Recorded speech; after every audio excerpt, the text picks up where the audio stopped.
You are. I'm going to acquire bottom.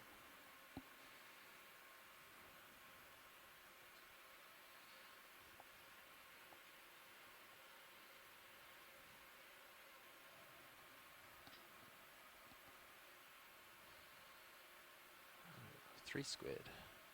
That's cool. Well, Delta's 21. Yeah, easing off a little. Seeing a bunch of small squid here in our D2 camera.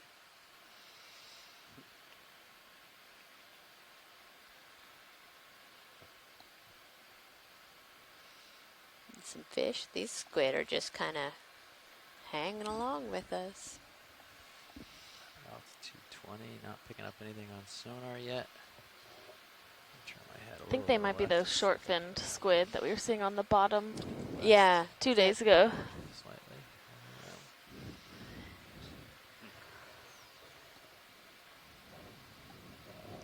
Very flat and Oh very yeah, some soft. fish. Yeah. Very active water column. Looks like we just got altitude lock. Nope.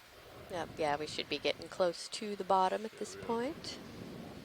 Passing. I think we still have some like sediment that's fluffing off of the skids. I'm at altitude. Wow, look at all those Yeah. squid. Delta 18. Got a whole school of squid here. What do you call a group of squid?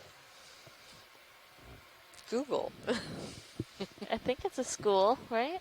Or a pod. Just kidding. That's what I was thinking. Okay, starting to see bottom. Altitude 10. A shoal of Oh. squid. Did you know that, or did you have to look it up? I had to look it up. All right, that makes me feel a little better. Where do you want me to? I'm at 1,030. 1,025. Come to 1,030. We have bottom visible here 3-meter altitude. Give that a second. with a couple fish and one of those squid hanging out. It's a different type of fish. Yeah, I was just going to say that.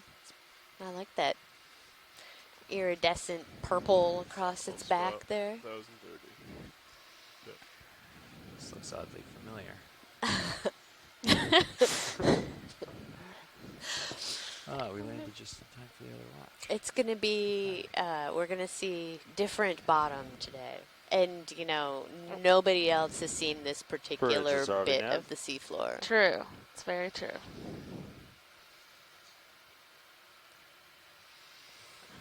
Looks like Just wanted to let you know the vehicles are on the bottom. great. Thank you. Thank you, Bridge. Okay, you want Some to of get the those swing arm set up? Eel pouts.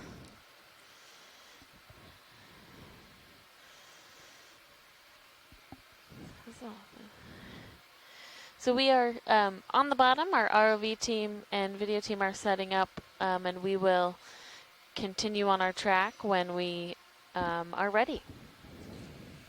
Ooh, we got a big ol' anemone. We're adjusting lights, but we can take a look at this. I'm settled otherwise. Okay, cool.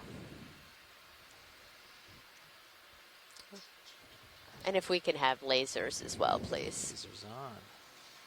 Thank you for reminding me. Thank you. Yeah. There it is with the lasers nearby. Excellent. Video, you want to come in partial?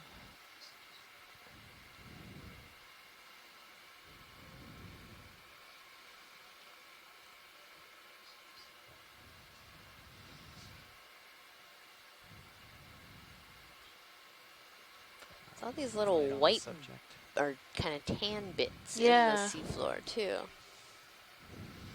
How does that light look? That looks great. Thank you. Yeah, video, you can come in a little more. Lights are adjusted. Shouldn't be flashing around too much anymore. Hydraulics, right? Looks like a different type of anemone than we've seen.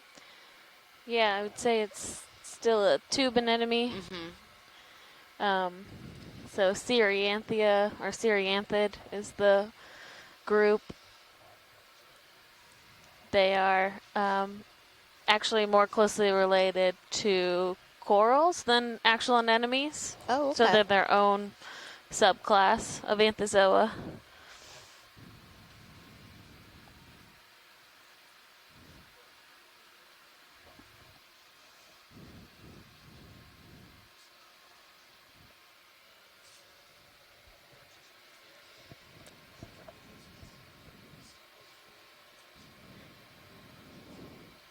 Watch lead. This is Nav.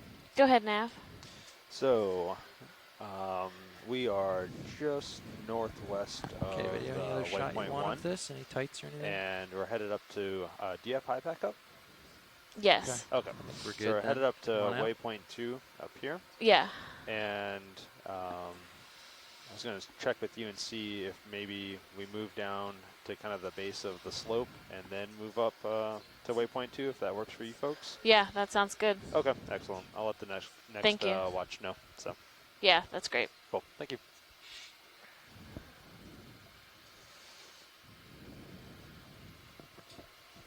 Oh, We're doing a pilot swap right now.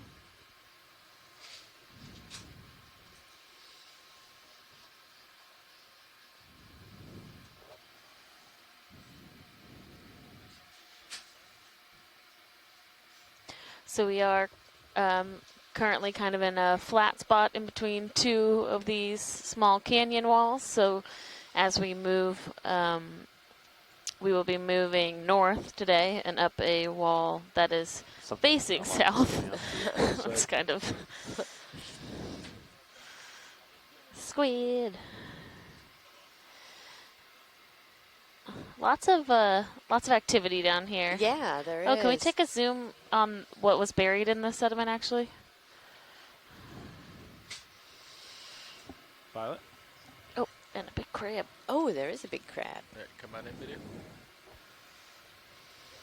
Coming back down.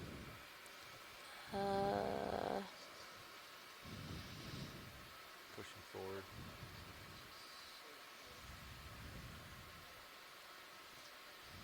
Does that look biologic in nature? I'm not sure.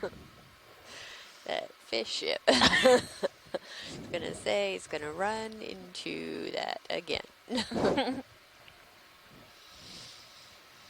So this is just a good example that these deep sea fishes do not have very good vision because they are typically in complete darkness.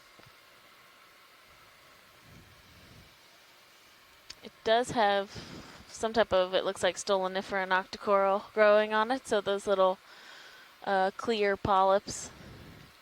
I don't know. I think it's some type of debris Okay. that then has a lot of growth on it, would be my Okay. guess. But Yeah, I'm not sure either, so has, yeah, doesn't look like a shell. Okay, thanks, pilot. Alright, video, come on out.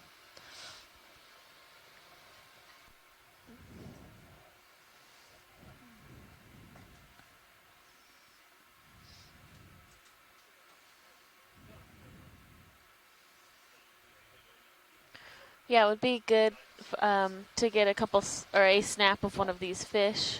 A little bit left, not much. Just come in on the fish.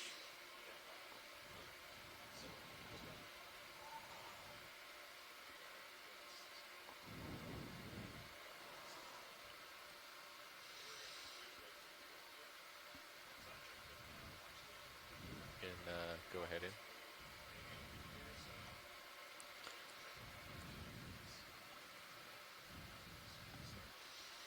so are these the snaphobranchids again?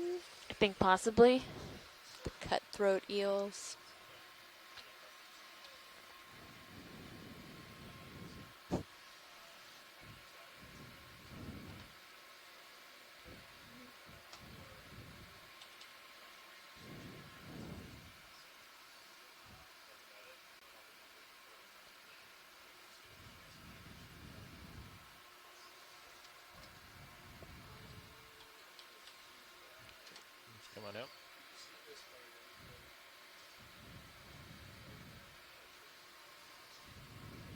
Crab is on the move there. It's coming on the crab. Before he evades us. Can't get any closer to him. That's okay. Looks like one of these Even red with that- crabs that are pretty common for these canyon areas. Have a feeling we'll likely see more of them today. Yeah.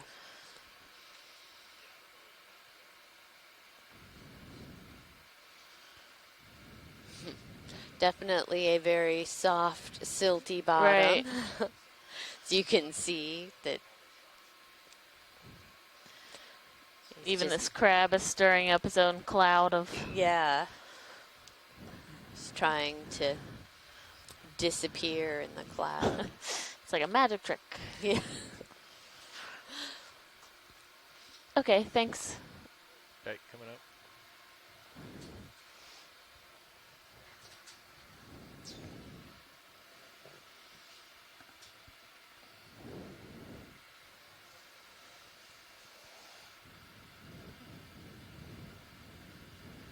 Once you get settled in there, Nev, we're ready for a ship move.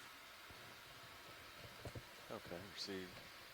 Yeah, we were just talking about that on handoff. Don't know if you're looking at the map, but the question is how comfortable would you feel going straight up to waypoint 2 or kind of move over on the flat part? We can move over to that and then Wanna go head up that the steep way? part. Yep. Okay, okay. So what's the bearing on that?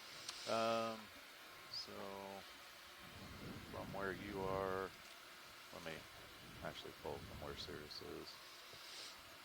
Ooh, Looks like lots of squid. Oh, yeah.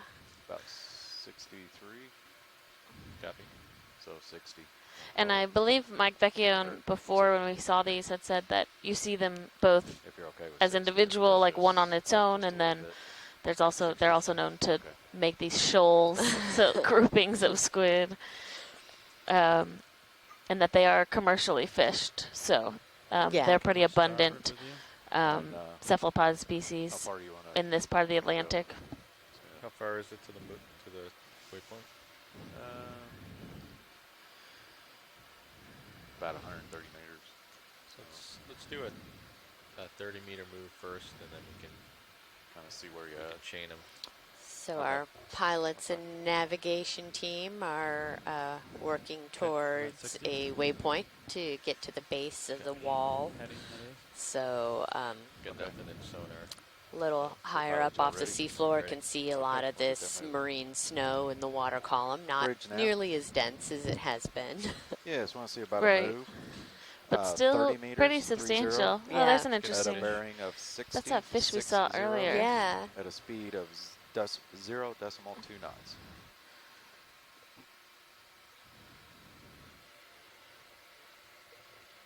Definitely seems to be much more of a pelagic swimmer than Roger those that. Thank you. eels.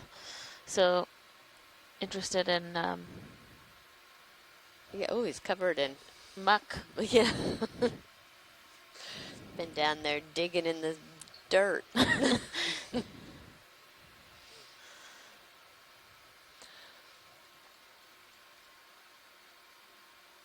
Oh, So- nicely done. Yeah. Whoop. Okay. He's like, Be on that's the it. move here Coming now. up. Just a minute. Copy. So neither Alexis nor I have a specialty in fish or vertebrates in general. So See if we can catch this guy way we up are not going to hazard a guess. Ooh, It's like a needle nose. there. Yeah, just come in if you have it. these are so cool. They like to hang vertical like this in the water column.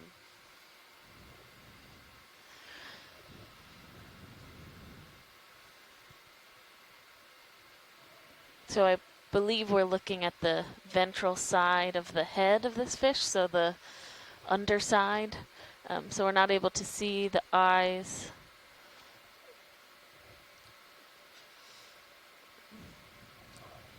Or the top. Oh, he's Oh, yeah, turning there. a little bit. Yeah. See the eye a little bit. So do you know, I just said we're not experts in this, but do you know why they hang this way? I do not. Okay. Nope.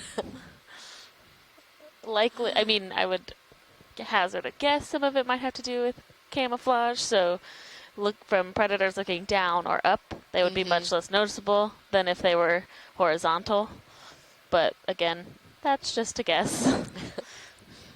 Makes sense.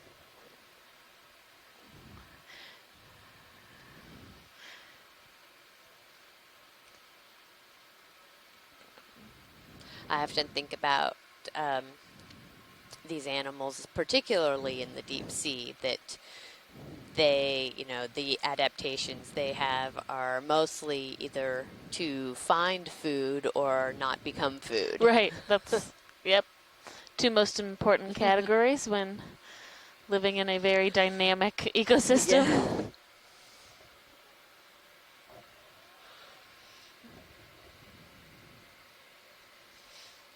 Can we go ahead and pan the rest of the body when you're ready, video? Or let it work its way?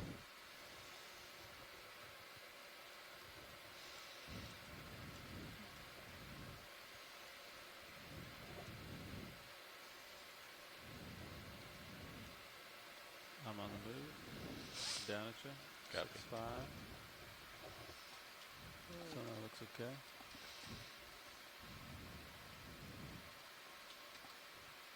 Has this very translucent tail. Mm-hmm. Hey, it's coming out. Nice job, Brian. That's a tough one. Way out there. Yeah. All Moving that around on us. stuff in the water. All right, pushing ahead.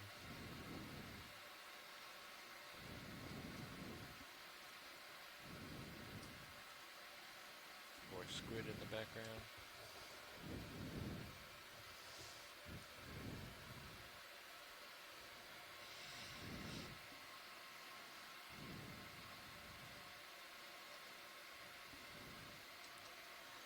Just gonna adjust my lights a little bit, see if that helps.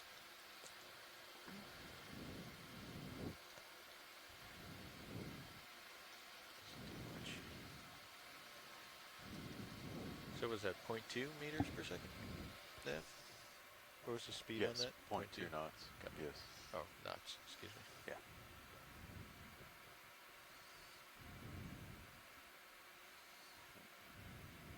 We're pretty close to completing it. Chip is anyway. Yeah, what is that sitting on the seafloor? Go ahead, Ink. Just a quick.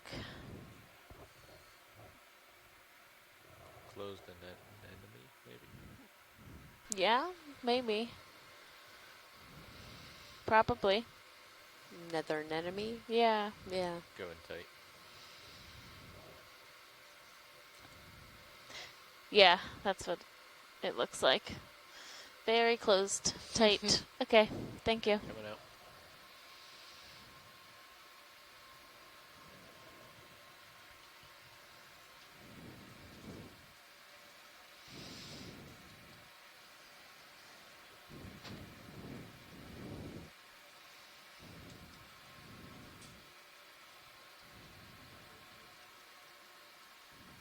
Bridge nav received. Thank you. Moves complete. Copy.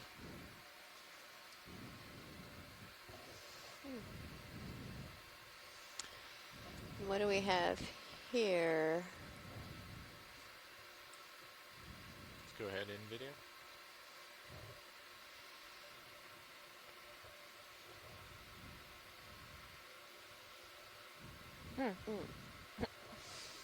Trash, maybe? That's what it kind of looks like. Okay. An enemy down underneath, but Yeah, it looks like plastic. yeah, it does. Yep, that is plastic.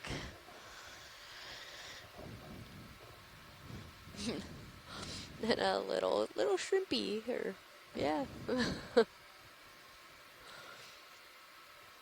Okay, thanks. Right, coming up.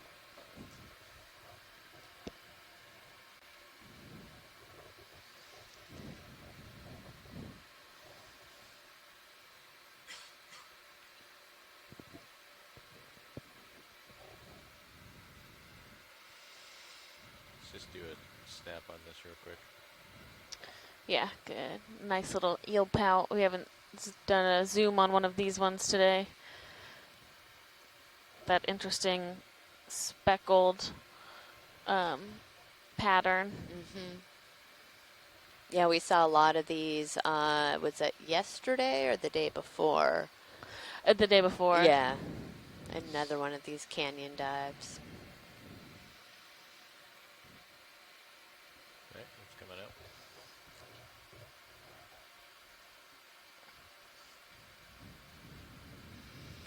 Whoop, some squid in on the. bottom.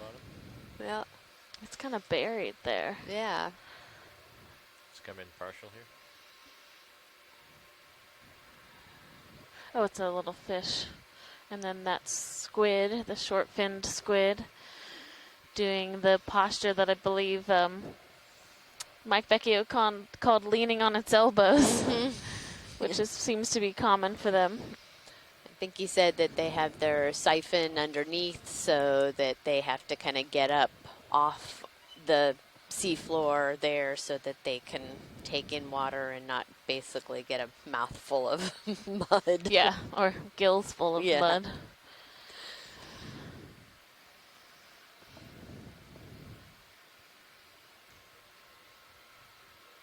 Oh, that fish looks like another one of those little needlefish. Very hard to see till you're right up on it. Do a snap on this guy out here.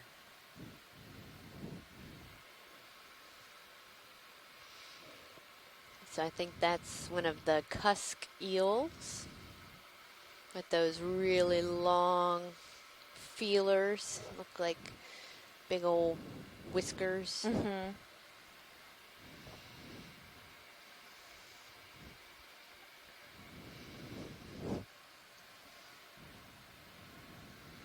Here we can probably put in another move now. Okay.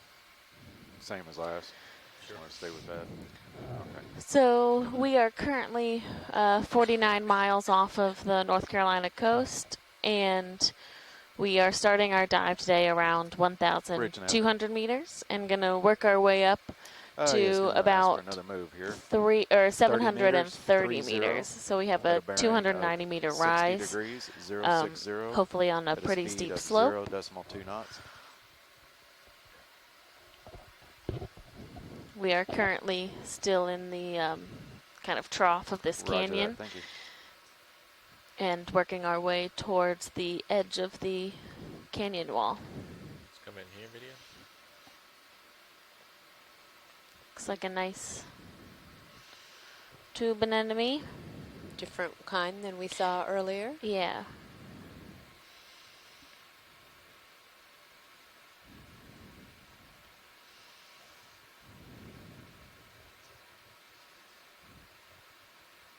Right, you can come on in.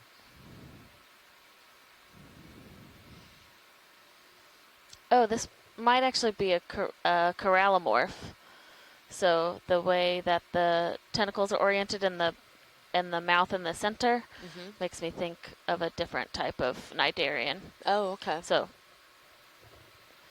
So not an anemone? yeah, not a tube anemone, but a corallomorph Okay. or corallomorpharian.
2 days ago when we were on another canyon site that was also pretty sedimented like this. Ooh!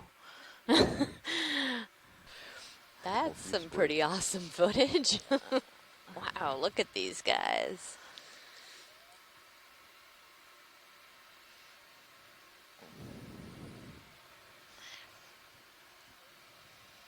Let's come in on this guy.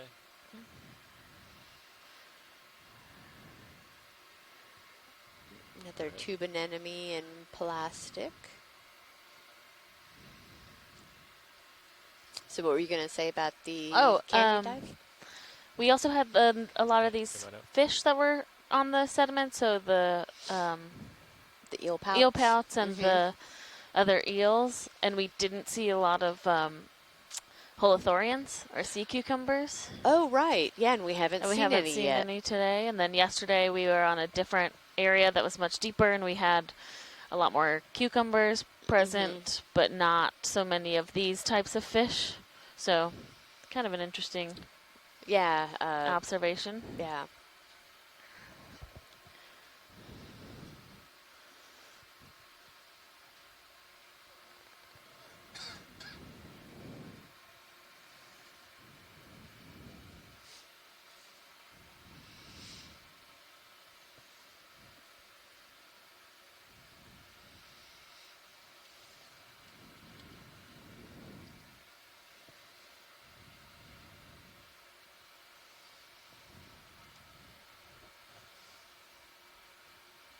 Yeah, and these short fin eels really like to be, Or short fin squid. So yeah, thank you. Yeah, short fin squid.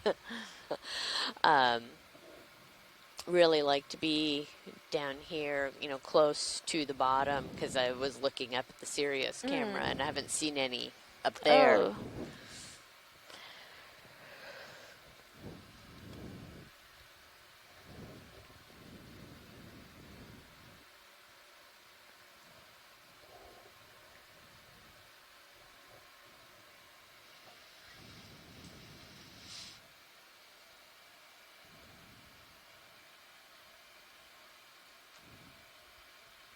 So Robert Carney said that sea cucumbers, like many other organisms, are depth distributed, have distinct depth distributions. So there's more types found at deeper depths than where we are today. So Okay. Oh, beautiful. that nice ctenophore. Yeah.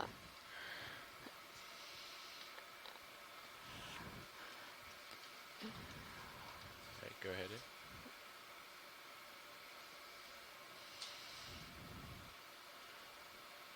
Wow.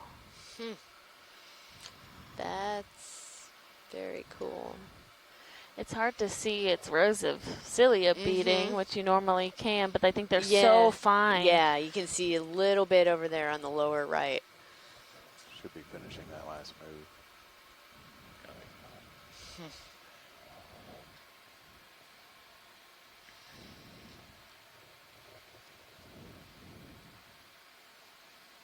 Nice video. Wow, yeah. Oh, yeah, you can see him a little bit.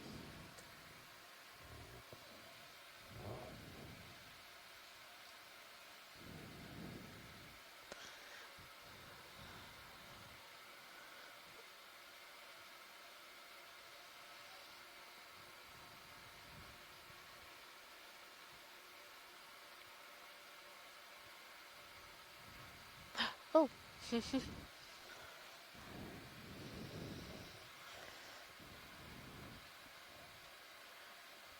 And you can see, like, so when we are zoomed out, it looks like the marine snow is falling very, very quickly.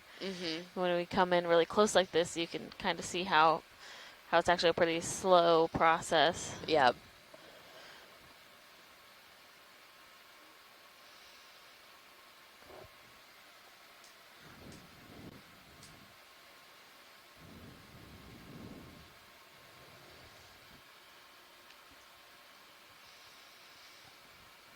Wow, that is a great shot.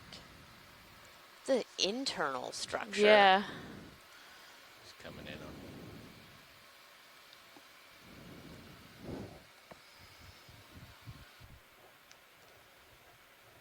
Oh, there's a nice shot of all the rows of cilia.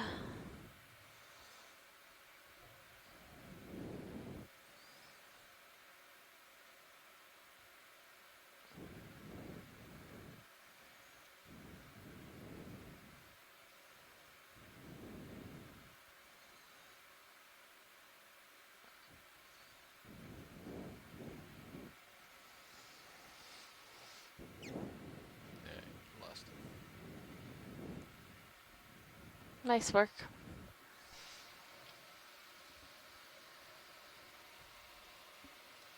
Got you at 69 degrees on my rotator. Just a little bit of swing left, or I might even be stopped.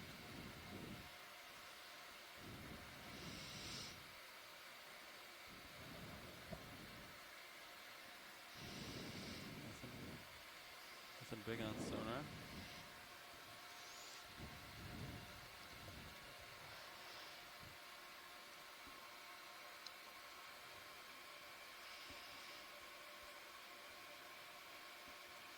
Yeah, we can probably call in another one. Okay. Still same speed as Yeah. is comfortable. Yeah, that's good. Okay. Bridge and a half.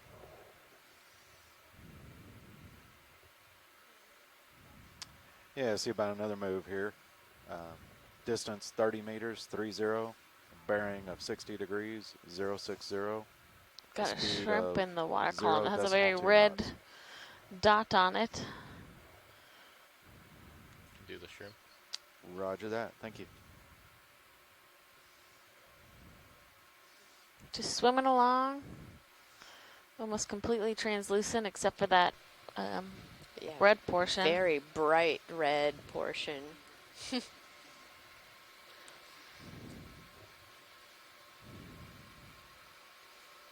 They're really fun to watch swimming around in the water column.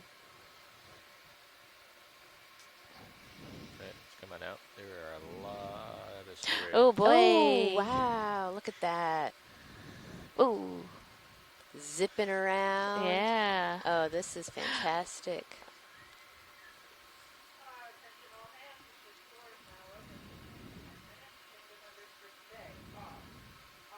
Oh, so many of them.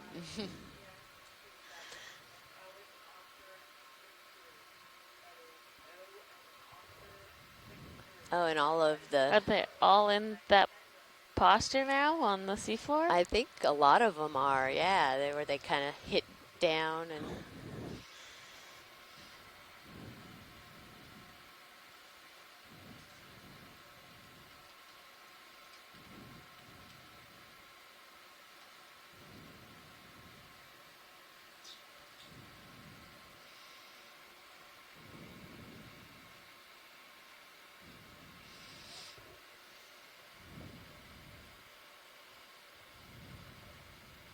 Oh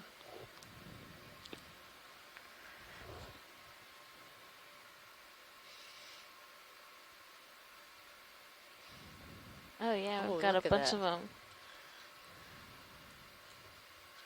Good morning. Who did we just have join us? Hi, this is Mike Ford from Noah Fisheries. Hi, Mike.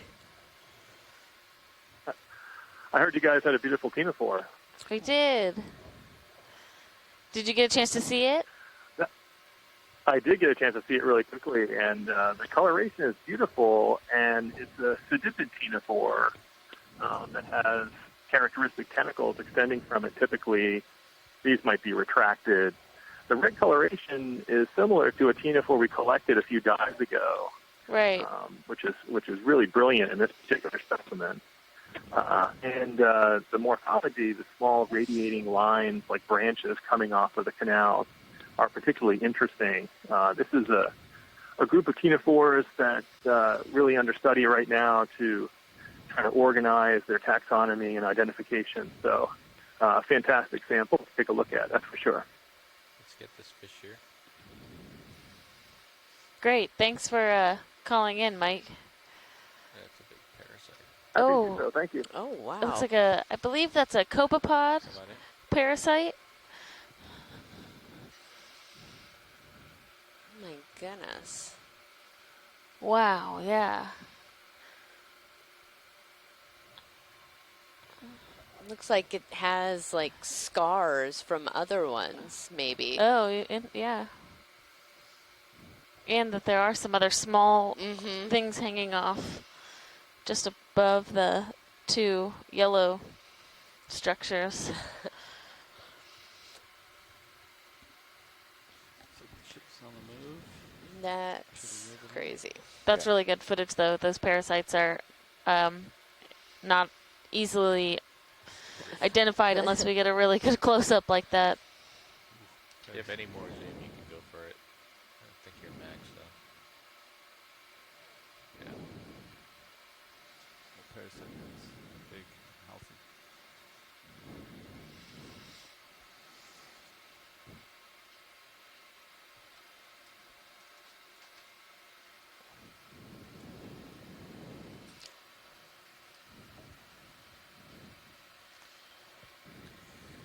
Okay, let's come out. Oh, Robert Carney says those trailing structures are the developed gonads of the parasitic copepod.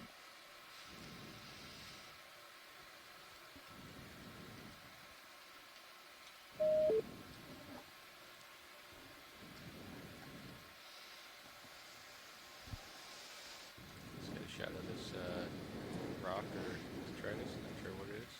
So that would be Hello, did we just have somebody join us? Oh, that's just the tube.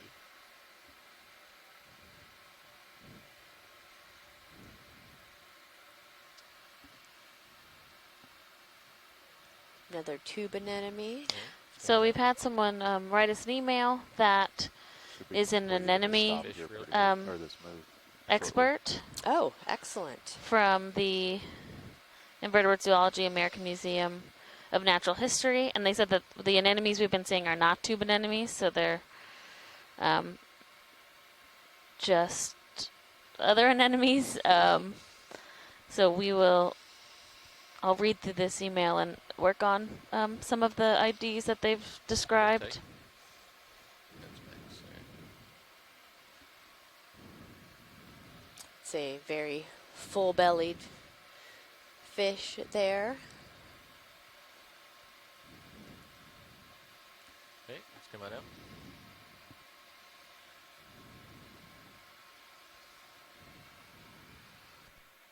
Mm-hmm.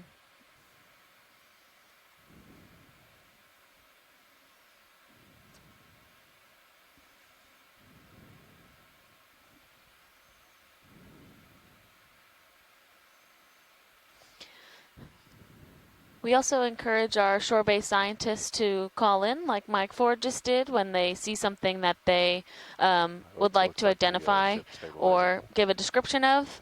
That's the quickest way to have your Copy, we can IDs put heard, it in. and that is available. That number is available in the emails that go out to our shore-based scientists. Yes. Okay.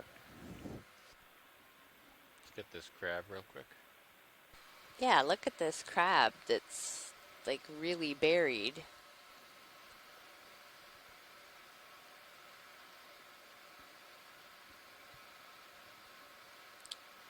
And he has his little feeder tentacles out there, feelers, so he's kind of burrowed himself Yeah, it looks down like in there. we completed that last move. Okay, ready for another one? Okay, pretty much same as last one. We'll call it out though. 30 meters, 30, at a bearing of 060, at a speed of 0.2 knots.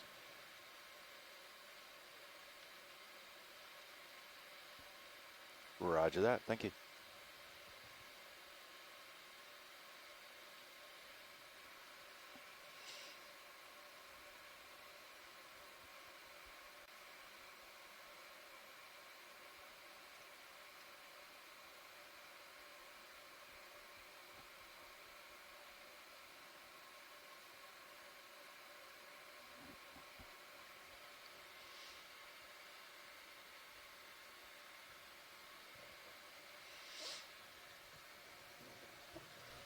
And it looks like there are a number of smaller organisms crawling amongst this crab. So Yeah.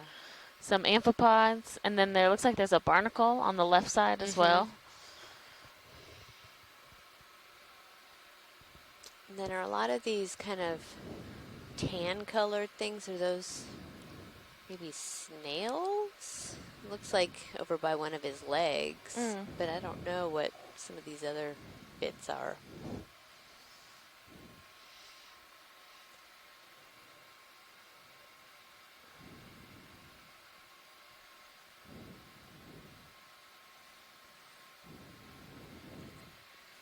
Very interesting to see it, the crab buried like that.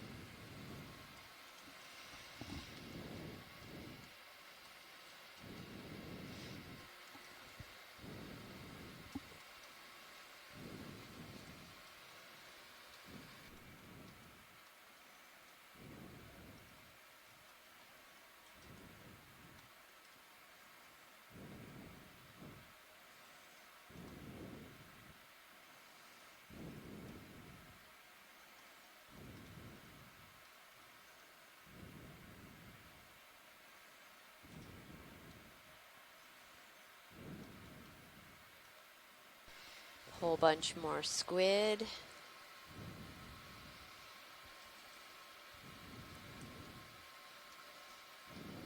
So pilots, as we're making this move, looks like one more move and we'll get to that, our intermediary way stop there.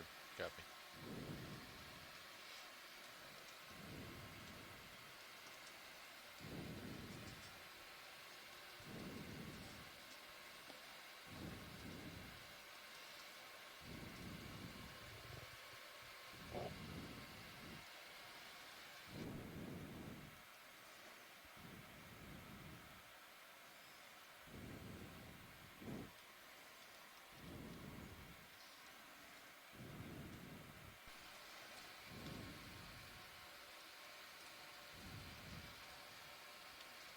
Can we get we have the anemone here, but then there's something else kind of behind it next to that squid.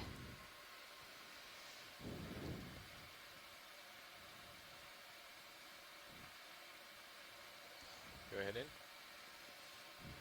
Watch lead nav. Thank you. Go ahead, Nav. Yeah, I just want to let you know we had just passed the 100-meter distance, so 100 meters out. Okay. Excellent, thank you. This also looks like an anemone, just folded over.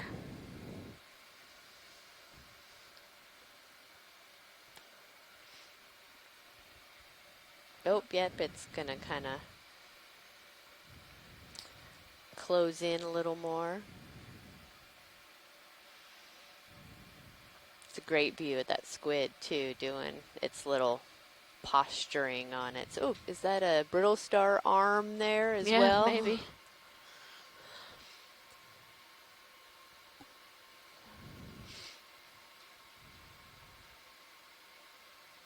Looks like a bit of hard rock right at the bottom of the screen, so maybe we are, I believe we're getting closer to the base of this.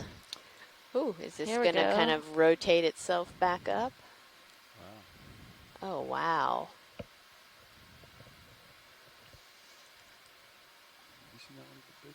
That big before? Wow. Thing's huge. Yeah. Can we make sure we have lasers on that at some point? Thank you. Yeah, that looks like a smooshed brittle star.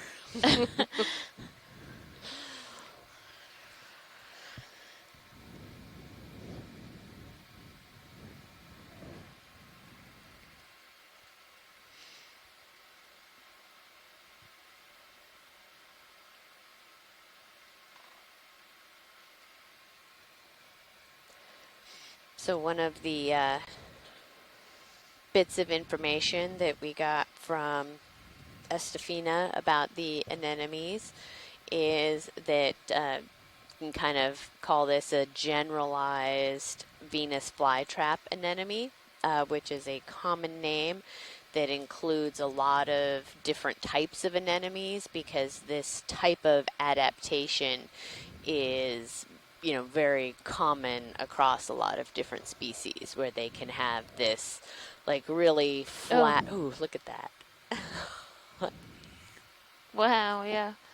I've never seen one referred to as a Venus flytrap with this color, but it does have the same like morphology where it has that kind of snatch like way of closing. So Yeah. it's definitely a interesting specimen.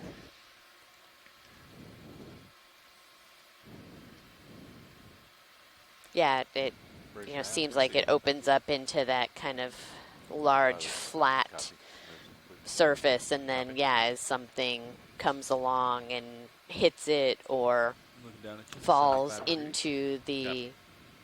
base of the anemone, it can close up like a fly trap. Thanks for that.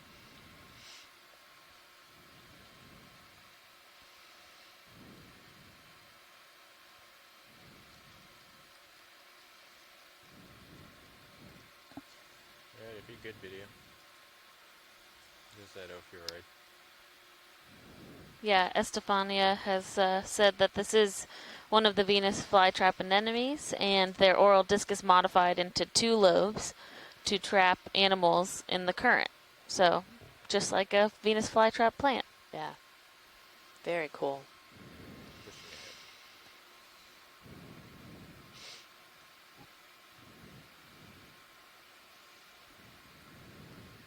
If he selects waypoint 2, I'm going to guess Sirio's heading 15.5.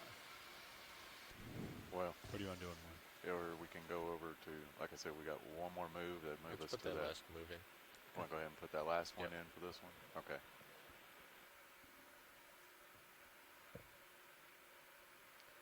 Bridge nav. It's an octopus? Yeah, I Come want to on see in. about another move. And distance. I think of that's lead an start octopus. 3-0. Friday? That And is there an at octopus. 60 It is degrees, Octopus 060. Friday. We At did a it! speed of 0.2 knots. Woohoo! Roger that. Thank you. So, a small, about 10 centimeter Guy. octopus. Pretty well camouflaged down here on the sediment.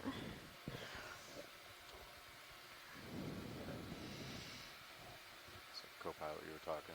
If we go there, And after we had the lasers Right, on it, we can turn those 05, off if video 5 wants them degrees. off. Stand by. We're going to cloud coming through. Yeah, Come- no problem. Come on out, video.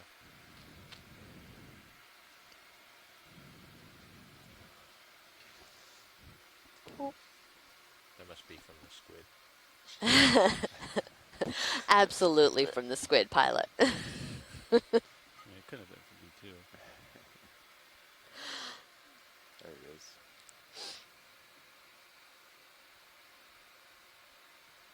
It's right next to your left.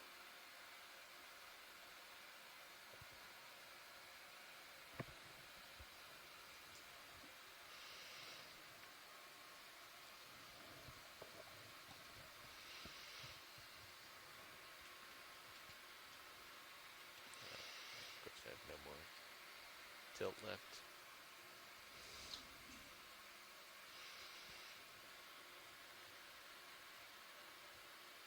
Just try to come in there, video.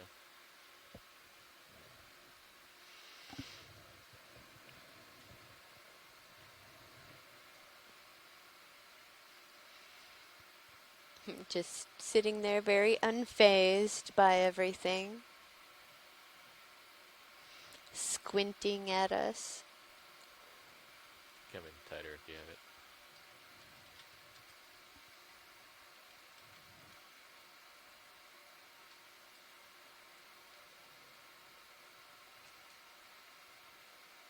Squid is going to photobomb me, I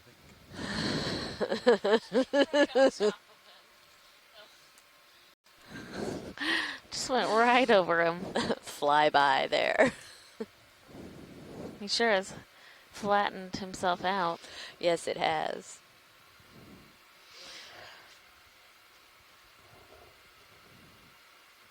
These interesting white projections. Yeah, I was just gonna mention that. Is that like part of the octopus, or is that maybe some type of parasite? Yeah, I don't know.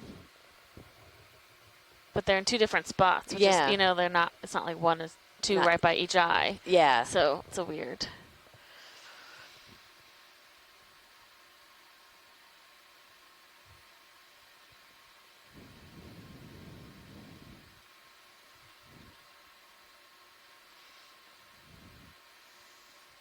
Is it gonna get up and move? That squid. The squid Shot still again. Oh yeah. Just Just above the camera there. right. Interphylum jealousy going on here. Yeah. It's like nudging at the ROV, it looks like, from one of the overhead cameras. It's like, hey, pay attention to me. That's what my dog does.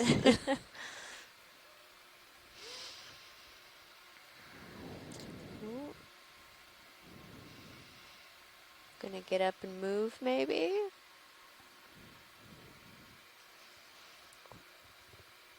Big stretch.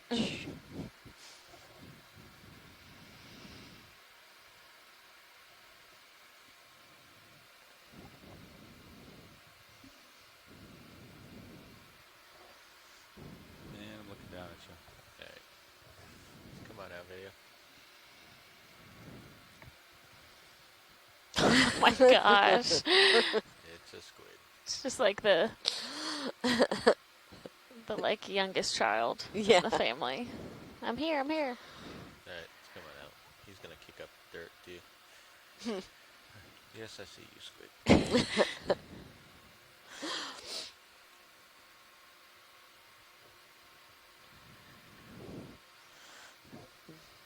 Very cool.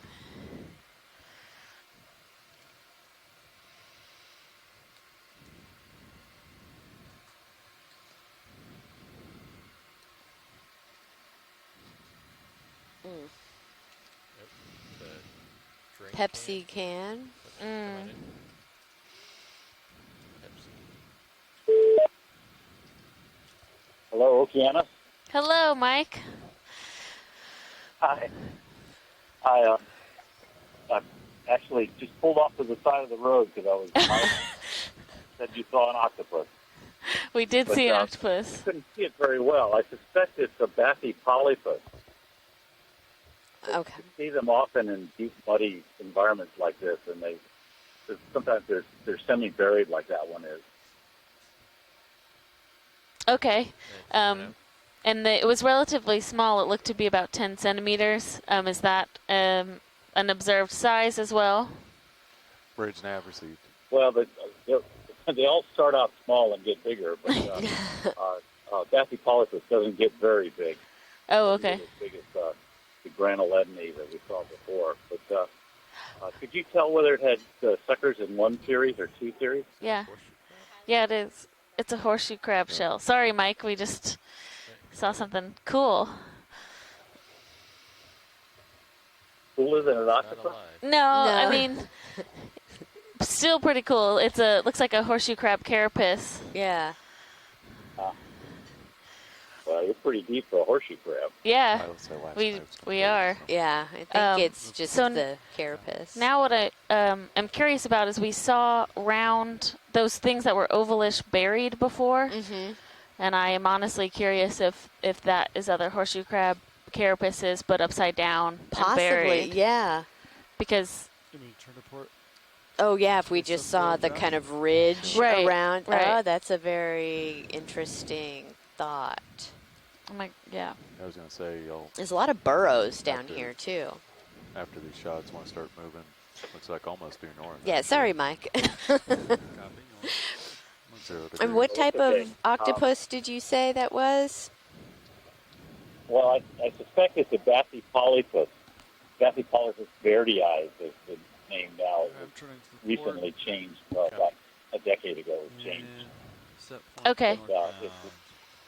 It's common in muddy environments along the continental slope. Interesting. You see Okay, them we haven't much seen. Shallower up farther north.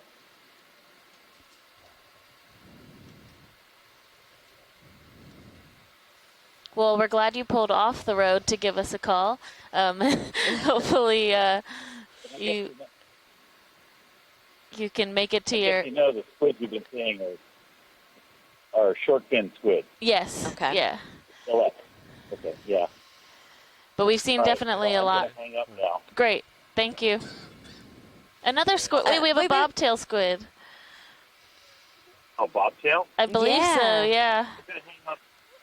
I have to hang up just to look at it. Yeah. Okay. Go ahead and take a look at it, and feel free to call us back if you can. All right. Thanks. Looks like we should be pretty much Wow. stationary now, so after these shots we can So we have what we believe at is a it again. bobtail squid. These are so funny looking. These have just little pouty faces. Nice big eyes. Mhm. Our third type of cephalopod today. That's right.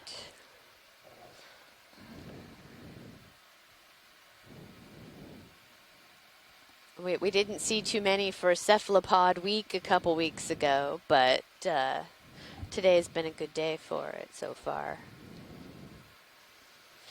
Yeah.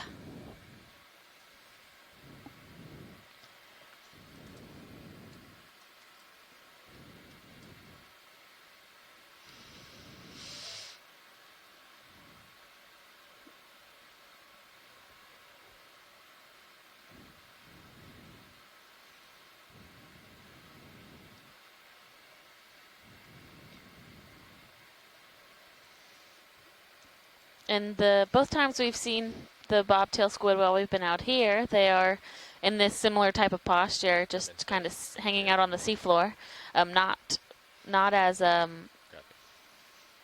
active when we approach them as the octopus or the squid.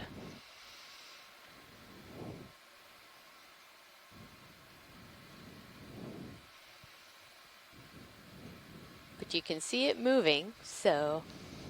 Yeah, I believe it's alive.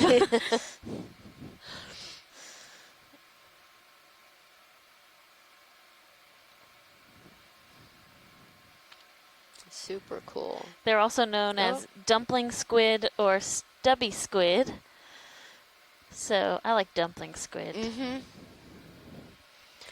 And they are closely related to cuttlefish. They just don't have a cuttle bone. Oh, is it going to get it? Oh, nope, it's just getting resettled. But you could see, I believe, what would have been its fins, like what kind of projected out. Mm-hmm. And did we get lasers just to make sure we get them on the way out? Copy. Thank you. And they're generally pretty small, so typically males' mantle length are between 1 and 8 centimeters. Oh, okay. So yeah, these guys are itty bitty. Okay, we can come out now. Yeah, so a little less than 10 centimeters here. They're so cute. They are. Hi, Okeanos. I'm back. Great. Yeah, that is it's a bobtail squid. There's two possibilities as to what it is, and you can't really tell the two apart for small specimens like that one without actually catching it and dissecting it. So it could be either a semi-Rothia or a Rothia. And the difference is that one of them has a photophore and the other one doesn't. Okay, come on. Oh, okay. But they're also really common on the upper slope depth, particularly in sedimented areas. But it's not unusual to see them. Well, we don't see many of them. We'll see a few per cruise, maybe. Okay. Okay. So I think you've already seen two. That's pretty good. Yeah. We'll feel lucky to get the chance to see 2 of these. Yeah, and sometimes they bury in the sediment too. So all you see is the eyes sticking up. It's nice to see it sitting on top of the sediment. It was really, I don't know if you had a chance to see it as it was sort of repositioning itself and kind of the little side wings, Fins, fins, probably. yeah. Yeah, it's got fins on the sides of its mantle, the body Okay. part. Often they're mistaken for octopods because when they wrap the fins around the body, it looks like it doesn't have fins and it looks like just a rounded body like an octopus. Yeah, Yeah. exactly. Alright, let's come on out. Anyhow, I don't think there's a whole lot more I can tell you Eh. about it right now. That's great. Thanks, Mike. We're carrying on too so that we can get to this base of this wall. But thanks for calling in. Okay, my wife has decided she has to drive instead of me. Well, we're glad that you are not driving while viewing the Okeanos. Okay, See ya. I will. I'll hang up and then watch. Sounds Okay. good. Bye. Bye.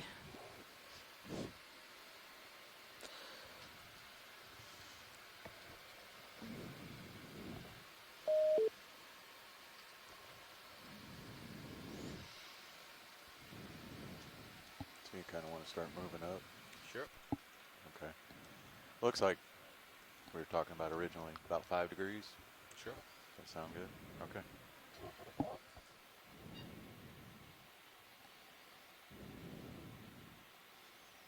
Are you good with the 30 meter or Yeah, let's keep it at 30 for right Okay. now. Yeah, sonars are pretty clear to me. still looks flat? Flat enough anyway. Bridge nav? Yeah, you ready for a move? Okay, we're going to move 30 meters, 30, at a bearing of 5 degrees, 005, at a speed of 0.2 knots. Roger that. Thank you.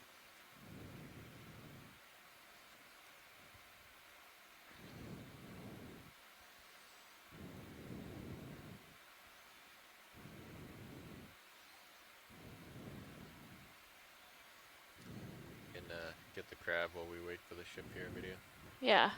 Looks like we might have 2 crabs. Oh. A mating pair. So these are Atlantic red crabs, or Chaseon crabs. And they are common, and I believe they are commercially fished as well. This is 2 of them in a mating position.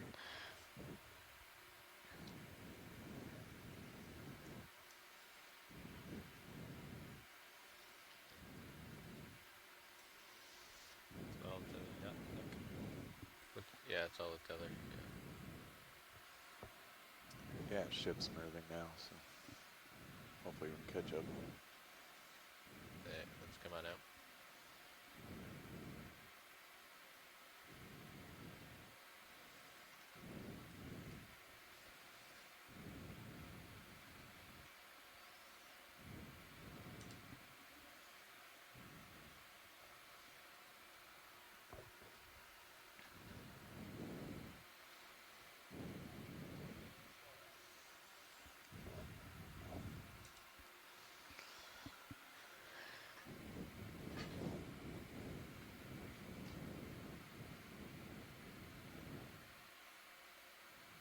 Did you bring the port swing arm up? What's that? The port swing arm?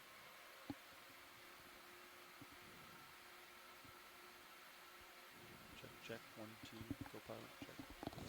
Yeah, it's just a little soft. Yeah, I just adjusted the lower swing arms. Copy.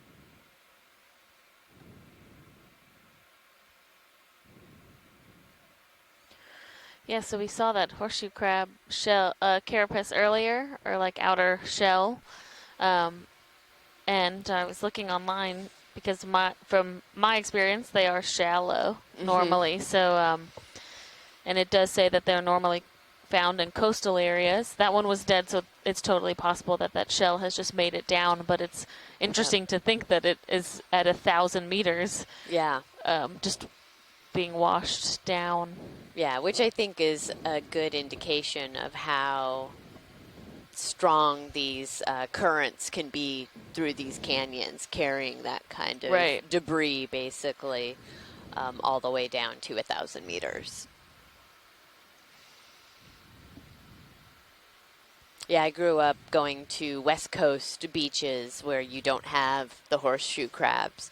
And the first time I came out to the East Coast beach was a New Jersey beach when I was, I don't know, 12 or 13, and seeing the horseshoe crabs on the beach. It was like, oh my gosh, these things are so strange. Yeah.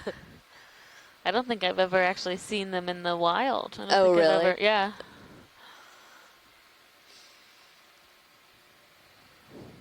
I do know that they are kind of one of the animals that's considered a living fossil because they are thought to have evolved over 400 million years ago. So, Yeah.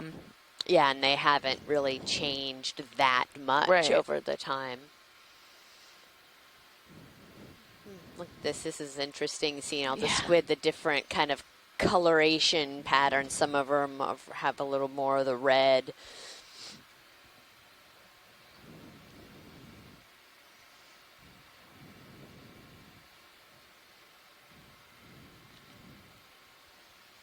And so we're starting to come up onto our steeper slope, the side of the wall of the canyon.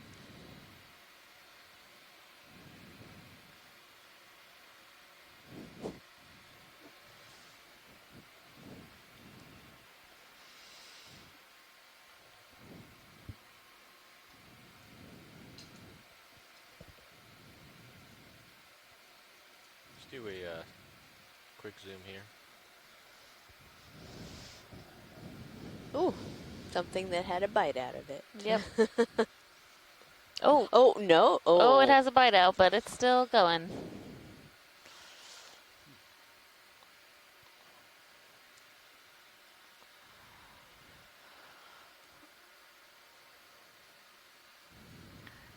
There's a lot of little Bridge nav, sticks receive. coming out of the sediment now, too.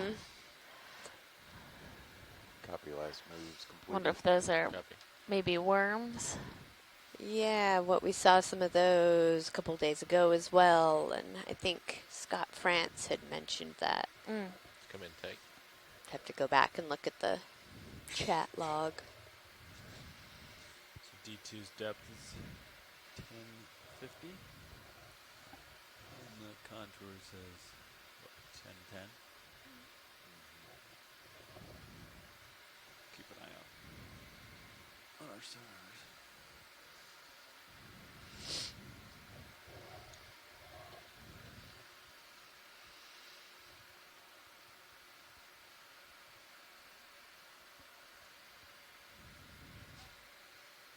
Oh, there's a little brittle star crawling along. Let's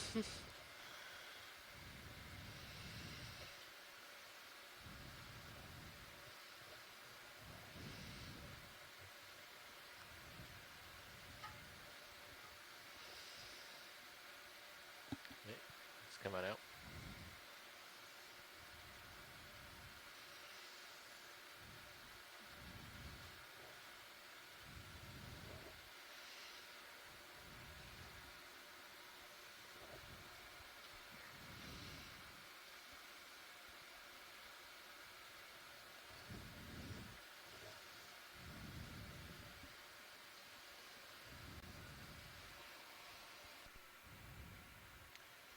Alright, we can put another move in if, I think that one's finished, right? Or Okay. close to being finished. Still want to keep moving up there. Yeah, let's keep doing 30s. Okay. Bridge nav. Nav bridge, whatever. Yeah, I want to see about another move. Distance 30 meters, 30, bearing of 5 degrees, 005 at a speed of 0.2 knots. We are working our way up this feature now. We're roughly at about 1,046 Roger that. meters. Thank you.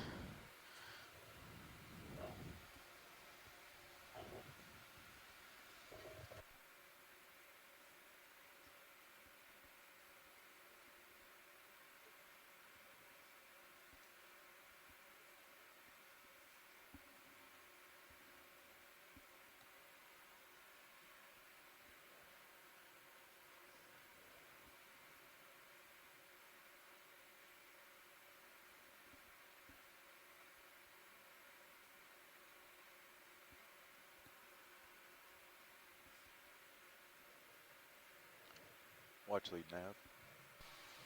Go ahead, Nav. Just to let you guys know, we're at the 200-meter distance, so another 100 meters after the little turn. Great, thank you so much.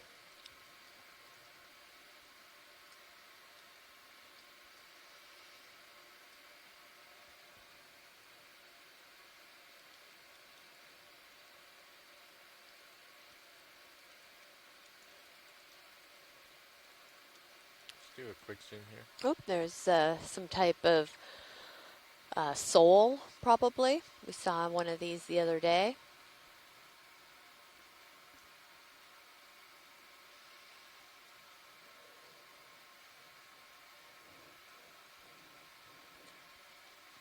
Very interesting kind of flat fishes that swim along the bottom. Have evolved to have both of their eyes on the lateral side of their bodies.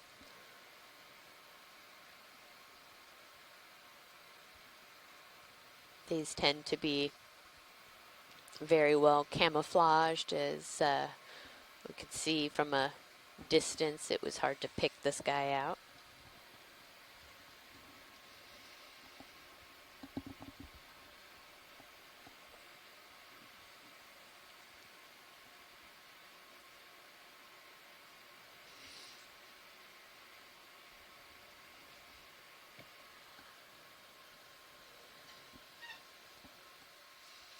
I'm going to turn a little bit.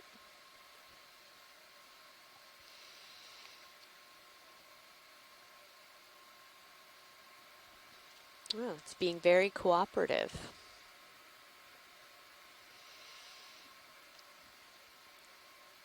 Says this is my better side.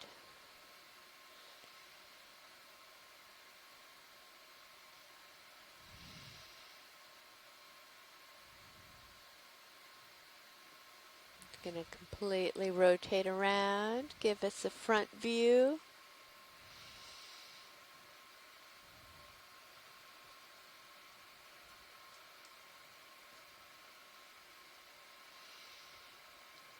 And so you can kind of see its mouth that does Come open. in tighter. Do you have it?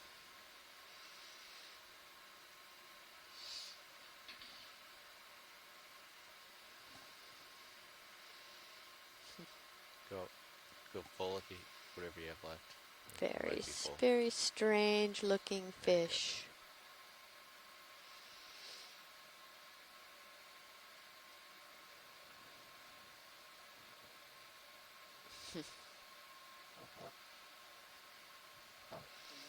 Very cooperative though. Give us a full 360 view almost.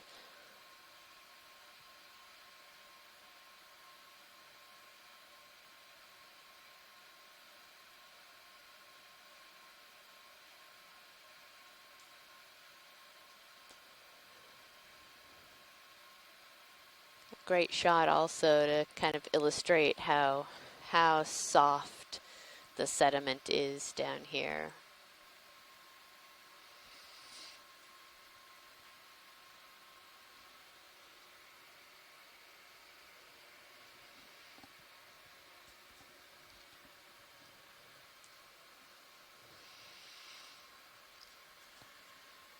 All right. All right. Thank Good you. video.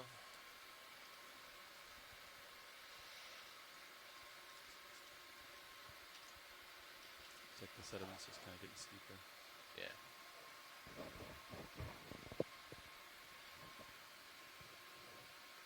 Coming out. Probably less than a minute on the last move. Copy.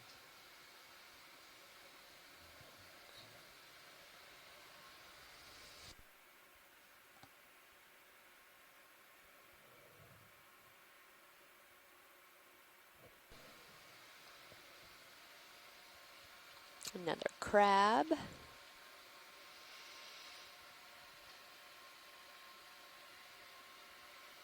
Looks like there's something in that. Do a zoom here. Yeah.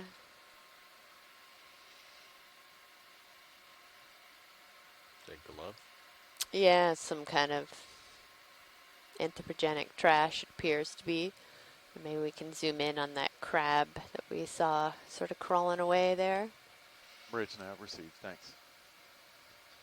There he is. Just scooting along. Another one of these Atlantic It's red last crabs. complete. Copy.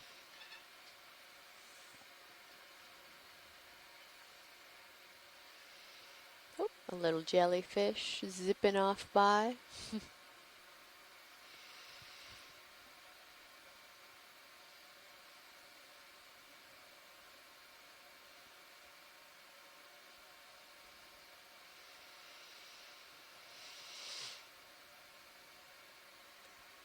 Another squid photobomb. Right, it's coming out. Yep, great. Thank you, guys.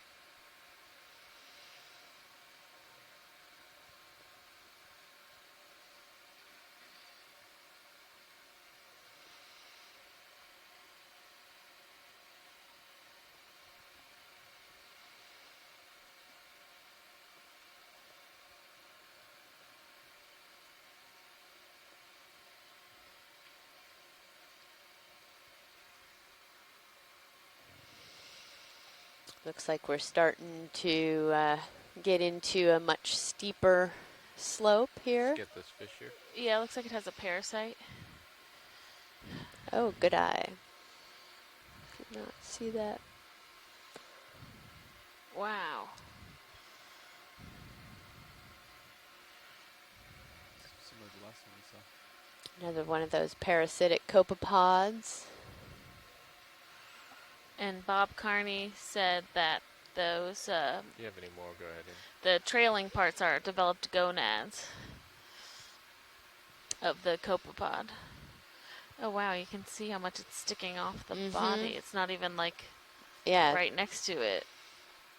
it's that's a real drag.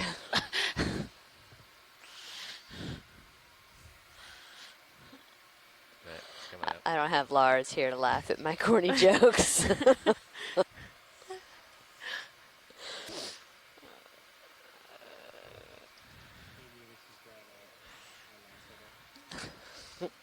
Thanks, Jay. Was there something up there in your upper left? It looked like rocks.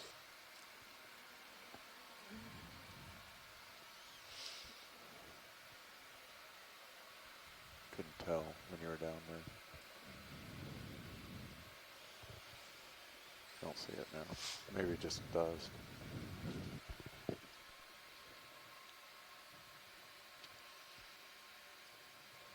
Oh yeah, some. Whether it's just they're I guess kicking the it up. squid have just been kicking up the Yeah. the Squid sediment. making it. Squid making a dust cloud.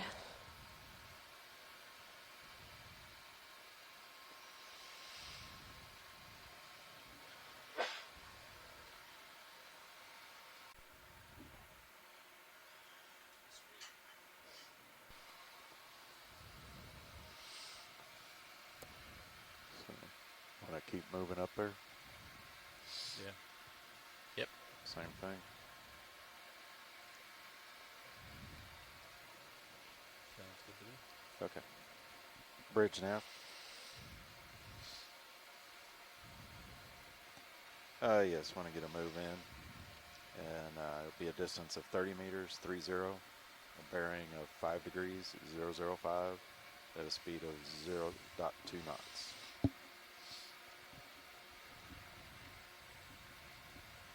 Roger that. Thank you.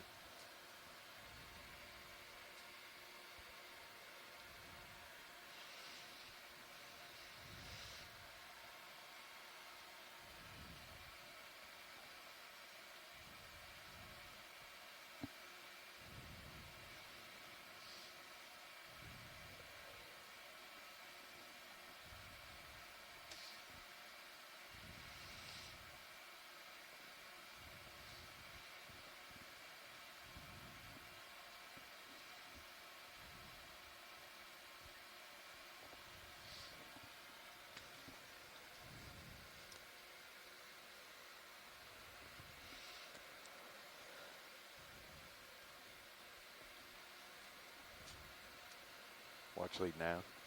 Go ahead, Nav. Yeah, I should have updated you. We had just passed, I did, maybe, the 200-meter distance. Yeah, you did. Okay, just wanted to double check. Thank you. you.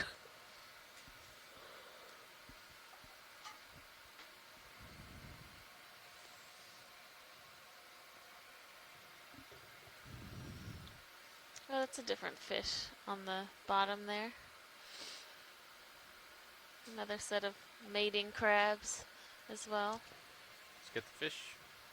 Oh, is there a second one there? I didn't even see the two of them.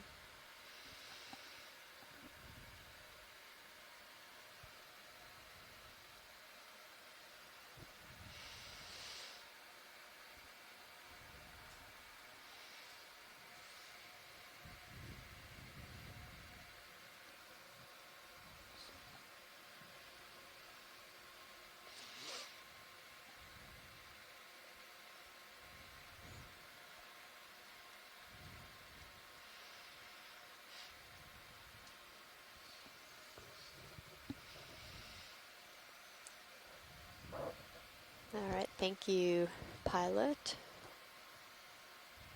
Alright, coming up.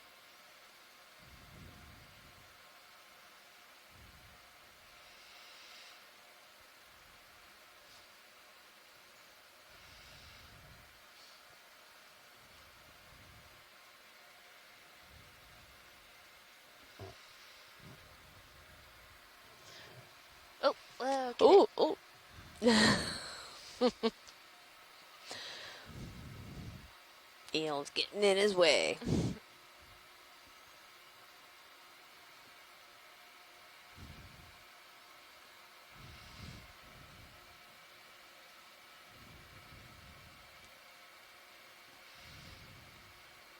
Crab seems a little annoyed now.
So all of this kind of cloudiness in the water is sort of twofold. There's a lot of this soft sediment that is easily stirred up, as we've been able to see from the crabs and the squid and whatnot as they're skittering across the bottom. And then there's a lot of stuff that's also falling down through the water column that we call this marine snow, this organic material that is breaking down up closer to the surface and then settling down towards the bottom here. And that's how a lot of these organisms that are living at these depths. Oh, is that another little bobtail squid? It looks like it. Its little eyes peering out at us. Bridge nav received.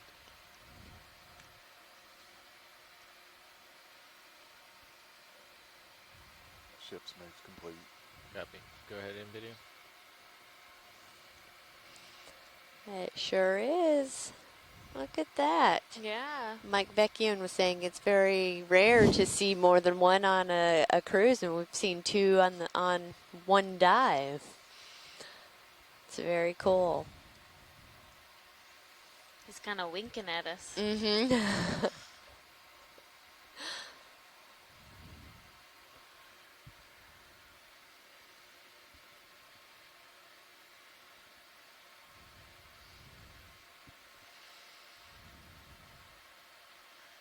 Go ahead, Ed.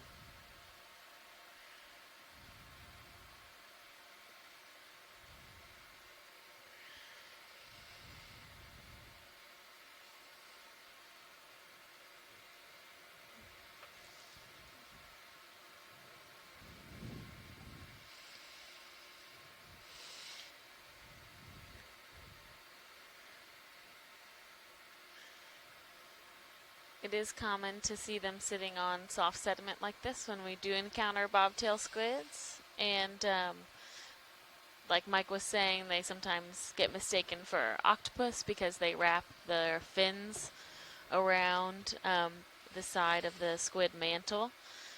But they do have fins that come down towards where the eyes are. They have those large eyes. Mm-hmm. Makes them quite adorable. Okay, it's coming out.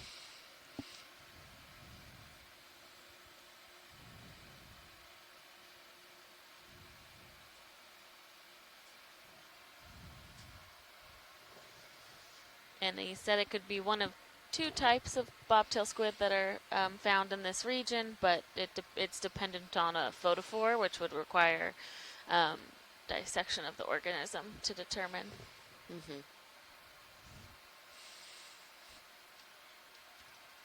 Oh, we have a big hole. Yeah. What's at the bottom of it? Little eel pout. Do a snap on the eel pout.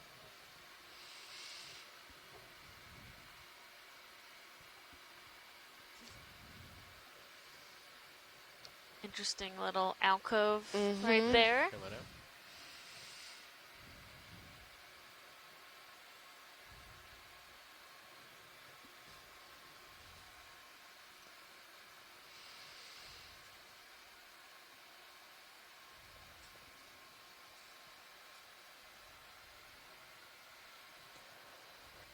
Wondering if we just disturbed a big group of squid again. It looks like a bunch of little dust clouds that if they were on the bottom. Oh, or that Oh. fish just swam into the sediment. Oh, real? I missed it. I mean, he's gone. He Yeah. just dove right in.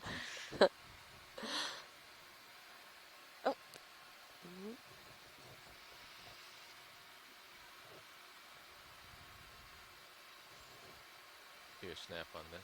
Yeah, whatever is sliding I down. think it's Trash. Mm-hmm.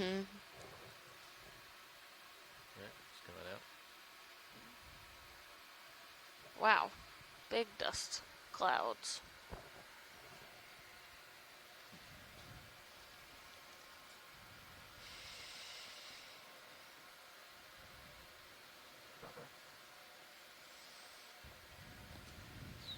Alright, we can get another move in if we don't have one in already. No, we don't. I was Alright, let's just put going to ask. another one in. Okay. We are making really good time, by the way. Do a snap right here real quick.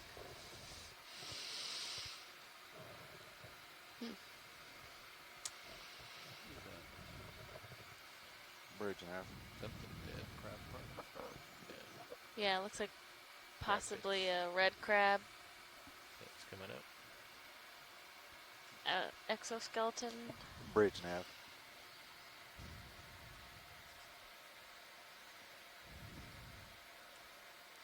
Yeah, ready for a move.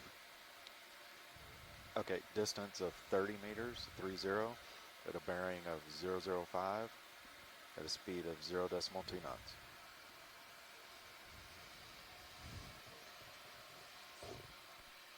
Roger that. Thank you.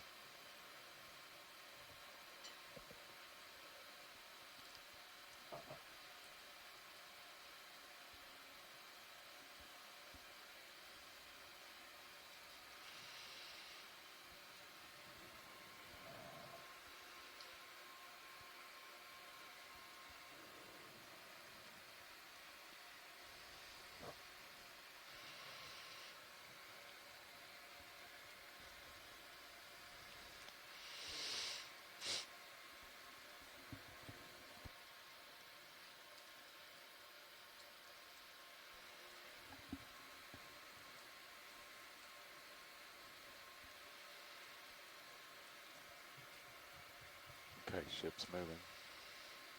Copy.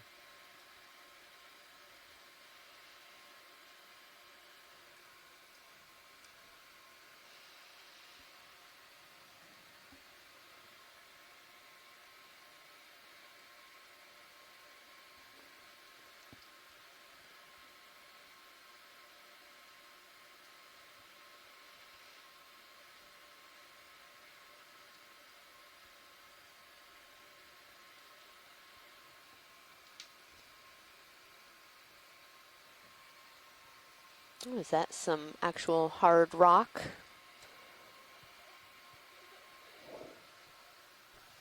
Yeah, at the very Looks like least, this a is little pretty bit steep more here. consolidated. And then what's that white Although you don't see thing any next bad to carriers. that anemone? Is Oh, that yeah. a sponge? Oh yeah, that looks like more hard Mm-hmm. up in front of us. Over 30 meters. Let's come on in. Yeah, we have a sponge next to a fly trap anemone. Look at all the bloodies here. You know? That is a lot of squid. Wow.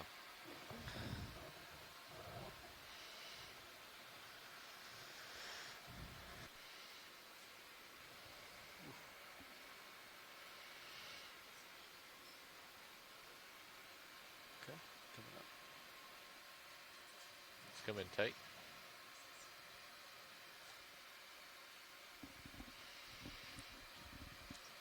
Yeah, so our first sponge that we've seen on this dive. And those might be a bunch of brittle star arms that are sticking out of the sediment there. Might have you stop that move short now. Okay. You guys want to What do you come to think, Josh? Let's how far are we into that move? Little over halfway. Well, Yeah. not quite halfway. We can keep Just going. stop that. Stop that move. there. Yeah, it's pretty steep. Bridge nav. Yeah, could we go ahead and bring that to an easy stop? Thank you.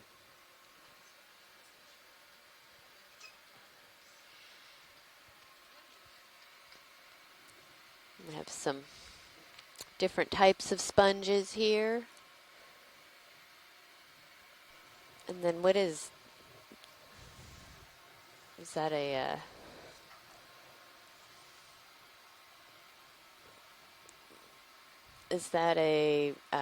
can't think of the right word. Tinophora? No, it's not a ctenophore. Some type of tunicate? Tunicate. That's the word. That's the word you were looking for. I don't know. It definitely moved. It did move. Definitely is relatively gelatinous. It could be a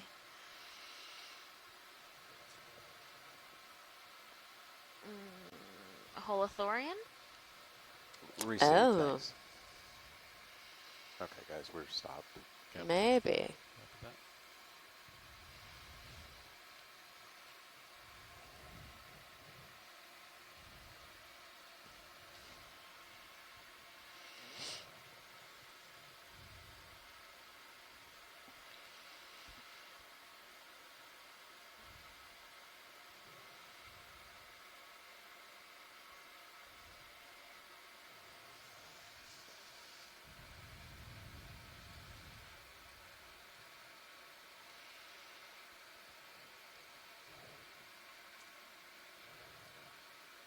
Yeah, I'm not sure. It definitely has a ability to retract, but Is that the gut kind of inside? strange to see a holothorian tucked in there like that, but maybe it's something different than we've seen before. Yeah, and a couple people on the chat are saying that same thing, that it could be some type of transparent sea cucumber, because you can sort of see the sediment-filled gut. Mm-hmm. We have some tubes there from tube worms. Mm-hmm. A little gastropod. Are we able to pan left? Some squid in the Oh, view from jeez. above.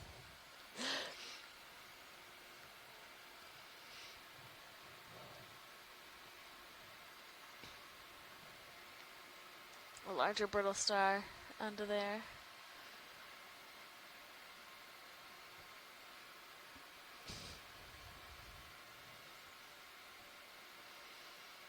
Wow, look at that. The seafloor is crawling. Mm-hmm.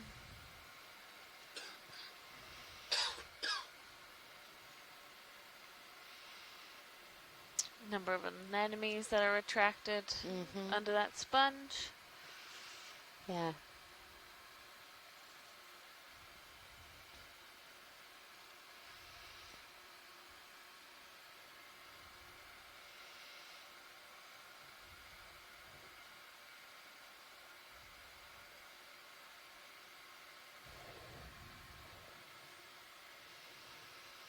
Nice close-up of the anemone tentacles.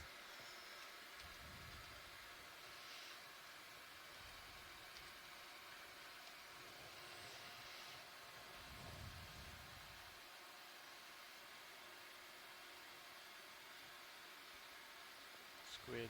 Squid. It's going to be the theme for this dive. Squid. Okay, thank you. Yeah, come on video. Yeah, you can kind of see from the overhead cams a little bit more. Starting to see a little bit You of can this come on kind out. of rock ledge. Great. So we'll hopefully be seeing a little bit more of that as we work our way up this canyon wall.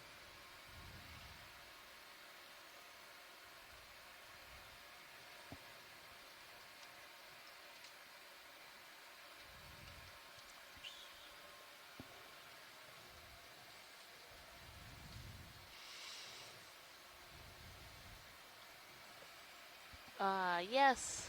Hard rock.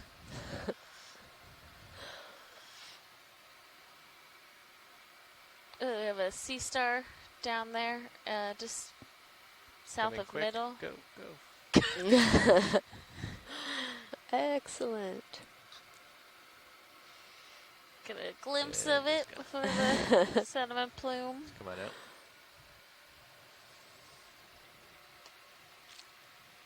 Oh, very cool. Yeah, nice layering here. Mm-hmm. Oh, is that another? Anemone. Is that an enemy or another sea star right Oh. below the lasers, or just to the? Oh, yeah, it is an enemy. You can keep on moving. Sorry.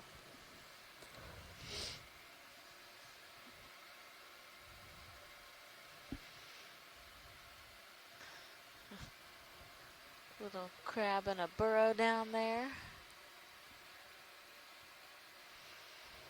I think I can see over it. Oh, is that- Yeah, I think that's the top, but we're in a good spot here. I can move back and forth along this and then bump ahead once we get up top.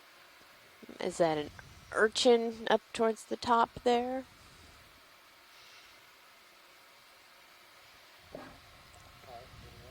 Go Oh, ahead. there's a fish right where the Oh, lasers yeah. are. Yeah, and what's that little black blob next to the Got me. fish? Let's get the fish here.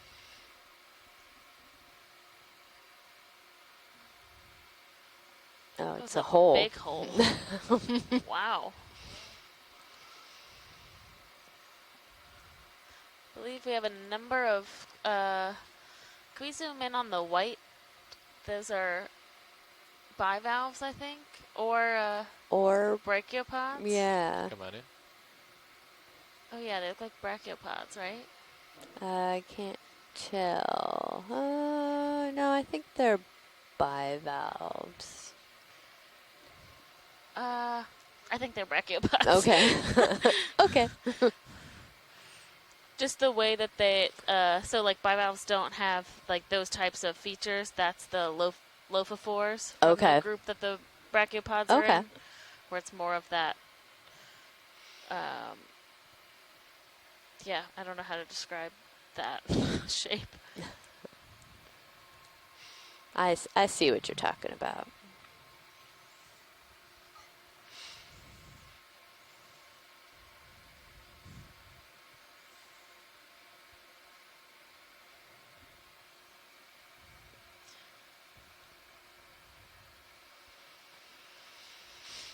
I think those in the little burrows that we're seeing are polychaetes. Like you can kind of see their heads sometimes as we pan by them. Fish. Fish. Oh yeah, look at the wall in that overhead Oh, nice. cam. Yeah.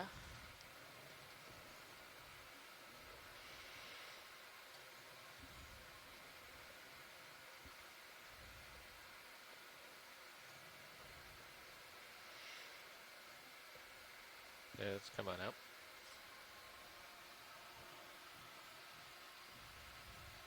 Oh, that's a nice brittle star. Mm-hmm. Let's get the brittle star here.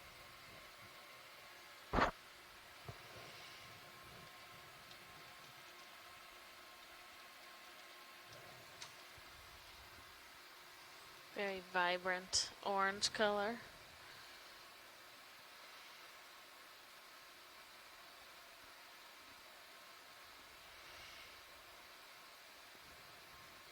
A very bright urchin.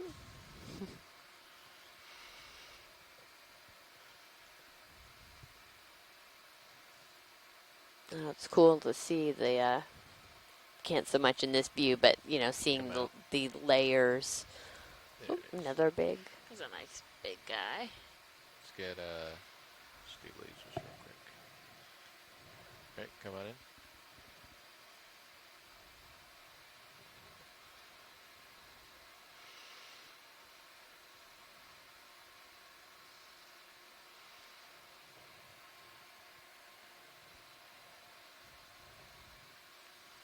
All those long tube feet trailing off. Mm-hmm.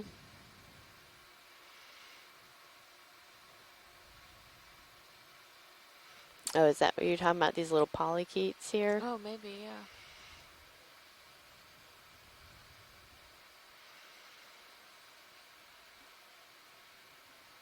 And this is a pretty vertical feature, and there's still a lot of sediment that is accumulating on it, which is likely deterring some of the sessile organisms or not allowing them to grow to full development.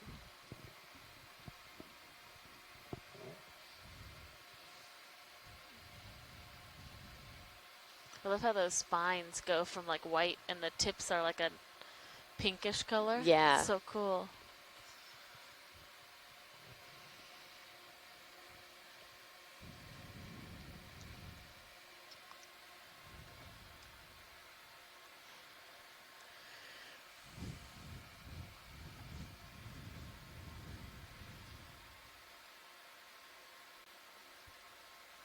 All right, let's come out partial here.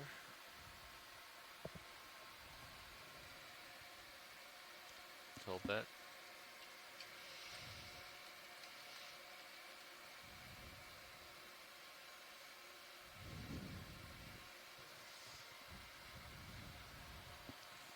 All right, let's come on out.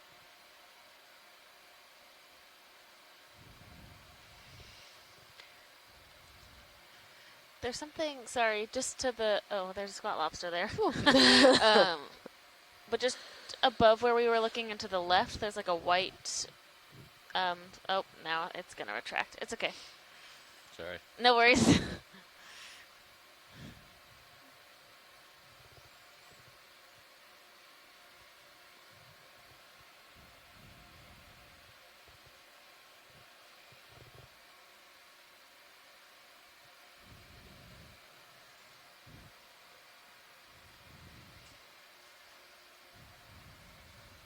Wow. Yeah, how many waypoints do you have today? 0 waypoint 3. What's that? 0 waypoint 3. No. No. No. Oh yeah, that's up there. Okay. Just A waypoint. couple more Oh. crabs on the side I see here. waypoint 3 up here. Yeah. Yeah, okay. just it. hanging on. Yep. Ooh, look at all those squid. Whoa. I've got it selected now too, so you can see distance. Okay. Such a cool wall. Yeah.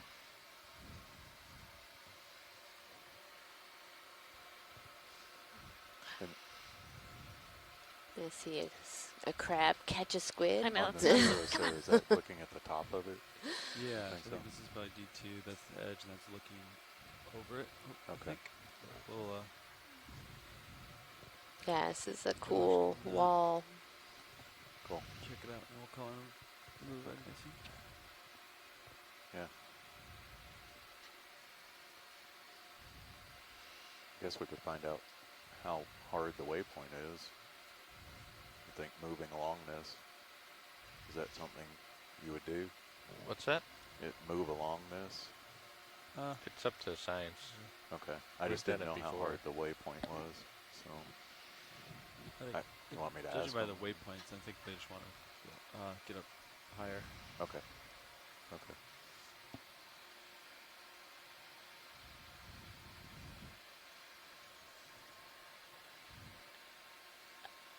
Hey Nav, this is Watch 1. Go ahead. I heard you guys talking about what we might do if we want to kind of go along this wall or keep going up. If it's workable for you guys, going along this wall is of interest to us, and then we can work our way up. We, as you said, we're making really good time, and we're just looking for more of the vertical features versus the sedimented bottom. Okay. Yeah. Let me talk it over with pilots and see what's a good path here. Great, thank you. Okay. Received. And that waypoint, I'm assuming, is a soft waypoint then? Yes, it is. Okay. Thanks. Okay. So, you guys want to? Yeah, I would go Just look saddle at it. left on this, follow it for a little while, and then go up. Okay. I think could be the way to do it. So, We'll take a look at it and give kind of you look a at it bearing. and see. Yeah. Yeah, because we have to be careful. I was gonna say if it I mean, turns, it's not that tall, so it's not that dangerous, but you have to be careful how you move Sirius on a cliff. Let's come Yeah. in partial here. and if it turns, Exactly. yeah.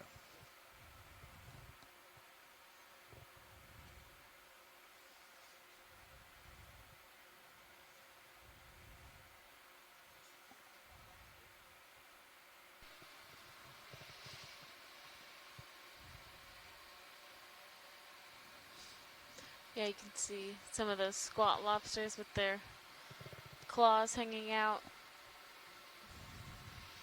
Yeah, all these little nooks and crannies are scooted back into. Just so how many holes are in these Mhm. rocks is Pick it interesting like, too. 315.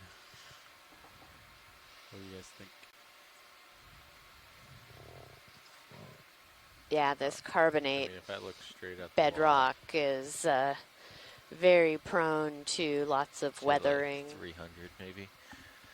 Kind of move along 300. Let's come out.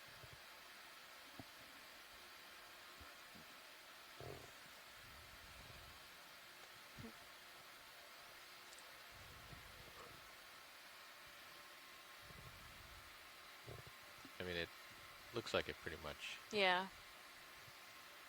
Let's look up in here. Come on in.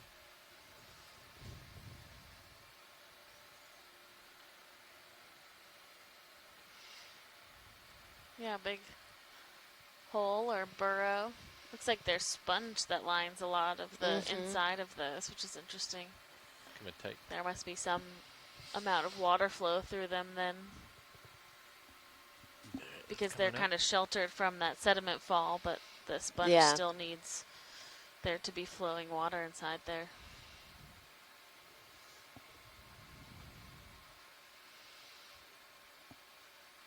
Probably go 20 meters.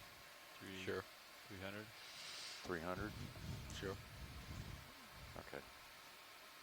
It's a crinoid or a coral. I can't tell. Oh, go yeah, ahead. take a Come on in. zoom. And Coral. speeds. Or Speed's still good. bryozoan, maybe. Just do 0.1. 0.1. Yeah. Okay. Come on in. Bridge nav. Yeah, I think it's a type of Yeah, bryozoan. we'll see about a little move. different than what we've been Gonna seeing move 20 meters, 20. or seen on previous dives. We haven't seen any 300 today. at a speed of 0.1 knots. Very interesting branching pattern. Yeah, it is. Yeah, usually the bryozoans that we've seen Roger are that. more. Thank you. Meshy, Yeah. right, lacy. Mm-hmm. Okay. It moves in. Or Scott Fran suggests it could be a carnivorous sponge, which is also a possibility.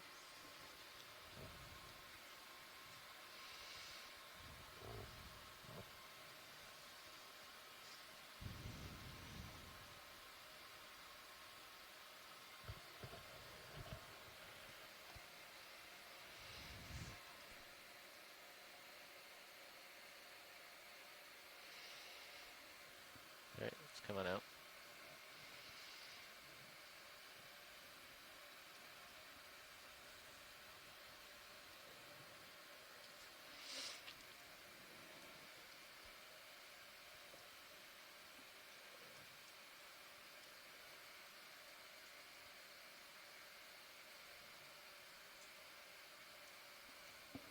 Turn fog lights on for a second.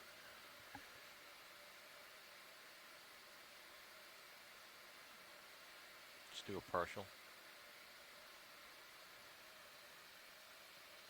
Go ahead in. There's a crab in there. Ooh. Look at that. Yeah. Oh, yeah. It's very ominous looking. It is. Oh, and there's a polychaete in there. You can see past the crab. Oh, Or a yeah. scale worm, which is a polychaete, but on that rock.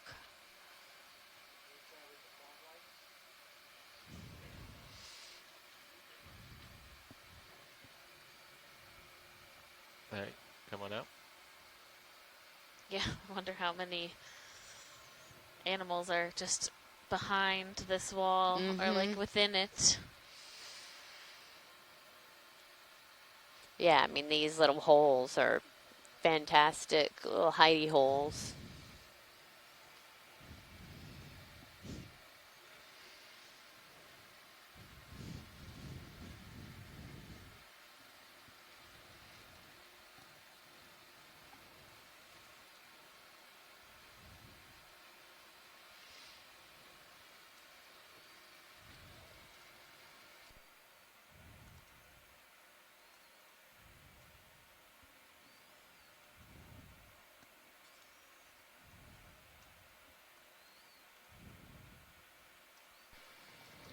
Another one of those grumpy fish down in the lower left. Oh, yeah. Good eye.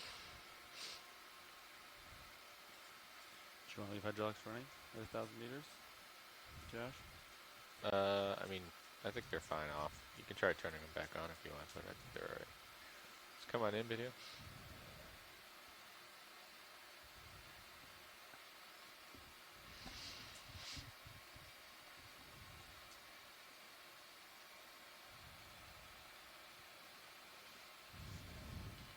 Okay, it's coming up.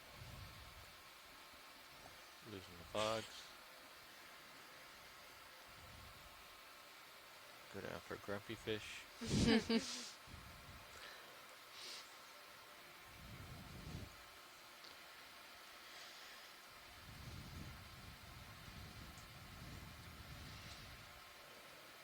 Alright, come on in.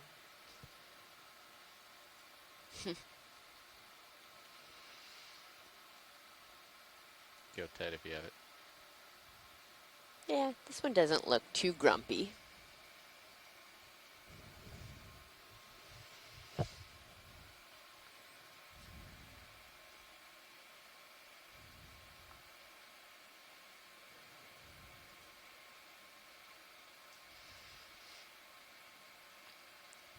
It's very well camouflaged with all of this sediment. Nice thin layer of it on its body. Yeah.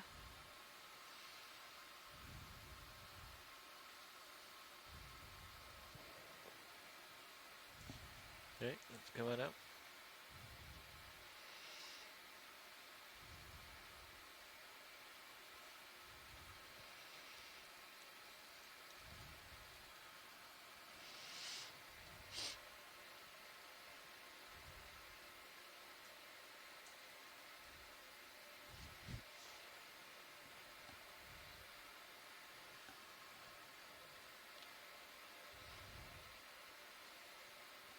Nice size sponge.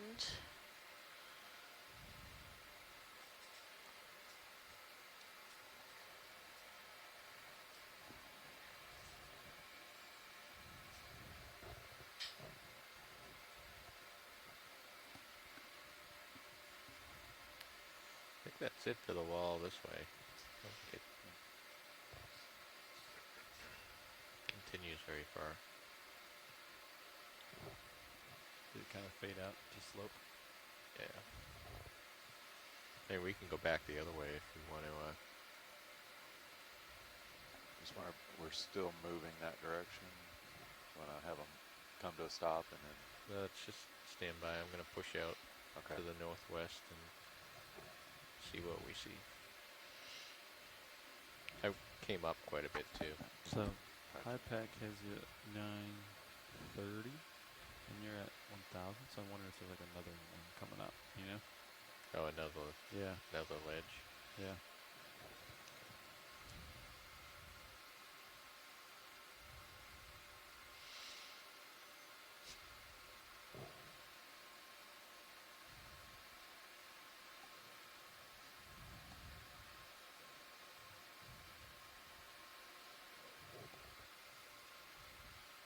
Yeah, we're just at about 1,000 meters, and this is the first kind of more wall-like or hard bottom area that we have come across so far today. We have been kind of going over soft sediment. We've seen lots of squid and an octopus and 2 bobtail squid. So a lot of cephalopods as well as fish, but we're still looking for... Look, there's Got it. another octopus. Oh, nice.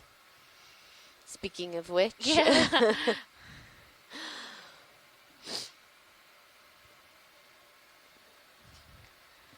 They're making up for our Octopus Friday. Looks like another one of those Bathia polypus, maybe? Let's come in tight.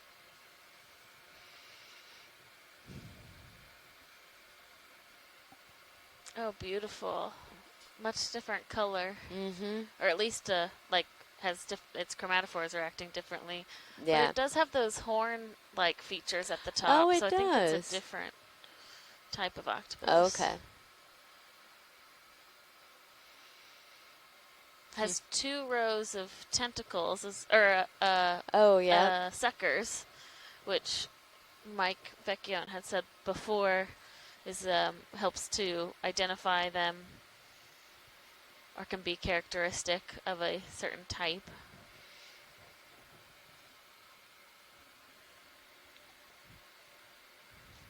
Still very small. I think we had lasers on as we approached, so less than 10 centimeters.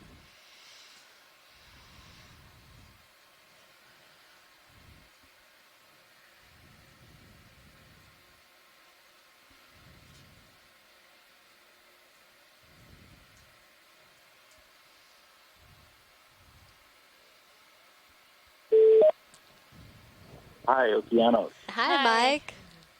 Looks like he's This is Mike, yeah. coming That's a really great shot of a Bathypolypus. Okay. That is Great. Bathypolypus bairdii. And you can see the two series of suckers. Thank you. And hang on, wait a minute. I got to turn down so I don't get back here. Thanks. You can see that there's two series of suckers, and actually, Bathypolypus has really small suckers compared to a lot of other octopods. So this is clearly a Bathypolypus bairdii. Okay. Just wait until you scan down a little bit. Yeah, this is a female. You can tell because the modified arm on this species is very prominent. So if it was a male, you'd be able to see the spoon-like structure at the tip of the modified male arm. Okay. Just the way she has her little two of her tentacles or arms, it's kind of looks like little buns up on the top of her head.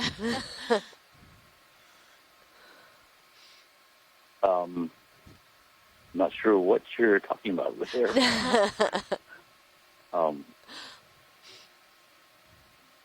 Somebody mentioned the cirri at the over the eyes. They do have two cirri over each eye, like that. The Tetracaledone we looked at earlier in the cruise. Okay. But that's about all I can tell you about it right now. Yeah, it's compartmental. Great. Scott France was in the chat and asked if it was possible that if this was sitting on eggs or just otherwise hanging about, because they're not moving much when they're approached. They don't move very much. They're a slow-moving deep-sea species. And, Okay. they can get up and swim around if they're really upset about something, but even when they're moving, they move slowly. Okay. I don't see any evidence of eggs around it or anything like that. We have seen several of these octopods on previous cruises where they were actually sitting on eggs, but I don't see any evidence on this one.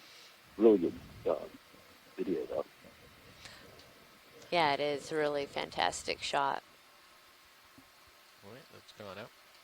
Okay, well, I think I've said everything I can say at this point. Great. Thanks, Mike. Okay, talk to you later. Bye.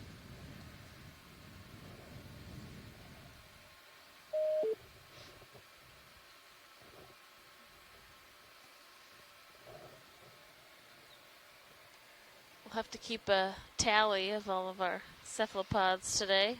I mean, I guess we can't really count the squid. It would be 1 million. But we have... How do you say the name, Amy? I think it's Bathypolypus valvidae.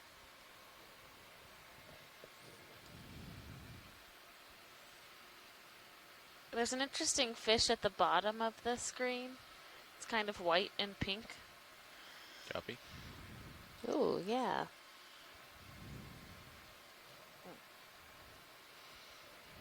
Hey, come on in, video.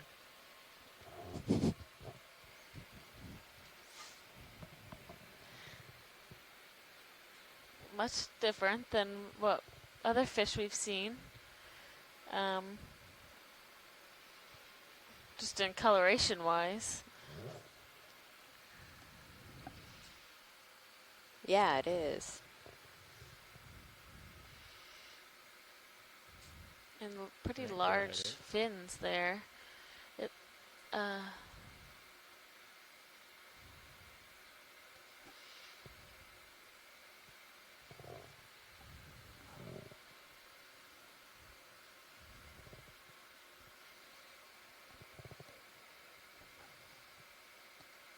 yeah, I know it has its nose to the ground, but that's good to try and get a shot of the head as much as possible. Maybe it's relatively juvenile.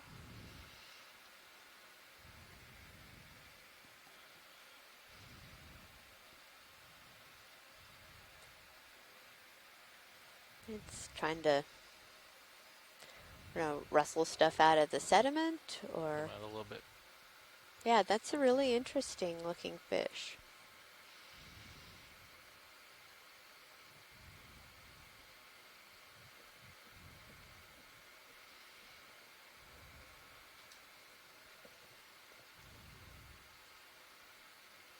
Right, come back in.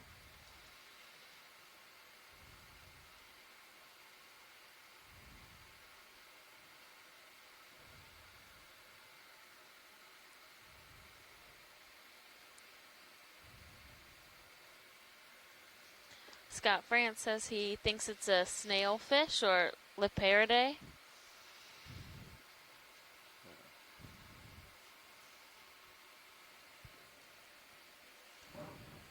Hey, go pilot. There is a waypoint 3. Yeah, I saw Just that. found that. I was thinking, because this wall's kind of petering off to more sediment, Yeah. and instead of backtracking, I was thinking keep going up.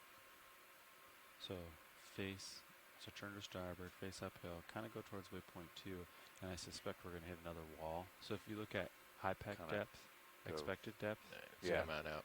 versus where we are now, see how there's like 65 meters Yeah. of depth that we got to come up yet? So my guess is we're going to come up with a wall. There you So go. Come on in. Kind of Tight. come up this way Yeah. Or from just where we are. yeah. Or I was going to go perpendicular to the wall. okay, so just go straight up it. Yeah. And then once you get to the close to waypoint 2, then we'll turn slightly left and then Okay. kind of follow the ridge. They like to hang out on the ridges. Yeah. Yeah, like that.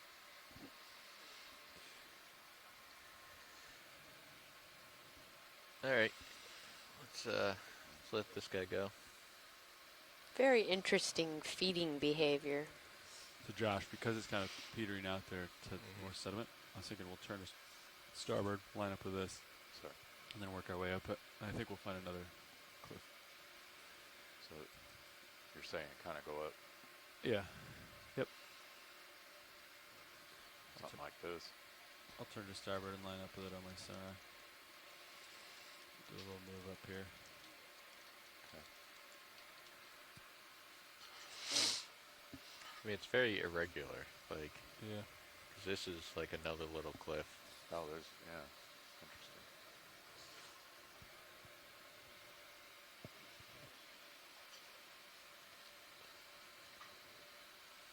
Yeah, it's a really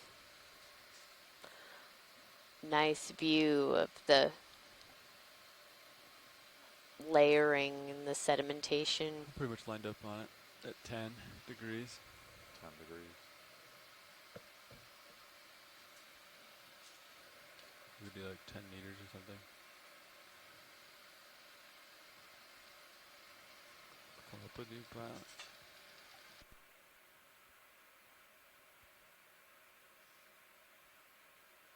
All right.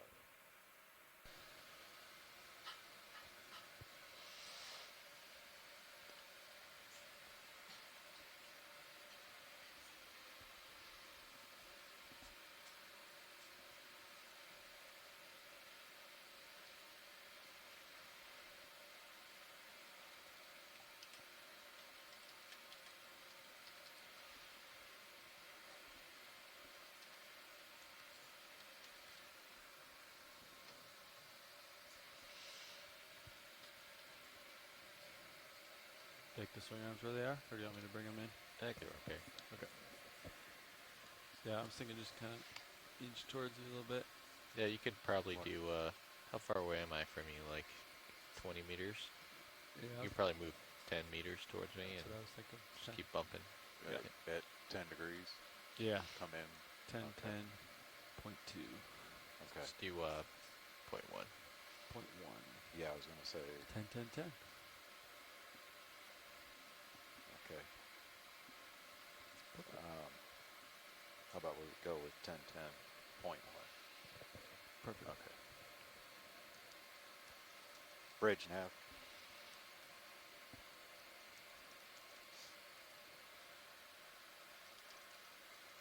Yes. You ready for a move? Okay.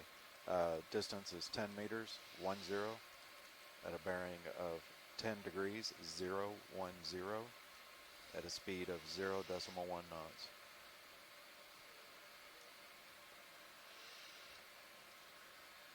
Roger that. Pilot, what's on? Is that another? I think that's another octopus hanging on the side of the wall there. Kind of below that, yeah, right in the middle of the screen. All right, come on in, video. It sure is.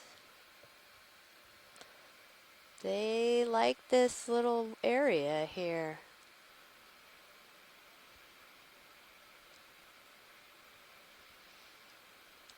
I'm going to Stretched move in out. on it. Hey, Bob.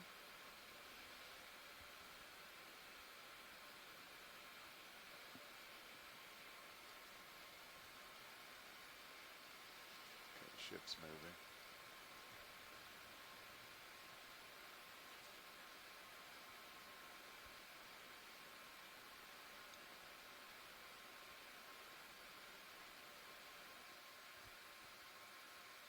It must be the modified tentacle that he was talking about. Yeah, I think so. That would be my guess. Is this is the male or a male?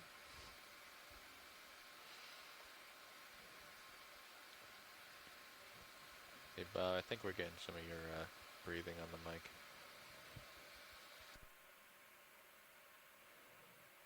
Thanks. Sorry about that.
It's really interesting to see this one on the move, crawling around a little bit.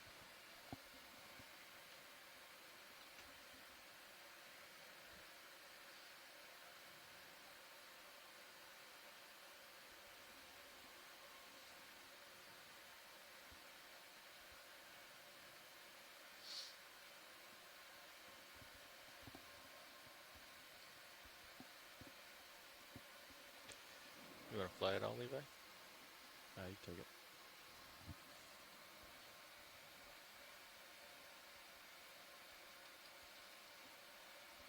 All right, let's come on up. Thanks, guys. It's a great video. So Levi, on the Cirrus one, is that like another, I think that's another Right here? rise up there? Yeah, Yeah, I think it's just, it's another step. I think so.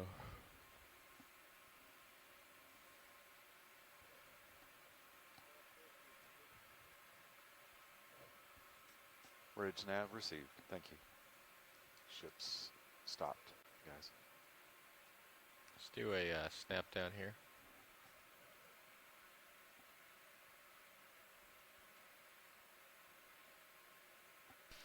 Oh, All right, hey, come on look in. at that.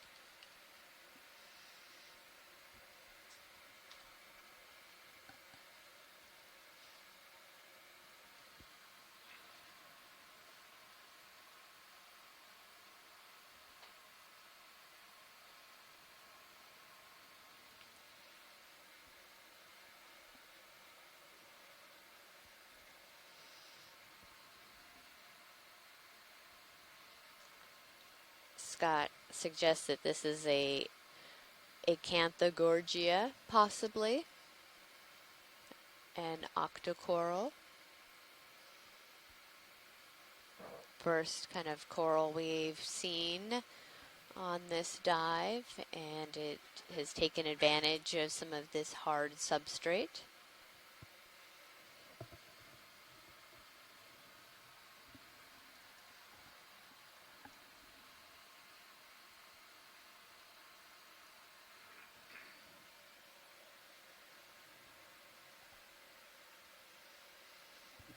It's really, most of the polyps are out. Few of them are retracted. It's a really great spot to be able to get some food floating through the water column. Lots of these little ophiuroid Come on out. arms sticking out from the sediment.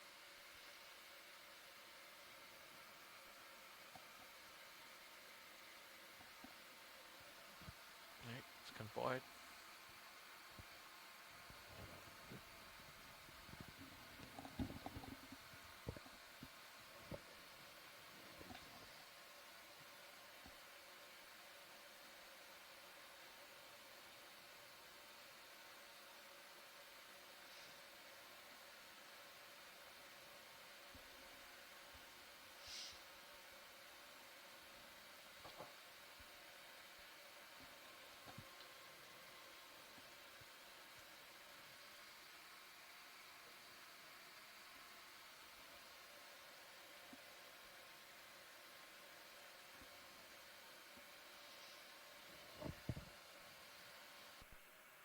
Let's get the fish.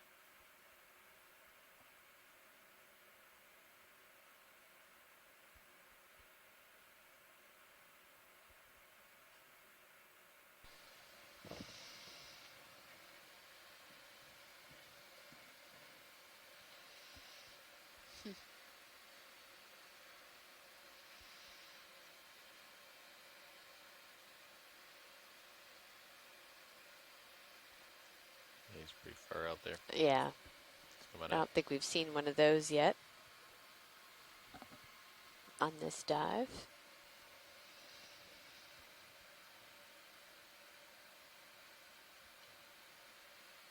Yeah, you can probably put in another, what, 10, 15?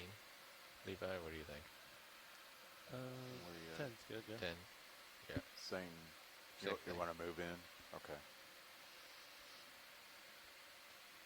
Another octopus.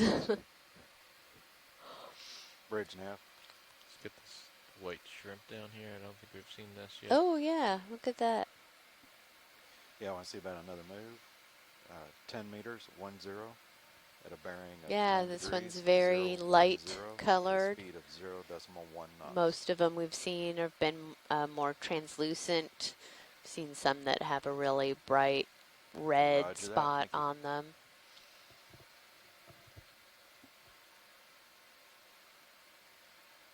I should say most of them we've seen are transparent. This one is a little more opaque.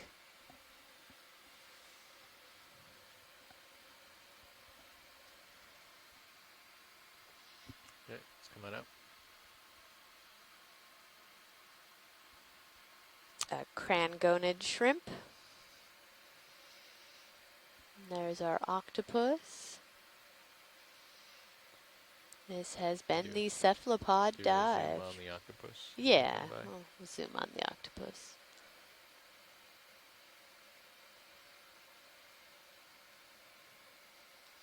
Can't pass up an octopus zoom. Although this one's on the move a bit. Squinting very tightly at our bright lights.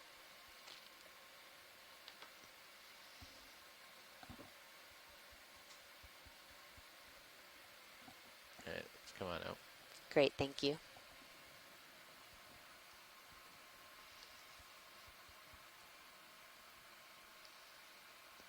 So those little red dots that we're seeing when we zoom in are the lasers for us to get an idea of the size of things that we're looking at, because it's really hard for us to kind of gauge how large or small things are. So those dots are 10 centimeters apart. So all of these octopods that we're seeing are all smaller than 10 centimeters. Oh, bunch of squid again. So many squid. And these are the short-finned squid that we saw a few of them a couple days ago, but seeing lots of them, looked it up online, and I think the common name for a group of squid is a shoal of squid. And these are a commercially fished species of squid, very common in this part of the Atlantic.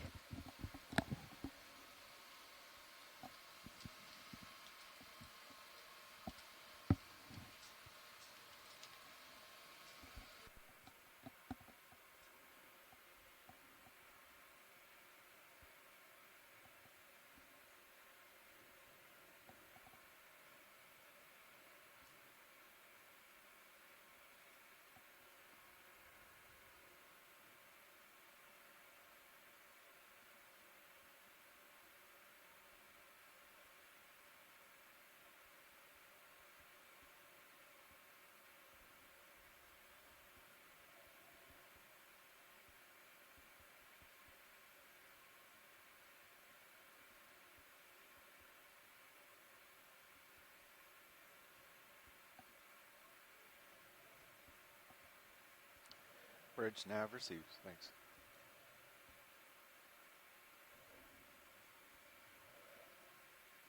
Pilot's copy. Last move's complete. Copy.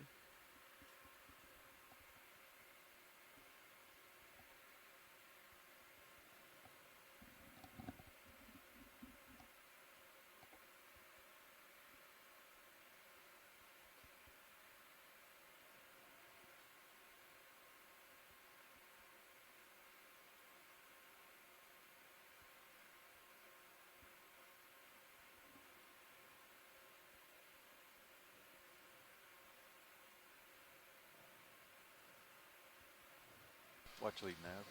Go ahead, Nav. Yeah, just let you know, D2's coming up on the 300 meters, so we've moved another 100 meters. All right, thank you very much.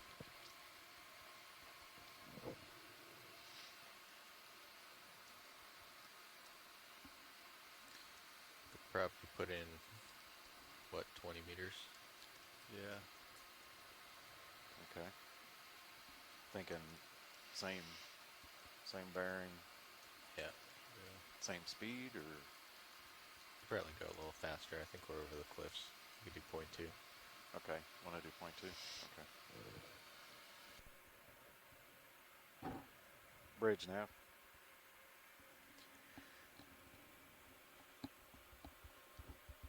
Yeah, ready for a move? 10 meters, 10, at a bearing of 10 degrees, 010, at a speed of 0.2 knots.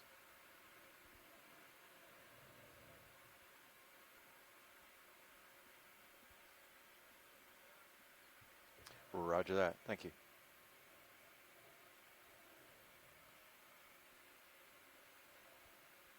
You did say 10 or 20? You wanted 20. It's fine. We'll just add another 10 to it. Okay. I thought about it after I said It's better to be short than too long. Well, yeah.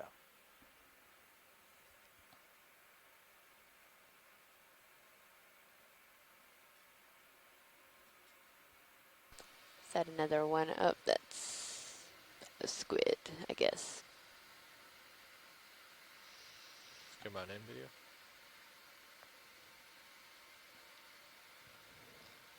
Oh, no, it's another one of those little snailfish.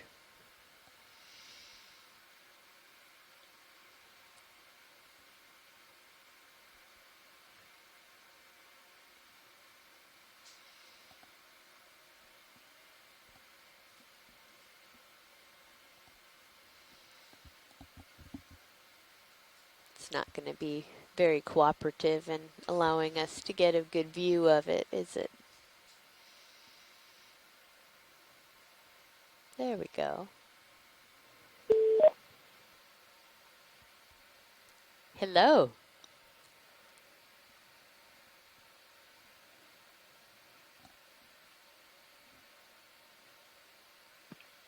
Hi, Amy. It's Scott France dialing in. Sorry, I had to mute the computer there before I unmuted. No problem. Hi, Scott. How are you doing? Good.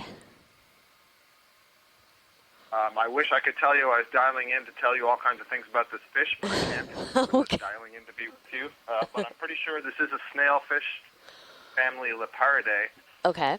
But beyond that, I don't know. I only recognize it from seeing it on past expeditions, but it is an unusual fish, and it usually gets the fish biologist pretty excited when we find it. Oh, excellent. Well, we definitely, have a note of it in C-tube. And yeah, it's a very interesting, the color and how it's swimming along, just eating the sediment on the bottom.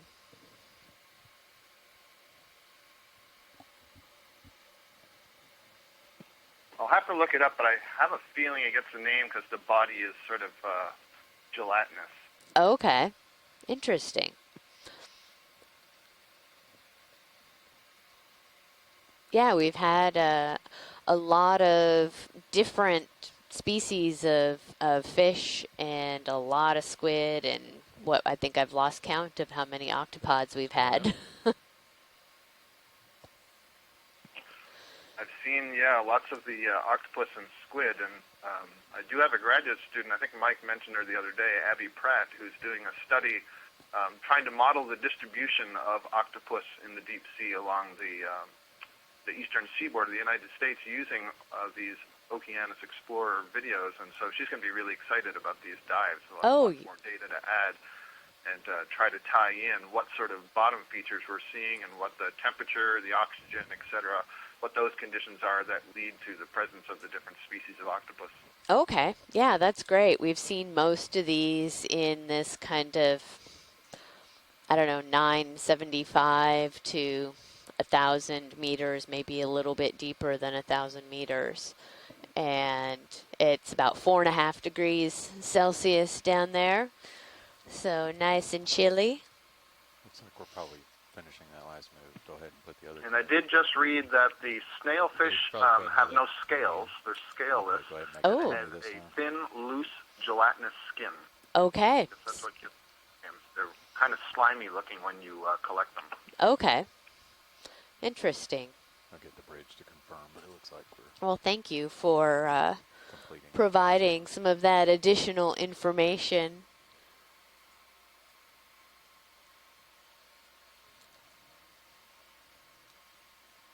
Looks like we have a crab coming into view here, but Bridge nav received, and are you ready for another move? Okay, so you have, while I have you on the line, you have been a science lead on a number of cruises, is that correct? Yes, I have been lucky enough to go out on 3 different cruises as a science lead. One in the Atlantic, the North Atlantic, and the next expedition that will start at the end of August will kind of extend north from some of the areas that I got to sample, and the canyons and the seamounts. And then I was lucky enough to do 2 expeditions of the capstone set of cruises, the 3 years of expeditions that were in the Central Pacific going out of Hawaii. So we did one last year with Casey Cantwell, who's your expedition coordinator. Yep. Between American Samoa and Hawaii. That was really exciting, very remote, lots of places nobody had ever been to before. And then we did another one to Johnson Atoll and the seamounts around Johnson Atoll, which is an area to the south of Hawaii. So very exciting. I really love being out there. I'm sure you're having a fantastic time. Yes, we are. Yeah, it's been great. I've heard lots of cool stories about the Pacific work, and it's been a lot of fun being a part of this on this expedition as well. So, and I've been learning as a non-biologist. I've been learning so much. I feel like a little bit of been trying to be a sponge and soak up all of this.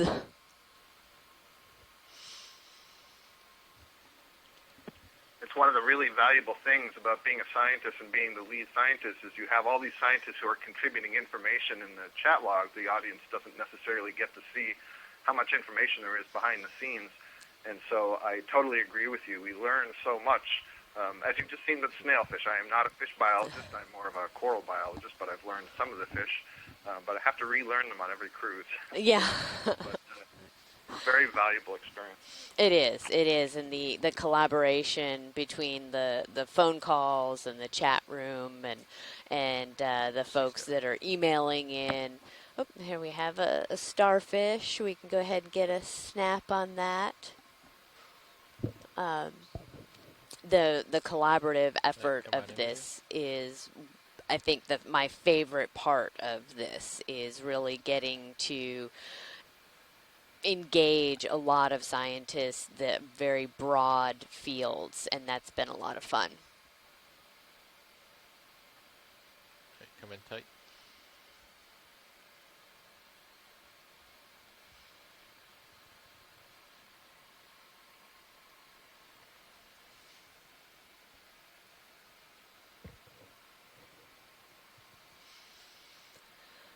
So yeah, here we have I can see to the right side there, you can see just the tip of one of the arms sticking out of the center. Oh, you can see a yeah. long tube foot, Yep. elongated front. Must be Where's the sensing end? the Where's that? water. Okay, Some of yeah. these tubes have pigments on the end of them that are can sense some light, and so possibly. Oh, and there's some right there in front of us there in the screen. Yeah, but a good majority of it is buried. Absolutely. I'm kind of anticipating Chris Ma will call in and tell us about it. I know.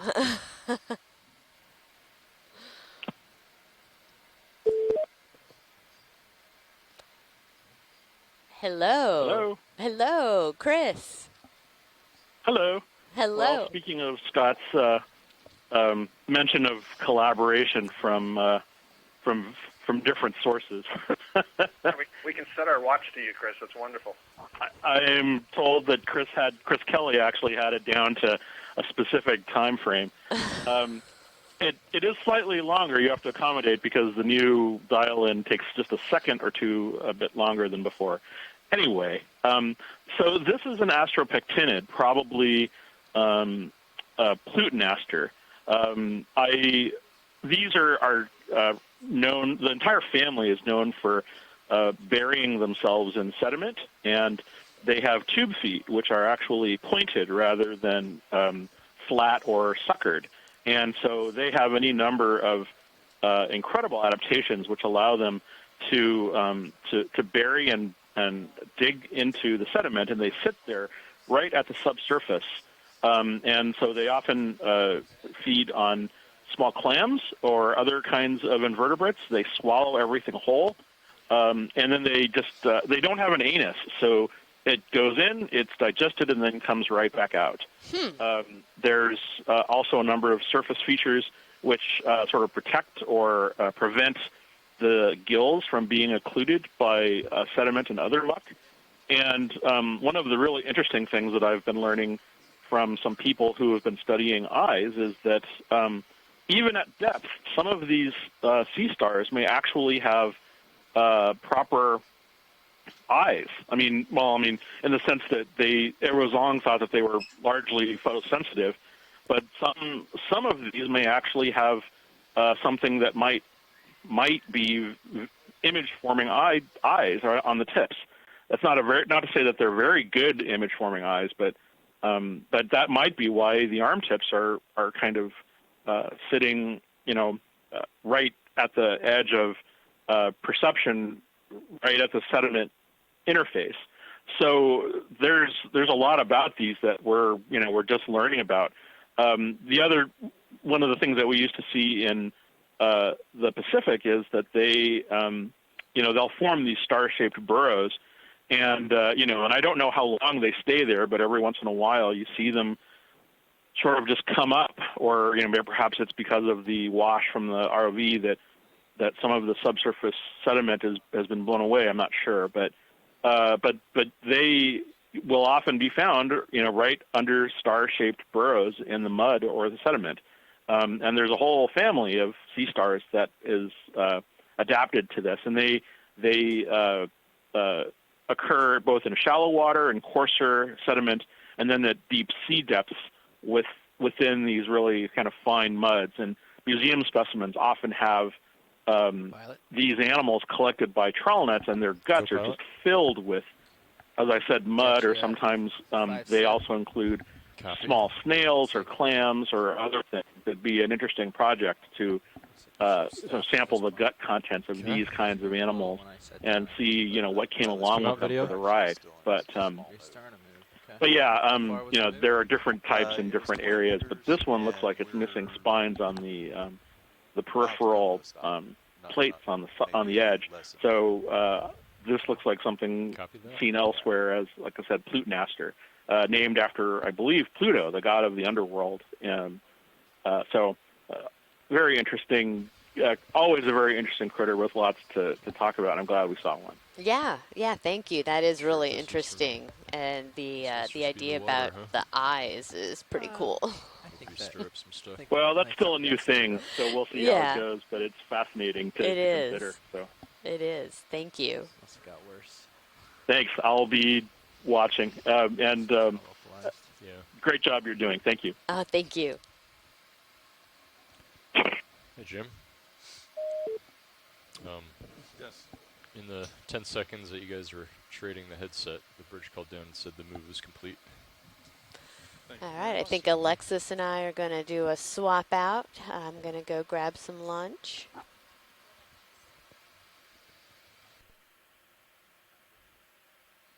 Camera 4-5. Copy that. 12.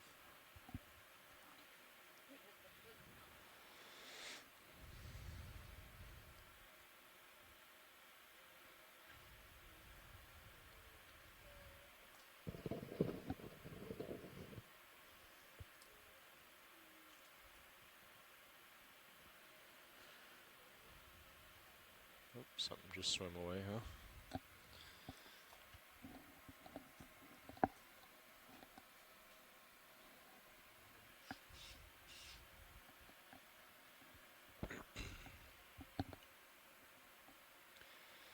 All right, so they were moving it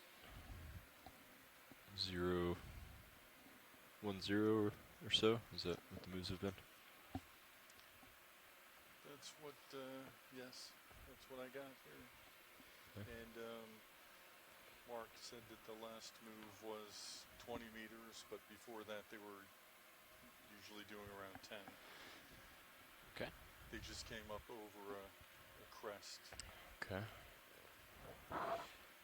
Just so you know, Jim, if it helps, there's a light against the wall there. The button is up on the wall, on the base on the wall there. Up high, up. Follow the, yeah, there you go. It might help you. Is it not plugged in? Just double check. Then you'll be able to see the,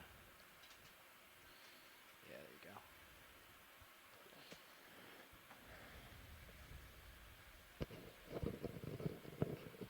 No luck? Nope. Oh, darn. Sorry. I think we could put in a move. They said they've been seeing these step features that... Yeah, I've got something back here, so I think we're good for... You want to do 20 then? Yeah, we could do another 20, I think.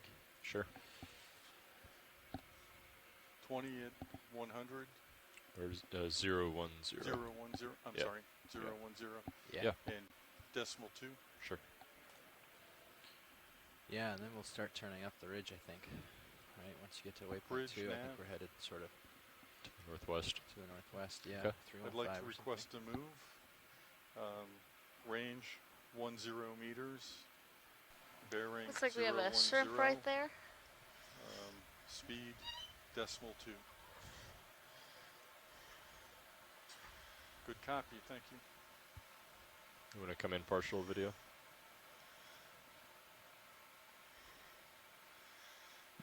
That's a shrimp. Yeah, we saw a couple of these on our previous dive in a similar type of habitat. Okay. They have this come very out. light color. And relatively short legs compared to some of the other shrimp that we see walking along the sedimented seafloor. We have an interesting little trail right there, kind of just stops.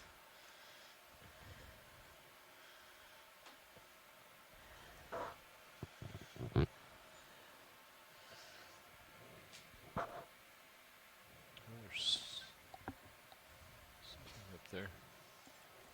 Take a look. It's like a cloud. Someone. Huh. I saw a few squid come darting through, so maybe they hit the bottom there. So, yeah, it's a pretty large cloud.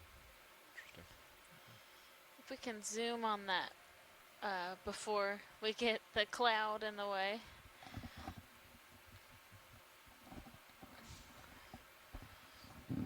Gonna do a partial zoom video.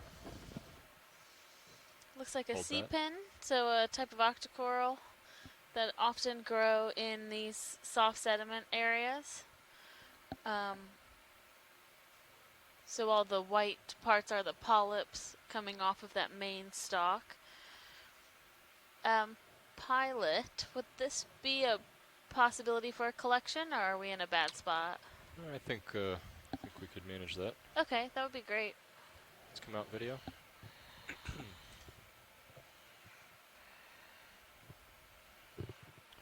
That move is 20 meters. I'm stretched out a bit. Yeah. Alexis, how good are you at This is C-pen general? Not very good. How good are you, Scott? Sure, why not? I haven't used the starboard box in a Not while. as good as I would like to be. Why I get so. Standing starboard pin. I was wondering if this was something like a Halictrus or maybe a Funiculina. I need to do a little bit more research as we get in closer. Okay.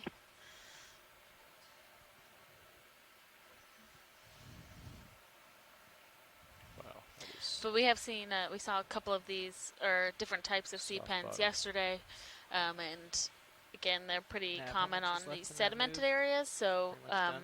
this will act as a nice collection for this type of region. We have approximately 6 meters left. Okay. think we'll be all right, huh? Yeah, I might end up over you. We could easy stop. Sure, but whatever you're comfortable with. Yes? Yeah, might as well. Yeah. Let's just do it. Bridge nav. Could we do an easy stop, please? I'll have to come up off the bottom to get the drawer Thank you very much. open. Yeah. Yeah, you have to get a good grip and get it near, and then we'll extend. Not a lot of current though, right? Yeah, no, not really. So these have like the bulb, like the peduncles. Peduncles. Yes. So I guess we can kind of dig in Thank you. and try to grab it by Just that. suction it. Probably get a lot That'd of be dirt. interesting. Yeah. I think dig in and get the peduncles. Pretty smart. Yeah. So if I go ahead and grab it like vertically, come in, grab it, lift it up, and I can just bring it right over to the starboard box. Yeah, or like a 45, so Yeah. it's sticking up from the jaws. Yep. Yeah. Sounds Okay. like a great plan. You want Hydraulic. your other camera up here? Hydraulics are spun up. Yeah, if you're comfortable. I got another Serious? view, yeah. Sure. Good. Alright. HD2. Drag you over. Disable sample boxes. Off max. Go with the soft grip here. Make sure the starboard box is in view as well, so that way you can make the maneuver without having to shift the camera. I'm just gonna come up a little more. Tilt it down. Okay.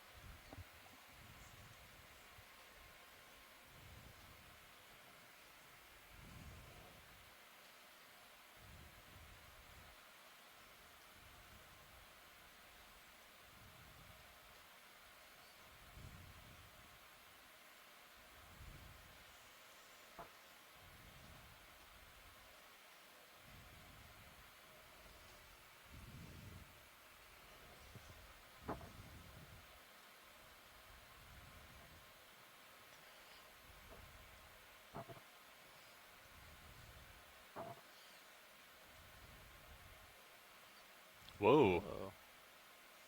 Watchley, did you see that? I didn't. Did it just completely retract down? Yeah. I did not know that they did that. That is a really excellent observation. I've never because seen not that. all C-pens are known to do that, and we've been trying to you see determine that? which Yeah. C-pens You see are the capable hole? of Can you doing get it. I So could- the despite yeah. the sadness of us not getting a collection, it's a good observation. I just hope we got good close-ups beforehand. Watchlead, I could try to dig down a bit to see if I can grab it. I believe if you look in the literature, there are only we- 2 species that have been demonstrated. I mean, to yeah. So retract pilot, like go that. ahead and try. I don't know how deep it goes, so if you would like to Sure. try and dig a little bit. Should I just dig in with the jaws, Jeff, here? Probably, right? Yeah, you see the hole still? Yeah. Not the one your finger made, but the Yeah. smaller one? Yep. Yeah. With a slightly bigger grip force here. Let's try that. I've never seen that before. It's very interesting. Did not know they did that. Usually, these are quite static. So it's like right there where the finger is, right below the Yeah, right. left finger. Yeah. It's that little I hole agree. there. Yep.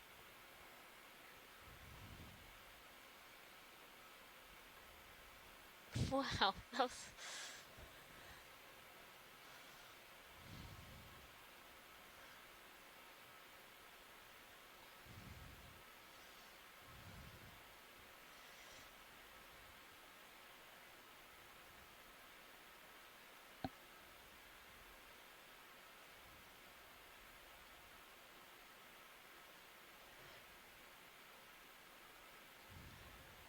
Okay, tilt you up.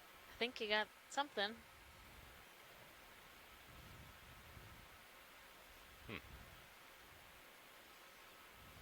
You want to zoom in video? You can come out a bit. Yeah, just like right there.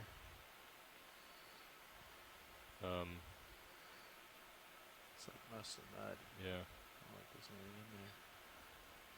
Can you just pan up a little bit to your where the Tygon is or whatever it's Can called? we tilt? Well, zoom out a bit, video, and yeah, I don't think there's anything in Well, there. so I feel like I do see something in between. So see that little rod? It is covered in You mud. want to zoom in video? But if we can put a brighter light on that. Yeah, sure thing. Video, I'm gonna put the brighter lights on. You ready? Oh yeah. Right? That might That's be it. That looks like it's at least rigid. Yeah, you might be right. I mean, I think it's worth it just putting it into the bio box, and if Sure. it ends up not being there, then we tried. But I would rather err on the side of caution. Sure.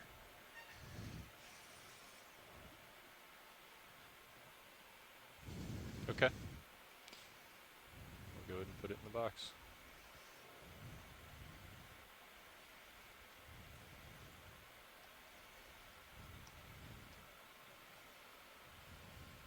Okay. Just get it out of the way. Let's go full wide on all cameras if they're not already. Okay.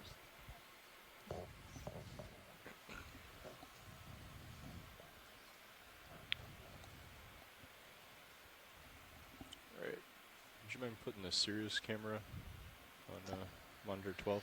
Sled 1 SD. Yeah, perfect.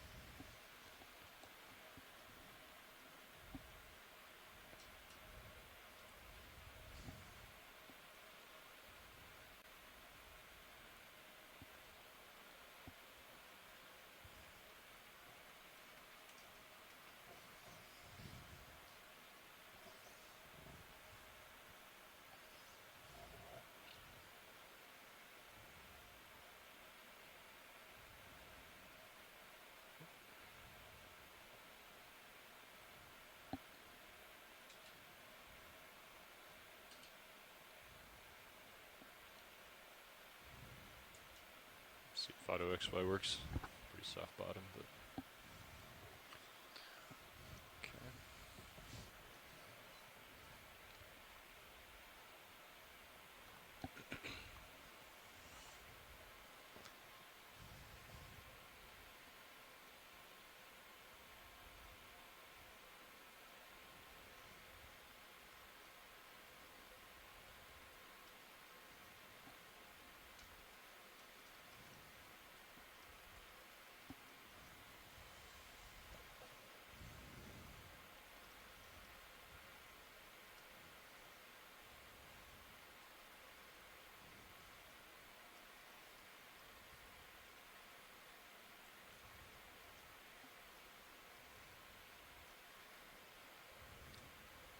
don't see anything in the jaws, in the nip can.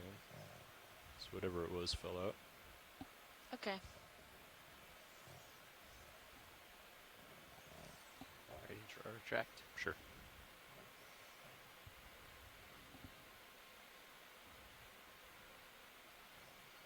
Well, that'll be interesting to see. Yeah, when we get it up to the surface, we'll check if we have something in there or just some nice sediment to bring home. But that was a really interesting observation. If you didn't see the beginning of the collection, we were attempting to collect a sea pen, and when the arm just backed a little. just barely Backed made up a contact, smidge, the so sea pen retracted that's why completely it's into the dusty. sediment, which was unexpected by all of us. Happy again. What's that, Jeff? Sorry. You backed a little, and also the auto depth finally kicked in and pushed you down pretty hard, so that's why it's all this dust. Yeah.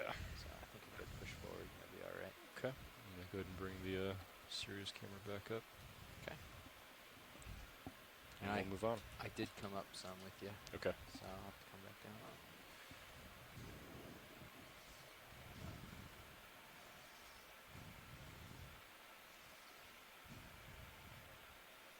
I like this. That's good.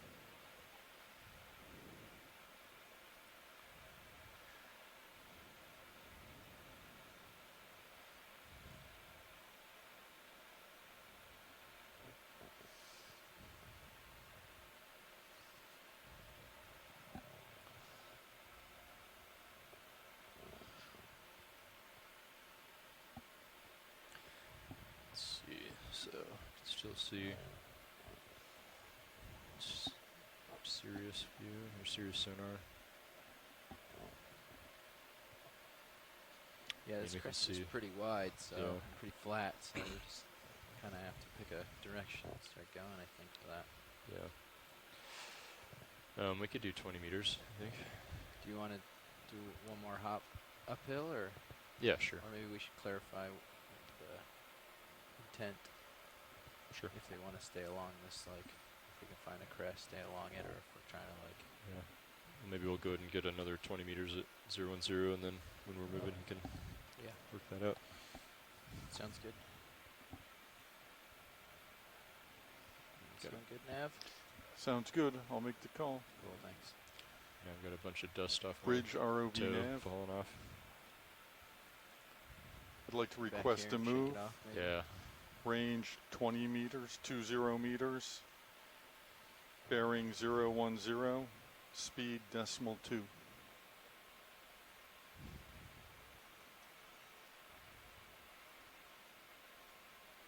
Thank you. Good copy. Quite soft bottom.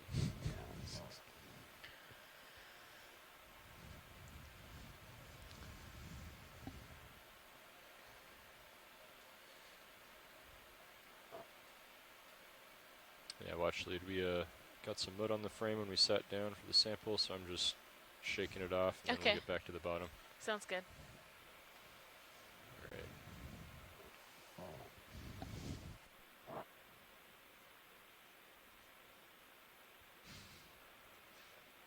Yeah, it's my prop wash from backing up.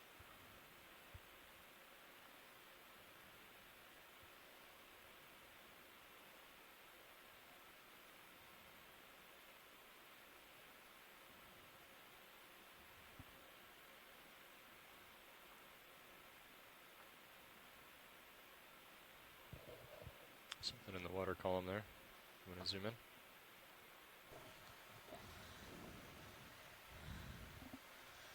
Go a little tighter.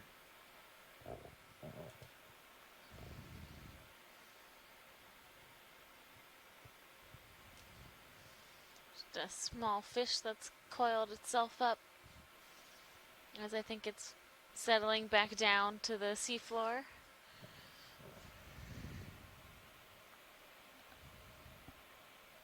Okay, come out.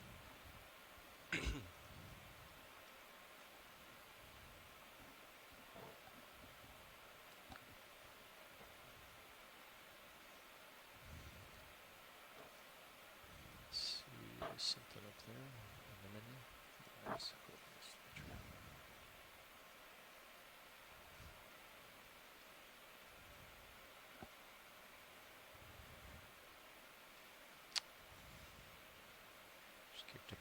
dust. Looks like another fly trap anemone. And could we just take a quick zoom on that area? Sure. Let's do a snap zoom here video. Hold that. A hydroid, I believe. Let's come out a little bit. Just a touch. Yeah, hold that. Yeah, that's good. Thank you. Okay, you can come out.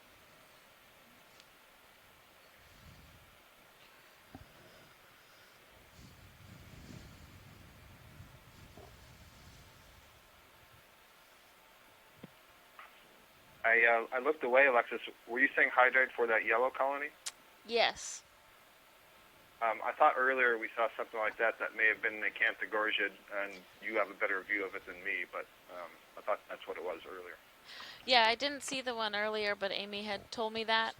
What we just zoomed on was not an Acanthogorgia, but I do think it was a hydroid that time. We have a nice-sized octopus. It's just light. They have to modify that earlier one. That's okay. We can take a look. We have one coming up here after the octopus, and we'll take a close look at that specimen. And hold that, please. It's just been a very octopusy day, and we have another one of these Bathypolypus octopus. Actually, it looks like this octopus has one row of suckers. Maybe I'm wrong. Can zoom in a little bit more. Hold that. It does look like one row that they tend to alternate when they are retracted on the sides, like but so I think this is a different Yes, yeah, and that's the general track for the next octopus move, than we've seen Okay. today. It could be one of the warty octopuses that we saw on a previous dive. It's also quite a bit bigger than the octopuses we've been seeing today, which were under 10 centimeters, and this is definitely over 10 centimeters. Do the 4 bites for you, maybe? Sure. I know there's particulate. We can try it. Go ahead. Alexis, can you repeat the genus name you think it might be? The previous ones we'd seen today were Bathypolypus. Let's bring up the color a bit. Right, I meant. Camera's on as well. Well, here's Mike. He can Yeah. Yes, this is Mike. Hi. Hi, Mike. Yeah, I don't think that was a Bathypolypus. I didn't get a real good look at it before I switched over to call you, but it looks like a granuledone. So that would be granuledone vericosa. Yeah, let's zoom in on the eye Okay. video. Is that, have we seen this type on a previous dive? Thank you, Bridge. Lined up at 320. Yeah, I saw one of those a couple of days ago.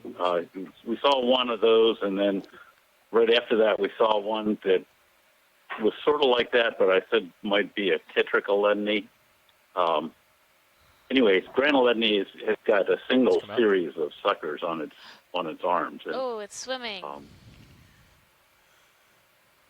okay, I'm Sorry. missing the swimming, but actually, well, never mind. Anyhow, we're seeing a fairly good variety, and it's actually good for Abby's thesis project. She'll get some more observations out of this. It'll add to both her descriptive work and her modeling work. Great. So this is great. It does definitely have one row of suckers, so just so to confirm what you said earlier. If it has one, if the suckers are in a single series along the arm, then it's not a Bathypolypus. Right. But, I'm pretty sure that was a granuledone. Okay, thank you. But we'll take a closer look at it later. Oh, and he's not going to cooperate. Great. All right, let's come out. I think full he wide has if you're not evaded already. us anyways. Pretty active when we did come in on it. Quite a bit of a different behavior than the Bathypolypus we were seeing earlier. I'll just, while I'm on the line, I'll put in a plug for a Facebook group that I find very helpful. There's a group that's called Underwater Screenshot Sharing or something like that. And usually by the time I get done talking, they've already posted either clips or still images from frame grabs from the observation. So Wow. there's a lot of people around the world that pay attention to this, and I find that group to be a really useful citizen science group because they do post a lot of things that I would miss otherwise. What's the general direction? Great. Yeah, that's really helpful for us as well as people The watching. general direction, So, I'm sorry, I missed the last the general bearing to waypoint 3. That would be around thanks for. 315. Can we take a look at those corals that are growing on that ledge? Sure. They want to look at this. I have nothing to say about coral, so I'm going to hang up. Thanks, Mike. Helping you get your bearings. Okay, bye.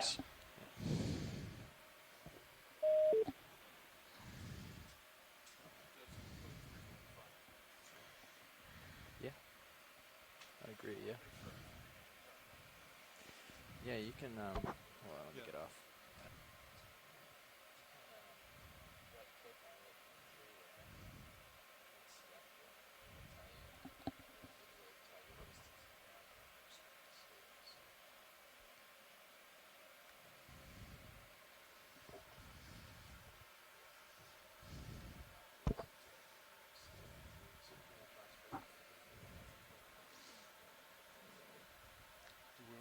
Are we looking to move?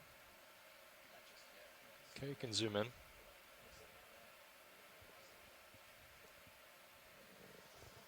So this one actually looks like that possibly carnivorous sponge that we saw earlier.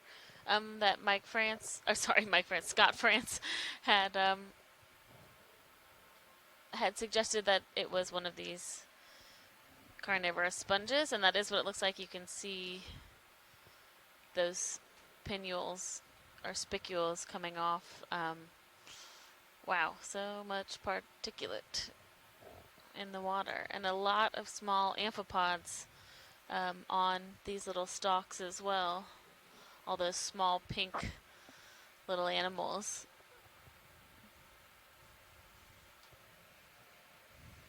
Okay, let's come out a bit. I've always liked the name Mike. Sorry about that, Scott. And then just above it, if we can take a look at that other stalk. Now this does look like an Acanthogorgia octocoral.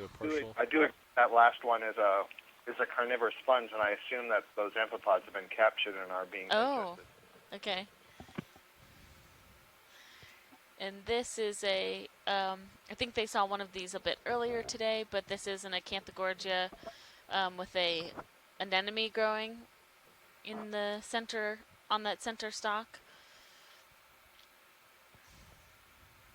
These are often a yellowish, almost a brighter yellow color, but there is color variation. As you can see, you even get color variation within a colony, so some parts of the polyps, some areas where the polyps are lighter than other areas. Okay, let's come out video.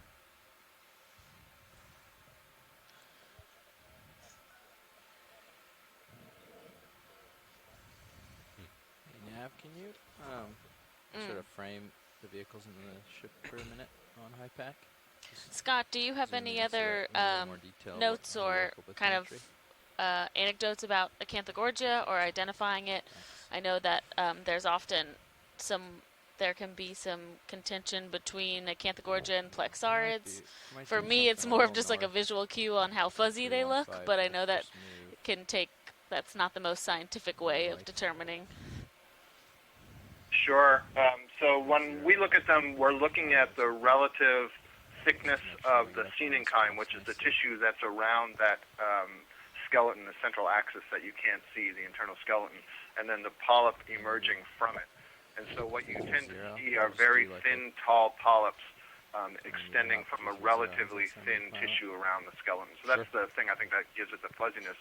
Also, one of the hallmarks of most of the Acanthogorgias, not all of them, but certainly the genus Acanthogorgia, is that they have some fairly prominent spines that are sticking out at the end of the polyp, just below where the tentacles would emerge. Okay. Such that if the tentacles are folded over or folded towards the mouth, you could see this crown of thorn ring of spines around it. So that's another real key.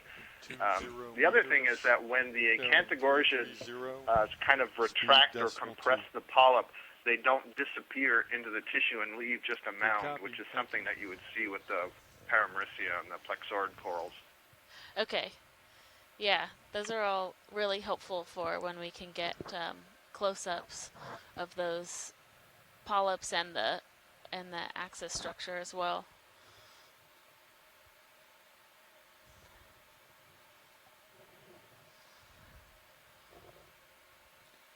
Sorry, pilot, are we on a move? The ship is moving. I'm getting pushed out. Okay, I'm just gotcha. moving slow so I don't kick up a bunch of dust. Yeah, that's great. But Thank if you. you see anything you'd like to zoom in on, I'm well set up for that. So. Okay.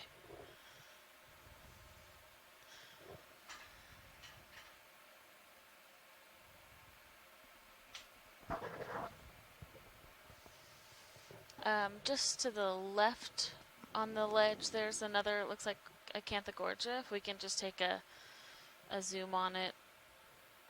Copy that. It's kind of a palish branching coral.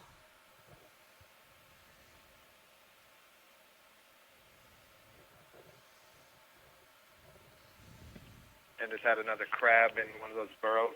Right. To the right.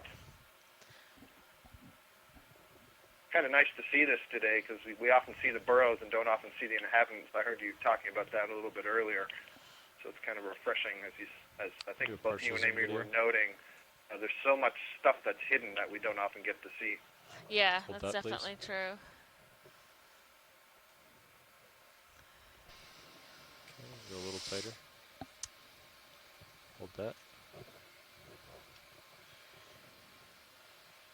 There's a small shrimp swimming around there as well, and looks like possibly a worm, that pinkish stripe on one of the branches. I think that reddish shrimp is a mysid shrimp or an opossum shrimp, closely related to the amphipods and the isopods. They all brood their embryos in a chamber just below the thorax. So often if you see them kind of swollen there, it's because it's a female carrying the embryos. Oh. And she'll carry them until they hatch from the eggs.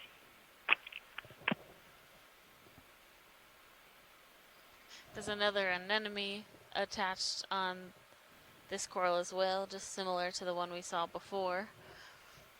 Just facing the other direction.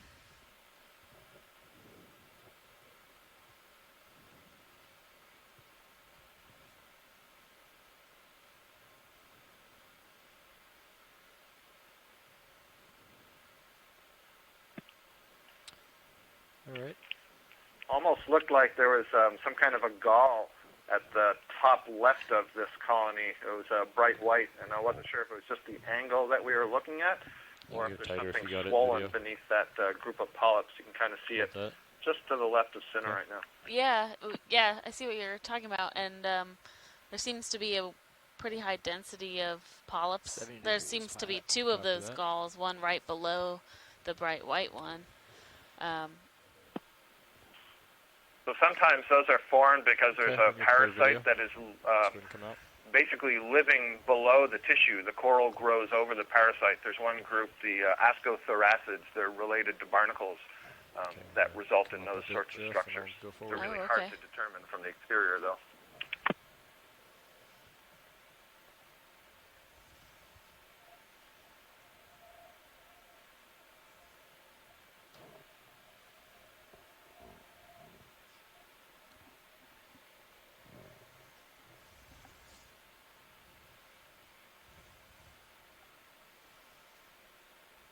There's a lot of these white sticks sticking up. I think we had suspected maybe they're a type of worm, that would be their casing.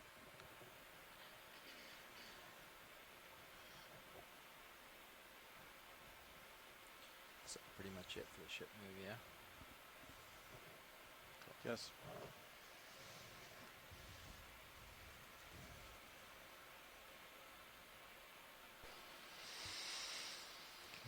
Coming up, Jeff, and I'll push out. As long following you up on my camera?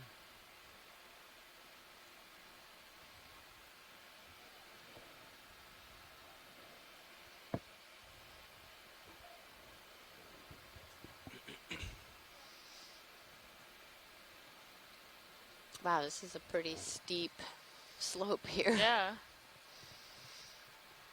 See some of those squid again. We saw a different octopus while you were away. Oh, really? One of those, I think it was There we go. the genus, I can't remember now, but a warty octopus. Oh, Turn my head a little so nice. you can It go was, up there. yeah, quite a bit bigger. Granolodon. There, thank you. Got a There's some couple of fish there yeah. too. Yeah.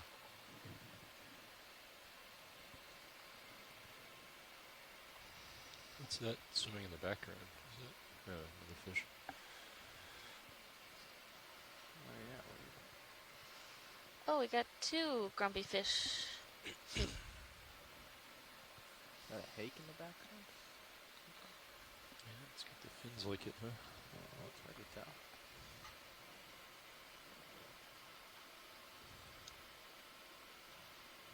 Kind of like a gets good radio reception when I want to go along. Turn on it. Antenna on it. Alright, video, you can zoom in.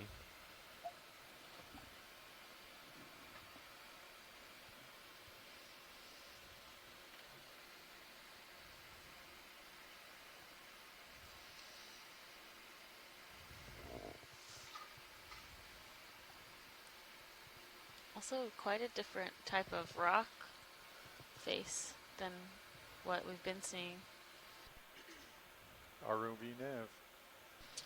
Yeah, I think this has a little bit of that encrusting on it, whereas before we were seeing more exposed.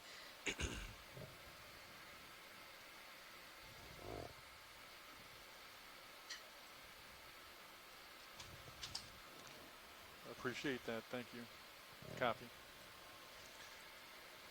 Pilots, did you? Okay. I copied. Yeah.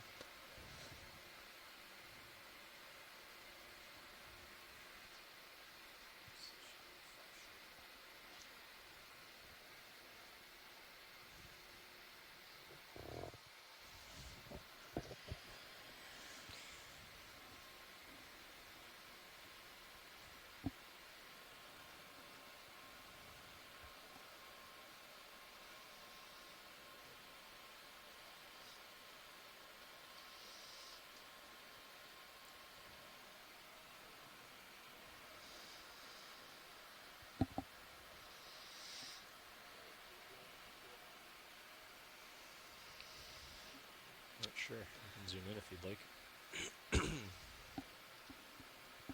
It does, yeah, look like a type of tube worm or polychaete. So the tube is on the outside and then the polychaete is on the inside. You can see it's Oh, yeah.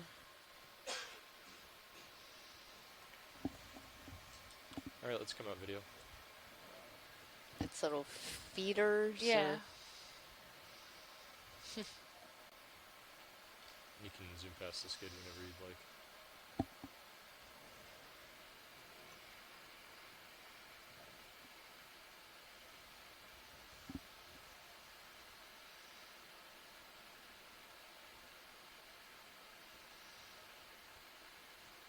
So what direction was waypoint 3? So I'm pointing uphill now, still. I'm not sure. Maybe we should clarify if we want to get to the crest here and go up, or if they want to stay along this steep face and go along. Looks like it was kind of purposely chosen this south face, but I didn't know if that was. Yeah. Maybe just double check with them. Yeah, you can go in Double tighter check with watch video. lead. See if they want us to follow along the top of the crest, like get to the top and go, or if they want us to hang out on the south side here. And some clarification so we can do the right thing. Nav to watch lead. Go ahead now. We're wondering whether you want us to go up the steeper part of this or go onto the flatter side and transverse up. Give us 1 second.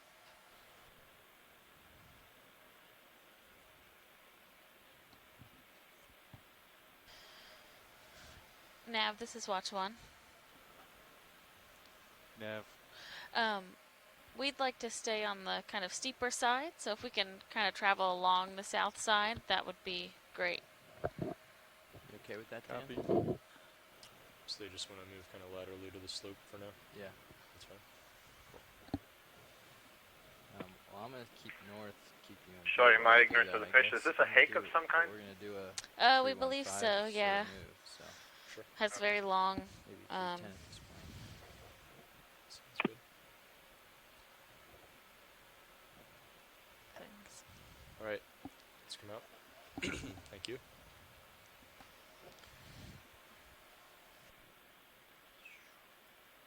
Fighter planes. Yeah. I think we're okay with that. Ready for that 315 Yeah. or 310 move. Whatever's good for the target. Looks like 310 now, right? After that last move.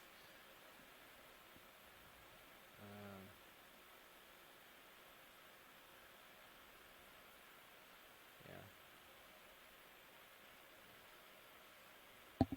So yeah, 305, somewhere around there. Okay. Sounds good. So we want to do 310, 20 meters, decimal 2. Probably, we could probably do 30 meters at this point. He's 30? pretty far out there, yeah.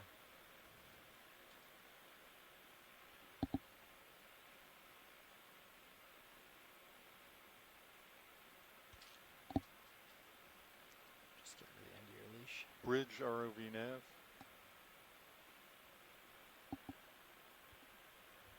I'd like to request to move.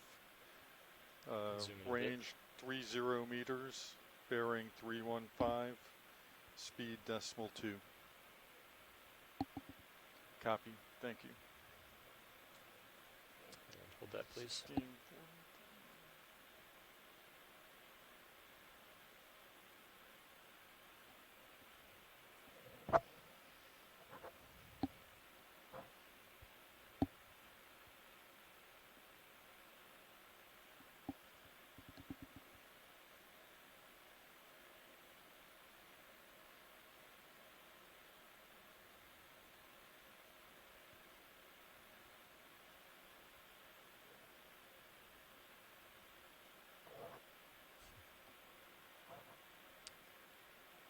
So we need fish. Huh? Okay. Hello. We can Hello. stop video and let him go. Hi, this is Peter Oster. I just calling in to say it's a long, thin hake in the video. Theis chesteri. Okay, thank you. Yeah, and the two fish sitting by the rock before were pallid sculpins. Catunculus is the genus. Cool. And do they have a common name? Pallid sculpin. Sculpin. Sculpin. Sculpin, great. Thank you. Okay. And I feel pretty good that hake. I think you taught me that. Well done. Yeah. Well done. Well done. Carry on. Have a good day. All right. Thank you, you. Peter.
Another octopus.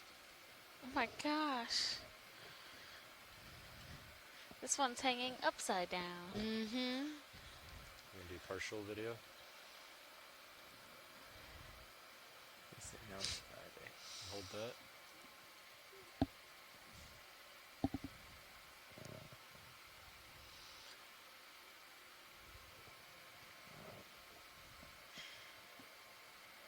Now this does look like another Make sure the bathy forward lights. polypus, Mm-hmm. right? Headlights. Yeah.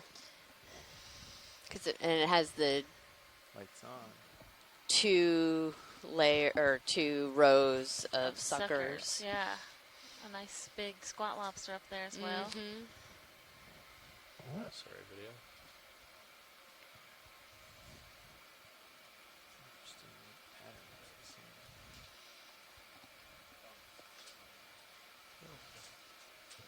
Go ahead, video. Oh. Hold that.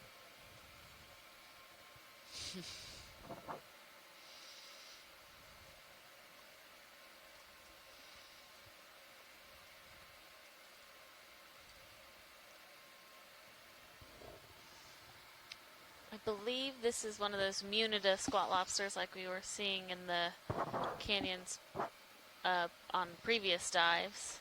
Do you want to change that? Okay. And, zoom out when you're clear, video.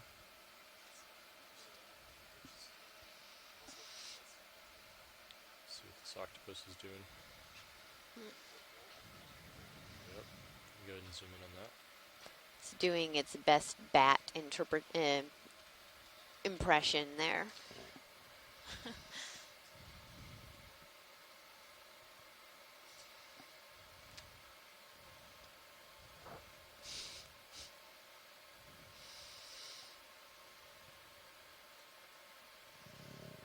And we have seen this same type of octopus on soft sediment today, and now kind of crawling along this harder substrate. And I know that Mike Vecchione has a intern that is working on the video that we're collecting to characterize their behavioral patterns, as well as work on, I think, some modeling for where the species might occur. There's always So time for an octopus shot. always great to see them exhibiting different types of behavior. Doing a bunch of acrobatics here. Yeah.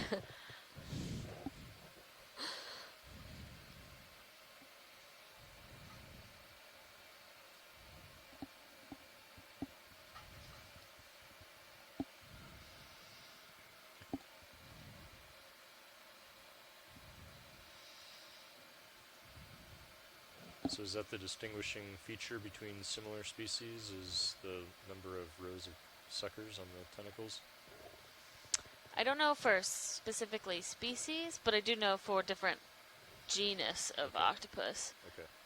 That is important.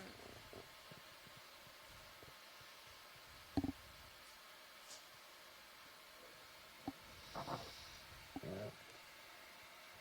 can get a few more seconds video, and then we'll move on.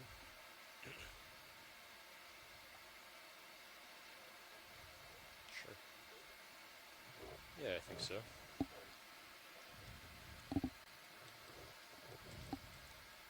I'm about 90 degrees off our ship track. Okay. Get straightened out here. Is the ship still moving, or is it stopped? The ship's still moving. Copy. We'll move on. We'll get the headlights off. Thanks.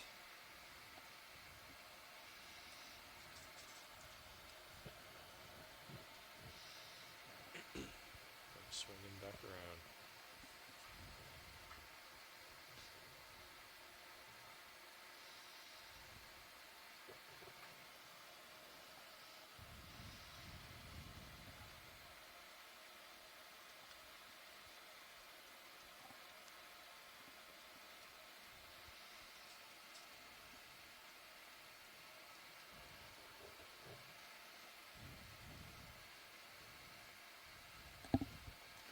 Copy. Thank you. Another kind of area of some of these outcropped rocks. Get back up. The and come down a bit. mating pair Yeah, you of can take a look at those that if you Chaseon want. red crabs. Come back. Okay. Give it a second. any interest in anything in the camera view right now, watch lead? Otherwise, I'll continue to get straightened out with Sirius. We can get straightened out with Sirius. Go ahead. Grab some ink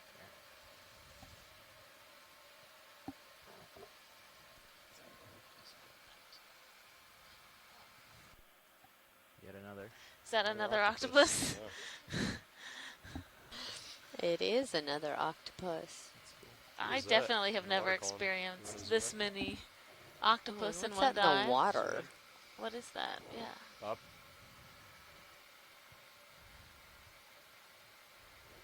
Hold that. Oh. That's.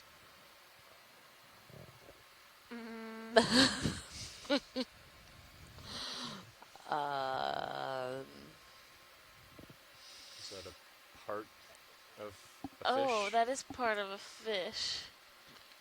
Okay. Interesting. But is that the How do you know? head of a I don't know. gulper eel? Do you see the jaw line? Oh. Yeah. Well, Interesting. yeah. Interesting. Well, we can zoom in on the octopus. Yeah. Let's come out video.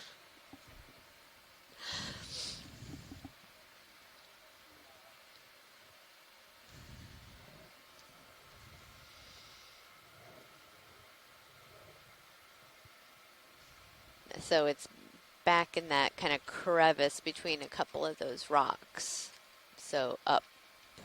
Oh, gotcha. It's a cool fish right here. You want to zoom in from here video? And I'm not sure I acquired it myself yet. Let's see, it's up to the right between those two rocks. Okay. I don't see I it. actually don't know if I can see it now from this Okay. view.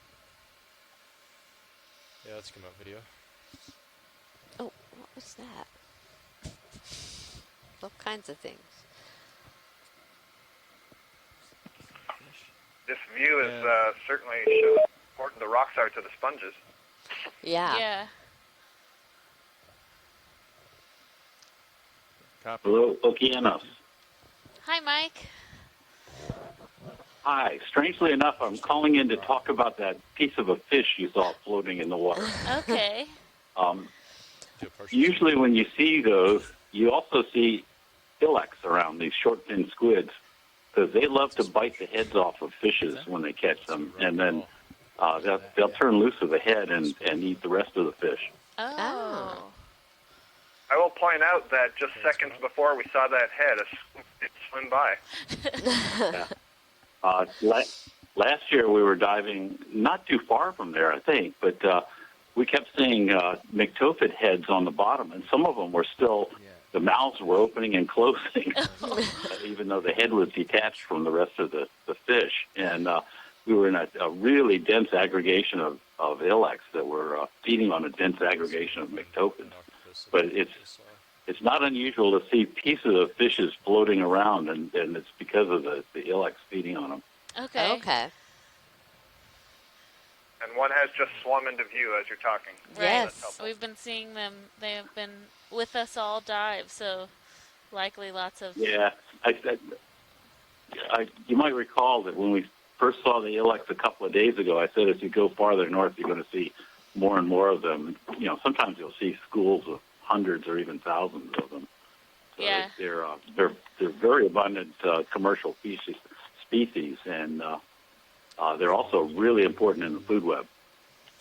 I'm still at 90 degrees. Not to detract from the fish heads and squid, but I can't resist pointing out when you were just focused on the bottom there before how dense those white arm-like structures that are poking out of the bottom. We're wondering if they're worms or worm tubes or ophiuroid arms or whatever they are. But right in this particular area, they're especially dense. Yeah. Yeah, and this over to the right above this little ledge as well. Yeah, we can just take a zoom. If we can take a zoom where all the white, like filaments are on the seafloor. In this view here? Yeah, just like they're everywhere. So I think any view. It's going in on those two there.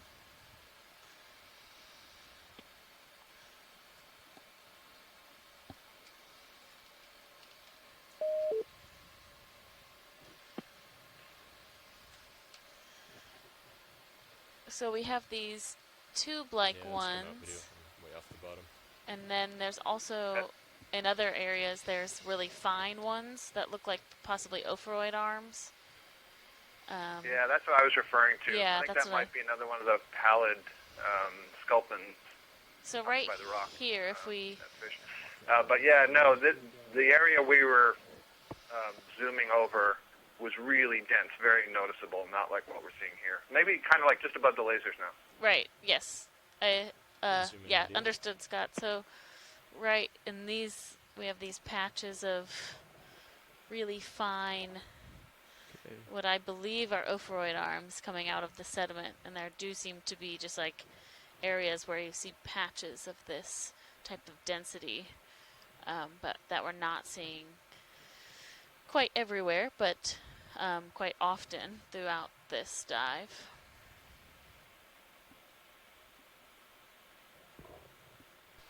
Okay, let's come out. And just to let everybody know, if we're talking and we go quiet for a second, they're going to be doing fire and boat drills on the ship, and so we will mute our mics so that you don't hear the alarm sounding. It's really stirring up some dust, huh? Yeah. I thought it was me. No, these guys are, they are quite active zoom on the in bottom. Yeah, they like to make dust Make a clouds. mess. Yeah.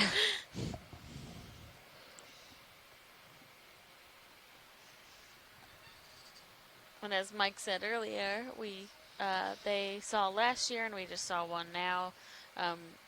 Fish heads Right, that you wanna do are another will float to the bottom, 315? and that is from these iliac 30? squid that How'd you feel will about the bite last the one? head off of the fish and then It's eat the alright. rest of the Felt fine, body, Yeah. and leave the 3-0. head, which Sounds I'm good. sure is a welcome meal by the scavengers that are on the seafloor. Bridge ROV nav. I'd like to request a move. 30 meters, bearing 315, speed .2. Seeing several Good of copy, these thank you. kind of fly trap I didn't type catch anemones it. Did you, again. if the watch leads know we crossed 400 meters? No, I did not. Okay, cool. We've I'll let them know. So.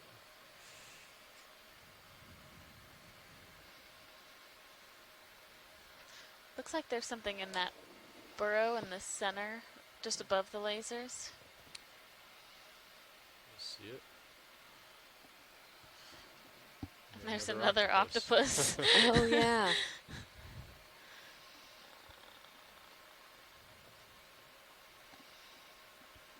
I don't know if I've ever seen so many octopus in one dive. I agree, Pilot, it Enough is. to where we don't sit down and zoom in on every single Yeah, we're not like, oh, octopus! Yeah. You can zoom in on this. Oh, or there's just some... Ooh. Oh, it's a cup coral. Oh, And yeah. an anemone. Yeah. So, and a sponge. So And a lots... squat lobster. Or no, that's a shrimp. Oh, there's a big Also, scale that purple worm. thing, is that a Entropneus worm or a Yeah. worm? Yeah.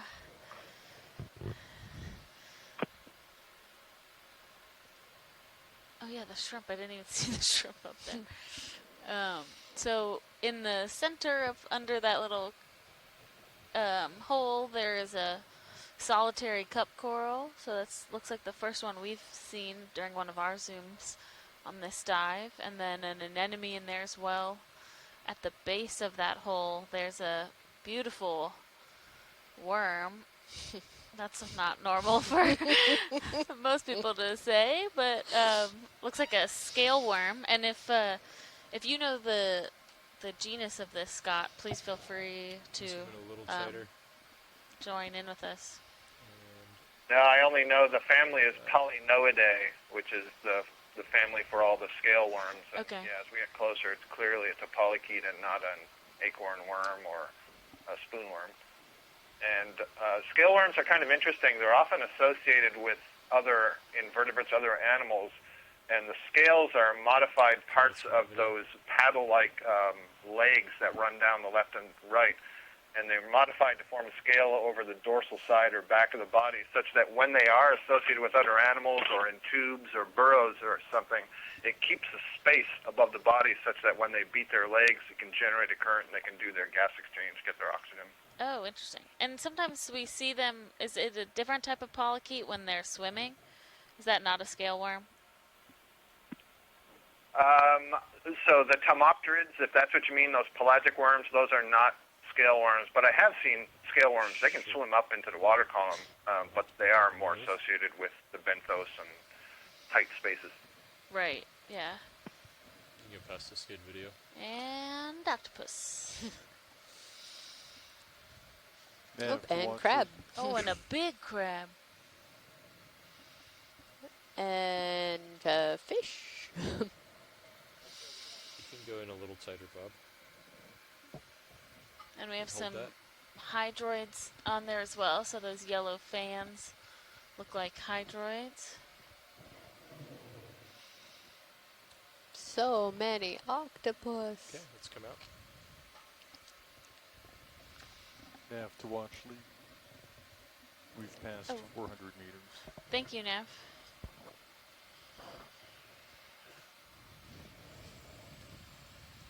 Yeah, a bunch of these sculpin.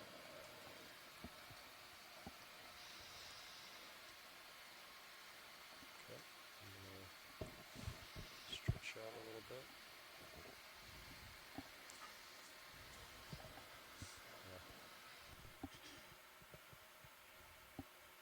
Looks like some more of those hydroids as we're passing.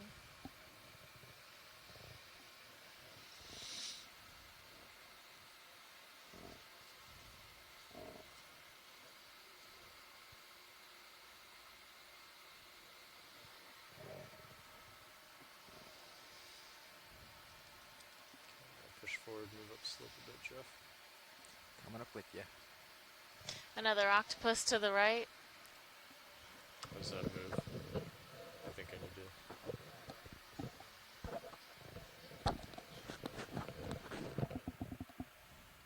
How's that?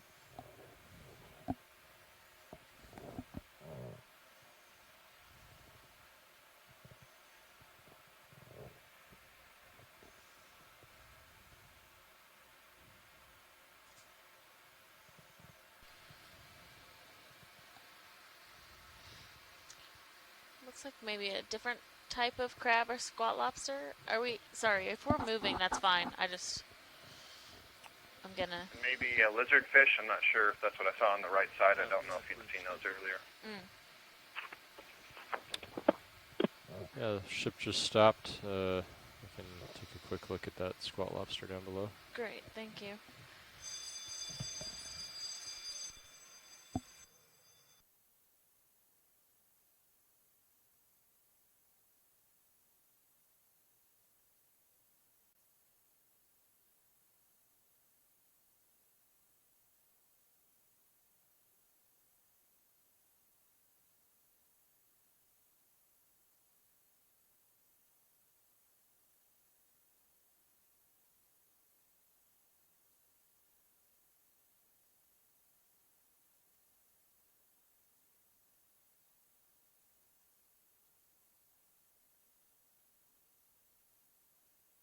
Okay, let's come out.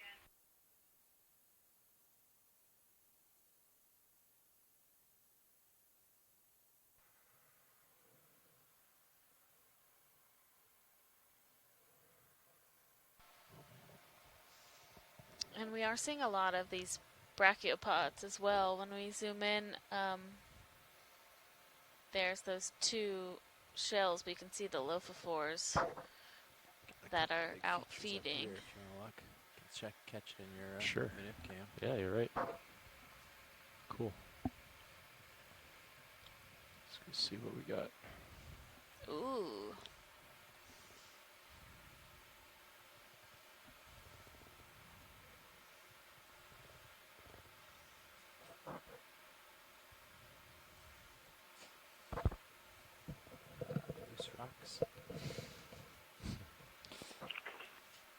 were saying earlier how many octopus there are, it reminds me of some dives that we did up further north in the canyon, Head a bit to off of starboard, maybe hang out here for a bit. Massachusetts and New York, basically. And octopus are really common in those canyons as well. Yeah. And it's why I asked earlier if Mike Vecchione thought perhaps one of those octopus we saw was sitting on eggs, because when we saw them in the canyons, a lot of them were tucked underneath ledges and were sitting on eggs. So it's really interesting to see in these sorts of habitats some of the differences, compared to when we were on Ophelia or on the flat mud. Yeah, that is really interesting to note. And I was just thinking, we can we could rename this Octopus Canyon.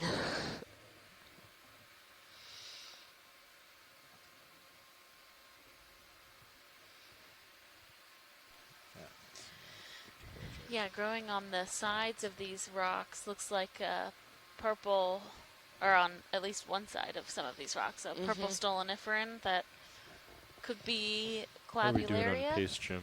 Are we in a rush, or not in a rush, but do we need to keep moving, or do we have time to kind of hang out? To average about 0.1 to hit the target. Copy. About approximately 395 meters from the target. Okay. All right, would you like to look at this watch lead? Yes, please. Okay.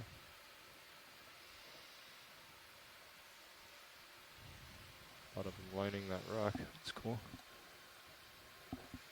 Yeah, these are pretty large rock features. Sorry, shouldn't be yawning. It's just so one peaceful. neat observation here is we're looking at this. I agree with you, Alexis, probably clavularia or some form of stoloniferous octocoral. But note how it and all the sponges are on the sides and the lower part of the rock and not on the top where all the sediment is accumulating. So they have a better chance at surviving once the larvae settle and grow, All right, where Bob, the sediments zoom can't pile up on them. Right. Yeah, that's a really important note there, Scott, that, all of these sessile benthic organisms really need to have that hard substrate that's not going to get covered in sediment to be able to attach to. And so, as you noted before, all of these flat rock surfaces are also covered with a bunch of these encrusting sponges as well.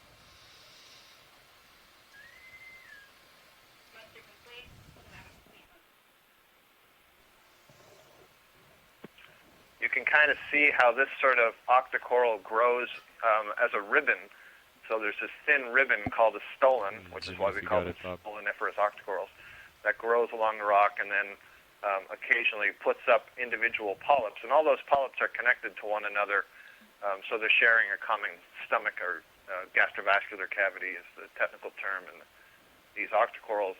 And I noted, they can retract, and I noted to the right there was a small purple blob where you didn't see these polyps extended. That is the body wall with those tentacles on the end. The mouth would be in that ring of tentacles. And it's an interesting contrast to see. They just look like a little wad of gum when they're fully retracted. And here they're basically in their extended feeding form. So as we pull out, if we just look to the right, come out a bit. Might be fun to see that. But there you can clearly see that linear ribbon in the center there going up the rock, and individual polyps extending from it. So these are all octocorals. They're related to the colonies that we've been seeing, for example, those yellow acanthogorgia earlier, but they don't have an internal skeleton. There's lower part of the screen to the upper right of the curled white tube, you could see that little sort of purple bubble gum with no polyps extended. So that's what they look like when they're retracted. Yeah, thanks, Scott. Yeah, so you can see those little tube worms right there, and then just above them, there's a little lump with a couple polyps that are retracted, and you can see just how much they can pull their whole body wall in versus these ones that are fully extended. Also a real nice view here. You mentioned the polychaete worm, so you've got that curled comma-like white tube, and you can see a ring of tentacles sticking out there. So that's a polychaete worm, similar to that scale worm that we saw earlier, different family, but it's a worm, and there's a coral next to it, and they're both feeding in the same way. So they both have a morphology that is adapted, basically where they put out this net-like structure into the water column in order to capture all these particles that are flying by. So it's interesting the way evolution has had them converge on similar morphologies. Yeah, and just on the bottom, towards the bottom of the screen, there's a white little area. That's a cup coral as well. So if we could just take a zoom just below the crab to the right. It's on one of those like blocks. It's gonna be. Yeah, right kind in of the in crack. some of the crack. Yeah, in that crack.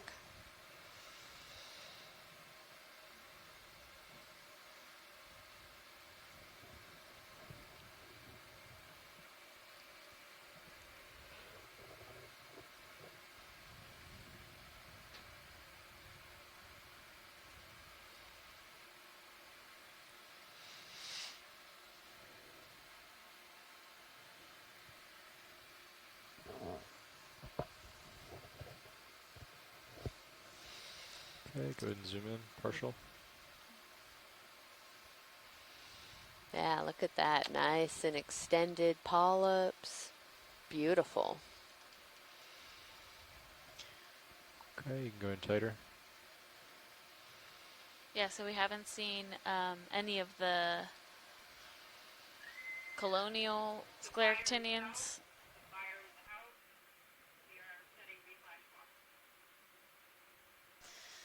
We haven't seen any colonial scleractinians, but these cup corals have been relatively common in canyon exploration in the past, so they'll find these kind of nooks and crannies and settle and be able to grow that calcareous skeleton for that one solitary polyp.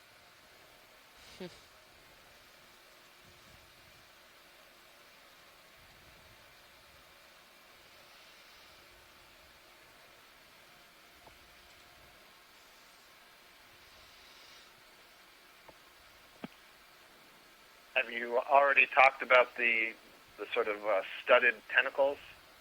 No, go for it. All those little lump warts? No, we haven't.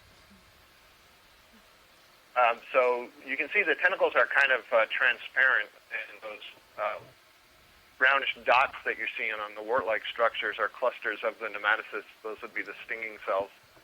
And so you can see that it's very well armed, I guess, if you will, excuse the pun, to capture prey that happen to swim by and get close to those tentacles. You can also see the ridges on the outside of the column of the skeleton. Those are called sclerosepta, and they extend onto the inside of the cup, and not all of the scleractinian corals have those sclerosepta extending to the outside of the column, but they have it inside, and it's kind of one of the ways that it subdivides its internal anatomy. You can think of it as creating a whole bunch of separate rooms, if you will, inside the little cup where most of the tissue of this animal is. And so it's one of the things that the taxonomists of this group will use to identify this to genus and species, the fact that it has the sclerosepta extending to the outside of the column. Great, thank you.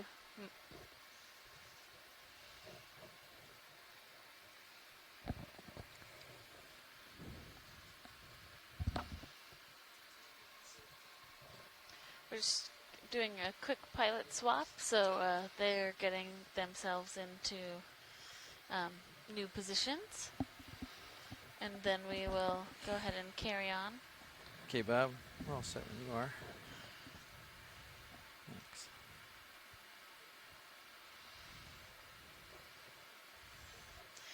And we've got another, looks like Acanthogorgia right there next to the urchin. We could maybe take a zoom on both of those together. Yeah. Sure thing. Can come in partial as I come around, Bob. I'll sneak in on it.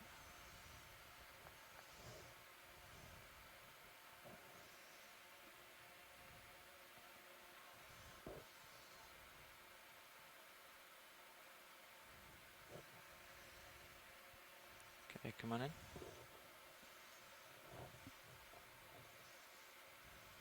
Good there. Another anemone kind of right in the center. We've seen that a couple times on these Acanthogorgia colonies.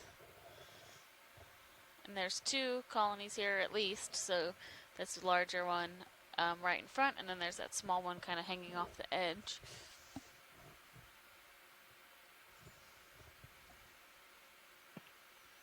Kind of interesting to think about the reasons why the anemone might grow on the coral versus, directly on the substrate. Is it just chance? Is that what the larva happened to encounter first and it's a good place to be, or is it because it's up off the rock itself? Maybe the presence of the coral growing there, had to be there for some period of time as an indication that, this is a pretty good place if this thing can live here. Yeah. Who knows what the cues are that the larvae are using? Yeah, exactly. There's still a lot of questions about how and why organisms settle where they do. We know that if somewhere is heavily sedimented, and we are not seeing a lot of sessile organisms, that it doesn't mean that they're not necessarily settling there and then the larvae just don't make it because they are covered in sediment, or if there are cues for certain types of larvae to settle on certain surfaces, like Scott was just saying. Super bright red. Zoom in a little tighter. Watch it if you look on the Sirius camera. Yeah, it might be that there's lots of larvae and they're settling all over the place, and we only get to see the ones that are successful and grow to the size we can see. Yeah, on the Sirius camera, so camera 2, we have one of these pelagic squid that we, I think we saw one 2 dives ago. Magna something. Yeah. It's hanging right above the D2. Come wide on D2.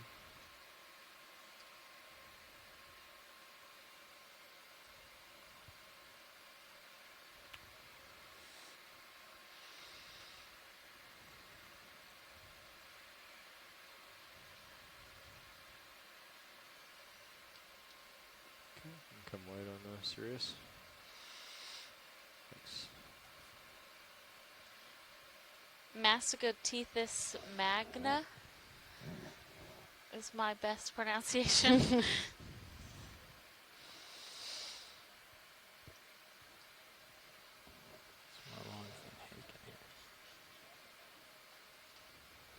Yeah, so that.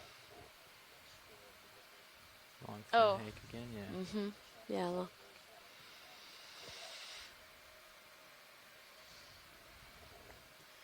Yeah, so back to our rock pile here. We have definitely a couple types of fish that are swimming around these rocks. Yeah, I've seen 2 of the longfin hake. That's the one that's in the center, and there's another one in the upper left. I'm not sure that white one on the right is something. That might be something different. Okay.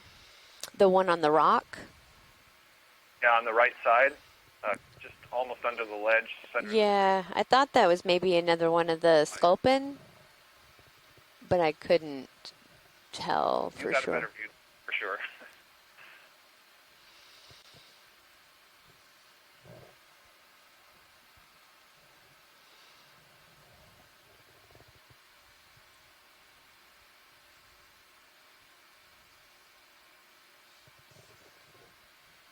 Come in partial.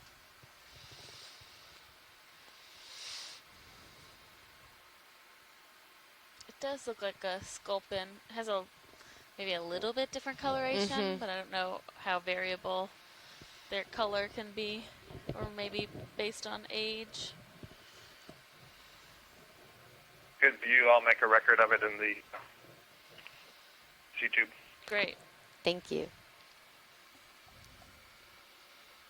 Were they having trouble getting the HPU going this morning, or was it? Okay. No, I just left it on for sake of leaving it on.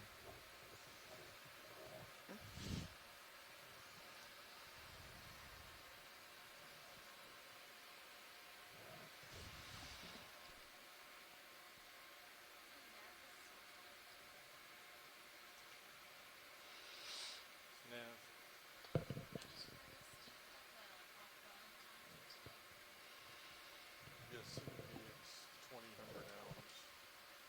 EX1903L2.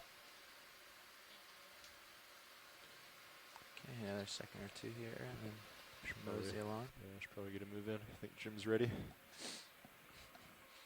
He's got a. Well, what was the last move? You put in 30 meters at what bearing again? I think I see 315? what. Yeah, video is pointing out. There's one of those skeleton shrimp. Oh, I think we're just hanging on. It just kind of waves. We won't put it in yet, but I think we'll do the same thing. Come in a little tighter, video. Once he's done with this and starts moving to or the port. this thing that's literally crawling. It's like a inchworm. That's all the tilt down I have. I'm assuming a type of maybe isopod. No, it's an amphipod, actually. Okay. Really specialized group of amphipods. And they've got, obviously, very reduced limbs compared to your typical amphipod. But the back end there, the legs are kind of backwards hooked, so they can really grasp on well to whatever it is they're clinging to. They're very often found on, hydroid colonies, corals, rocks. You can find them in shallow water. Oh, but that They looks... extend off into the water column like that to reach out and grab their food. It's so cool to see it like walking. Walk, yeah. Yeah, we don't usually see that. We see them, sort of dipping but not moving. Yeah. Really alien look. Yes, they are. And they're Some so of these small. are known to have extended parental care. So I mentioned this before, but amphipods, isopods, mysids, there are some others. They're all part of the crustacean group called the Paracarida, and they all have specialized structures to brood their embryos. So they hang on to the embryos until they hatch. And these ones in particular, there are some species known from down in Chile and I think off Maine that have extended parental care such that after the young have hatched and they're feeding and so on, if there's danger or anything, the mother will sort of scoop them all back up and hang on to them. Okay, video, come on out. That's so cool. Scott, do you know how people studied that? Were they studied in a lab? How would... Yeah, there are shallow water ones as well. They're pretty common in shallow Okay. water. So yes, they were studied in a lab at the University of Maine, the Darling Marine Center, and I'm trying to remember. Right now, I can't remember the name of the person who did it, which is terrible. That's okay. Well, yeah. But okay for us, not him. yeah, exactly. I was like, that's fine for us, but sorry for that person. But that's really cool. Those are so small. I just can't. It's amazing that we're able to see those with a camera on a once you get vehicle stretched out that's in that direction, meters away off the from port, that. We'll put in another move. 30 meter 315. That sounds good. It's a lovely little 60 area of that degrees. stoloniferan clavularia growing. That right Gives now. beautiful color to this Yeah, area. Yeah. No, it pretty much really facing is. due north during the moves. Seemed to work pretty good for you. Copy. Come to due north. That'll be 45 off of that bearing. It should have the common name royal purple octocoral if it doesn't. Yeah, it should. It's so striking when you see it, against this background. Can come in partial. Yeah, See when if we've I can been sort it. looking at this sort of dull Rock. brown. Could be right. Gotcha. Okay. All right, come on back out. There's another Canthogorgia growing on there. There was a pink octocoral. Can we just zoom back into that Yeah, the mushroom surface? coral possibly, or whatever that is.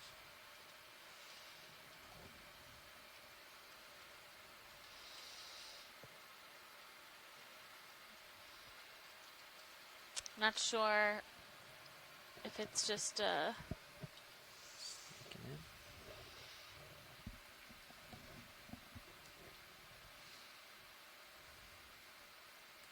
it doesn't look to have an anthomastus kind of mushroom look to it, but it could be young and there's only a couple polyps and it hasn't developed that yet. I'm not positive. It's definitely an octocoral, but whether it is a... Yeah, I'm with you, Alexis. I I'm not sure I want to commit to something like Anthomastus or a very young Paragorgia. Oh. But I would guess, based on the size of those polyps relative to the calyx that they're coming out to, Anthomastus is probably a better guess.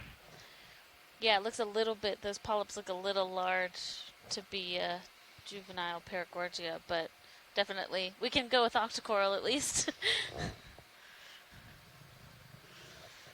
That's great, thanks. Okay, video coming out. All those different encrusting sponges on there as well, so like Scott mentioned earlier, they're really utilizing the sides of these rocks that are not sedimented, Just gonna follow whereas along the this rock surface pile. of those rocks. Wow, this is really cool. They're such And, large sheets. Yeah. Go ahead and do it. Okay. Call it in. This is. Sun looking due north. We'll be moving 45 degrees off my port. Could we zoom side. in on what that white under the crab is? Sure.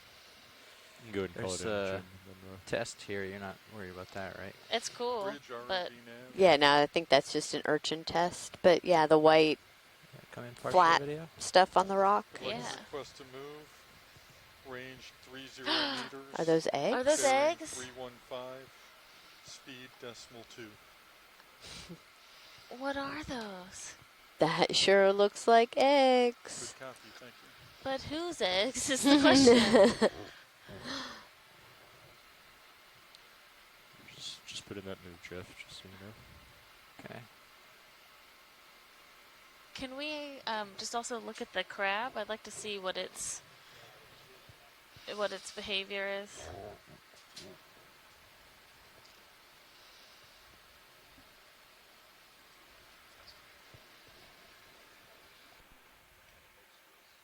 Is it feeding on the eggs? Kinda Oh, it looks has them like in that. its There's claw, another claw yeah. on the top, and it's, yeah.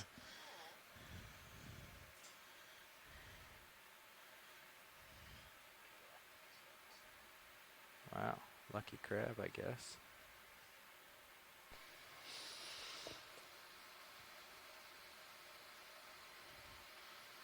Yeah, if we can just stay here for a little bit and just try and... Do we have the ability to Yeah, watch? let's go ahead and do an easy stop then.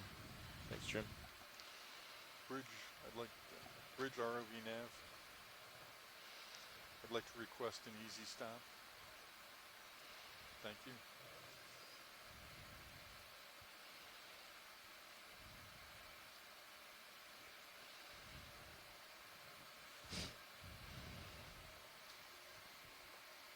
Alright, I'm gonna get a little closer, Bob, so I can get a little more light here. Oh, look at all of the little amphipods. Yeah, all underneath the crab. Hi, Okeanos. This is Peter Oster from Mystic Aquarium in University of Connecticut. Hi, Peter. Hey, great scene on camera one here. These look like pallet sculpin eggs. And I say that only because we've seen them before in a few other canyons. And because they lay eggs attached to the seafloor like other sculpins do in a aggregation. They're not broadcast spawners, and there's just a high degree of similarity in the way they're laid and shape and color. Okay, thank you. We were very curious what type of eggs these might be. And so, have you seen... The parent's not there, and that somebody's preying on those Right. eggs is a unique observation. Great, thank you for calling in. Yeah, Peter, we've seen some other of these palisculpin right in this area, so this is a really cool thing, and it's a pretty valuable observation, I would say, to see that what is preying on the eggs. Thanks. Yeah, absolutely. Do you know, would the parent normally be guarding them, or they just deposit them and move on? Well, we've seen them before with what we're assuming is the parent proximate or straddling the eggs. So don't know if that's because they were recently laid and the parent was still there, because they're certainly not built for speed. and we just happen to come across them early in the post egg laying stage, or that they actually guard.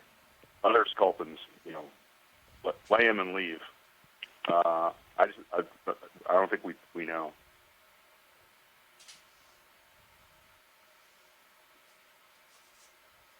Great. Well, I think this crab has come upon a buffet for itself, but hopefully some of these eggs get to grow into full-grown sculpins. Well, yeah. I mean, if all the eggs of all the sculpins survive, we'd be up to our rears Yeah. in sculpins. So it's a good thing predation happens. Right. That's right. It's fascinating to watch all the little. Synapobranchid eel just swim out on the left from under the ledge there. Yep. That's really fascinating to see all the little amphipods under, crawling around underneath around the mouth of the crab also. For that video. Making sure that none of it goes to waste. Right. Just gonna land. Oh, there we go. Yeah, they're pretty brave little amphipods. You don't want to get too close to those mouth parts. Yeah, you become food. Yeah. Flying off. Yeah, I think this crab is like. Oh, but that's an interesting association. I'm not, something else that might be new. Yeah, I don't think I've ever seen that. Yeah. I mean, makes sense. It's a sloppy feeder. Exactly. It'd be interesting to go back to video from other places and other times and see if they're there. That we just weren't paying attention. Stable. Yeah, and they're hanging on to the mouth parts. They're not just swimming there. They're all clutched on. Or to depth, I wasn't on earlier in the dive. How many other Chaseon? A good number. Yeah. I mean, at least probably close to a dozen, and we've seen a couple mating pairs as well. Yeah. So it's possible to go back and look at earlier video and see if there's a point of view to see if amphipods are associated with those animals too. Yeah.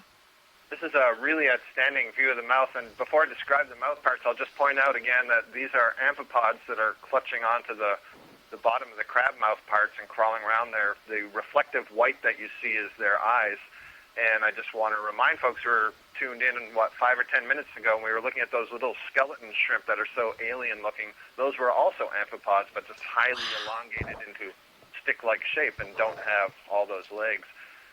But you can see the crab mouth parts here. They're really quite complicated. And the ones that the amphipods are on are called maxillipeds. Those are actually modified walking legs. So if you compared them to other crustaceans, those would be used for walking. But they've become adapted for mouth parts and the decapods. And then there are, I think 3 or 4 other pairs of limbs or appendages between what you're seeing there, those orange structures, and the mouth itself, so they look kind of pinky here. And then the whitish ones that you see on the outside are the grinding and cutting mandibles. So they've got a lot of tools there that they can use to feed on those eggs and other things. Whoa! My goodness. Oh wow! Bit off more than he helped you, maybe. All right, I'm gonna sign off and keep watching.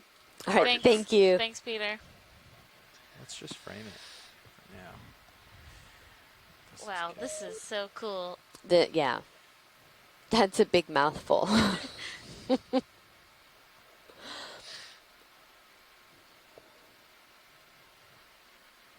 one shot like this real quick.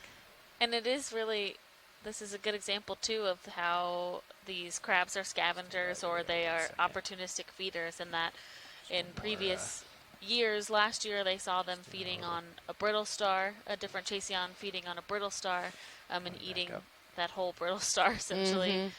We're watching them, this one, eat these sculpin eggs or fish eggs that have been deposited and left kind of out in the open, which I think this crab is very pleased to find. It looks like it might be backing away now that it has its food stash. Crab on your left toe. Oh. Coming in for some fun. Yeah, he's crawling up the hill. Oh, it's a big crab. It's a bigger one. Yeah. Let's see.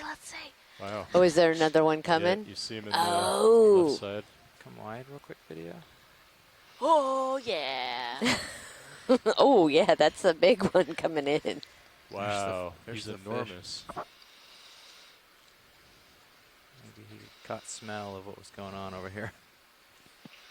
And I think that might be an Argonaut egg case down to the right after we watch these crabs interact. I think it's This would be a interesting. test of an urchin, Scott. Oh, I'm sorry. Okay, yeah, it's cracked open on the left side there. Got it. Wow, that is a big crab. Yeah. I think this is a spider crab or a king crab. Yeah, I think so too. Oh, Lithotidae, I believe, up is there and the take some? family of these king crabs. This is awesome. Look at that small crab. We thought that red. Parent in the just above the crab, tucked under the ledge. I think there's one of those. Oh, yep. He's watching Oh, there's a what's going on. sculpin, yeah. Yeah. Oh, that. I hope it's not its eggs. Poor little sculpin. Squid. Oh man. Wow. Look Oh, at, the let's watch crabs. this crab get up on this shelf. It's actually missing a leg too. Oh, it is, isn't it? This king crab is missing one of its walking legs. Can come in a little bit, video.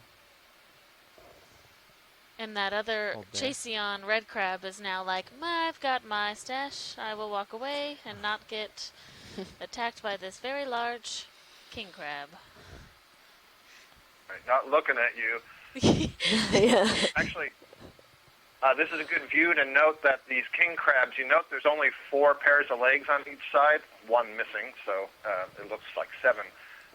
Shows they're more closely related to the hermit crabs than they are to that other crab it just chased away, the Chaseon. It does have a 5th pair of legs. All decapods would have he's 5 pairs, reaching but up into they're the cookie jar. very highly reduced and might be tucked underneath the back of the carapace. Oh, okay.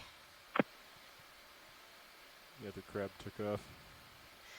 It's also really interesting to think about we haven't seen another one of these large king crabs, and how they're able, if it is just by chance that it happens to find this pile of eggs, or if there is some olfactory sense where they are able to detect them from a distance.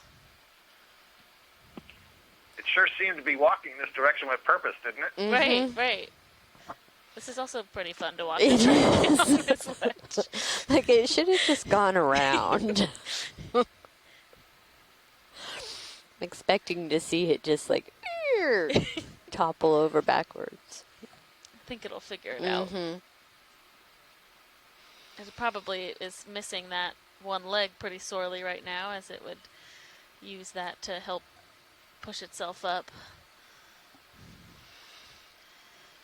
And so these lithotids are related to the king crabs that people eat when you eat king crab legs as well.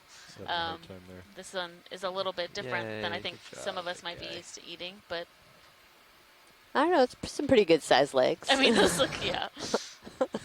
Looks like it's trying to ride a horse. No, and there's another, this looks like a solitary coral underneath that little ledge there. Has a handful of eggs. Yeah. Clawful. It's almost there. Okay. It's a really interesting observation about the way it just climbed up on there instead of, as you say, just go around. Yeah. And it went right past. It doesn't. It's not seeing the surroundings. It doesn't know it can go around. No, well, it doesn't even look like it's going for the eggs. Like, where is it going? All right. In my way, I'm going this direction. Oh, maybe. Seems strange. Maybe it's confused. Huh. It doesn't. I mean, normally it's very dark down here. It wouldn't be seeing. You're right, yeah. Using its antenna to sort of feel around. Yeah. We just got a happen chance crab flyby in a really interesting spot. Yeah. Be interesting to see if the Chaseon crab now sort of sidles back to those eggs. True. Now that the danger's past. I was just king crab thinking a that same danger thing, for that the if it Chaseon? comes back, He was just wondering if maybe it'll end up, the other one will end up walking back to the eggs. Yeah, but is this like? I don't know. I don't know if he said that or not. Okay. Yeah, that's a good point too by Scott. That normally there's, we're bringing the light with us. There's normally not light down here, so these animals, when they do find something like this, they're doing that in the dark. There's not, they're not seeing what they're doing. They're sensing what they're doing.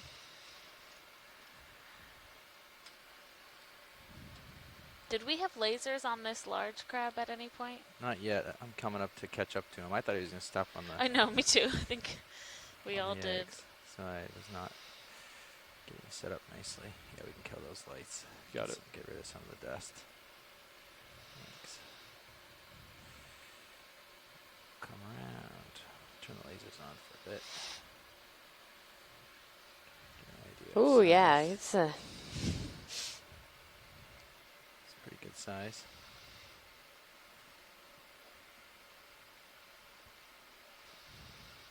I'm not sure where that nest came from. Yeah, those legs would be about It's cloud. 30 to 40 centimeters each. Huh. I guess maybe when you backed up, it's possible to get a little prep wash. Okay. Well, he's walking into a big dust storm, so not sure how much more good footage of this guy we can get. Yeah, we can, if we want to just take a look back at that red crab, just to see if it... He's still under the ledge over here. We Okay. can go peek. We don't have to spend too much time. Just curious of his behavior once the larger crab has passed. Interesting that he wasn't spooked by us, but he took off when the crab came. True.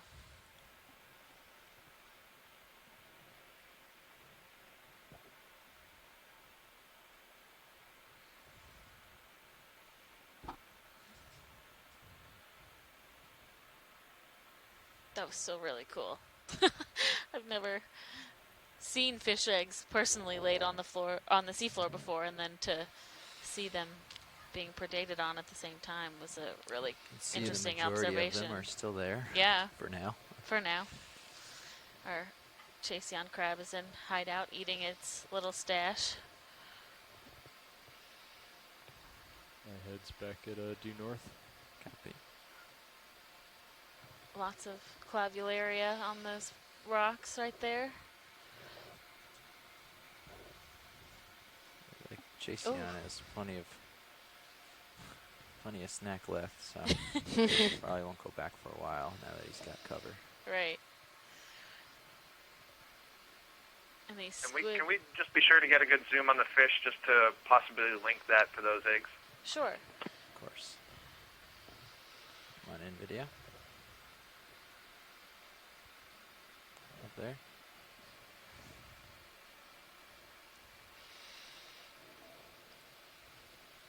There's another one of those red crabs right under the ledge, right behind the fish, too. So this had been identified by Peter Oster earlier as the pallid sculpin.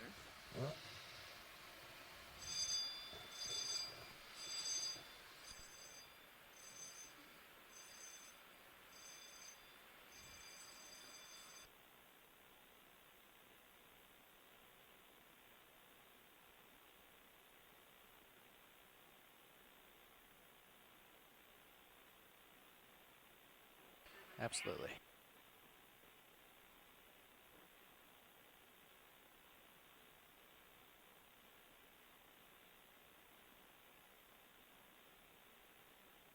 Okay, video, we can come out.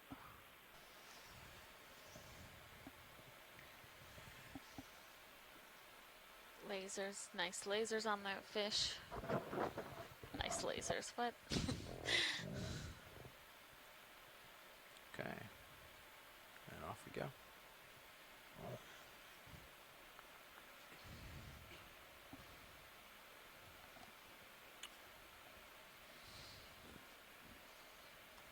Alright, so I'm looking due north. We can continue with the 315 when you're ready, Jeff. Okay. Yeah, look, that red crab has come back, or the king crab has come back around the kind of the backside of this ledge. Yeah, come in partial video. We can see if we get a little shot of his face. Oh, yeah. We're gonna get the ship moving along, but we have some time. Oof. Oh. Oh. A little clumsy, huh? Yeah, I have a hard enough time walking on 2 legs, let alone 8.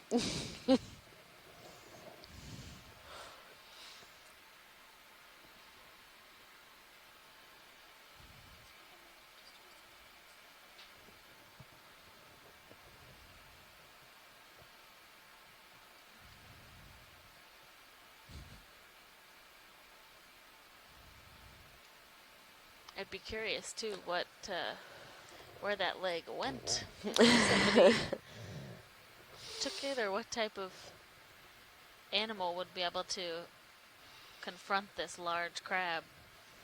Or maybe it happened when he wasn't so large. Will they grow it back? I don't think so, no. I think once they lose a leg or a claw, it's gone. So not quite like the echinoderms. Yeah.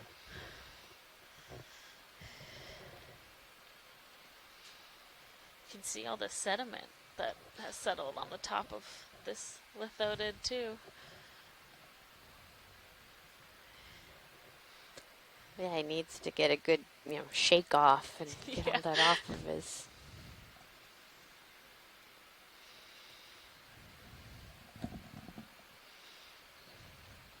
Yeah, I wonder where he's headed off to. He didn't seem that interested in the eggs. Thought maybe he was coming back to pick a fight with the red crab, but just kind of moseying along. That's right.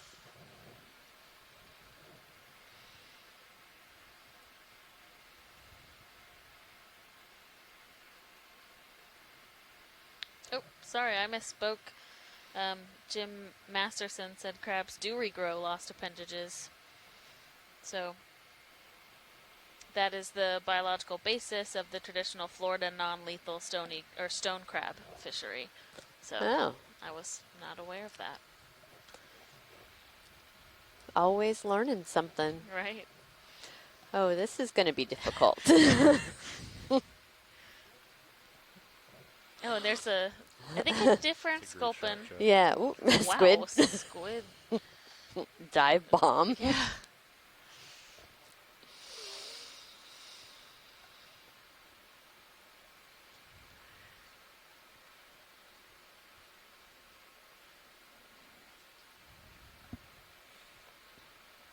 Yeah, you can see it use that leg just kind of like a feeler until it can make solid contact. It must know there's a big gap because it's making more effort. Yeah.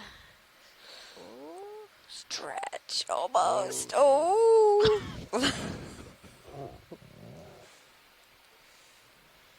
Doesn't seem all that disturbed by a mishap. No, I mean, I'm sure this happens all all the the time time. to it if it lives in a terrain with these large rocks.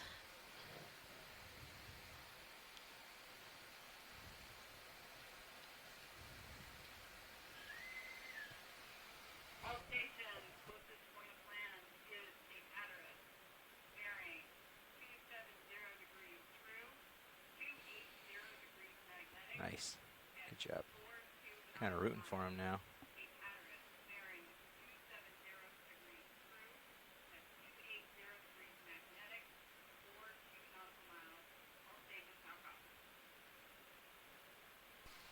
It's fascinating that fish hasn't budged either.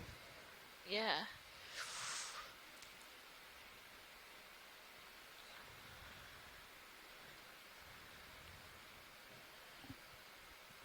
Oh, there's another sculpin. Mm-hmm. Well done, crab. Navigated that much better than I... Right. Oh, a couple of these. Yeah, they're all over. They're much... Can we do lasers on those fish? Yeah. Yeah, they're a lot smaller than some of the other ones. I don't know, maybe they just look really small next to that big crab. Okay. Coming around for lasers.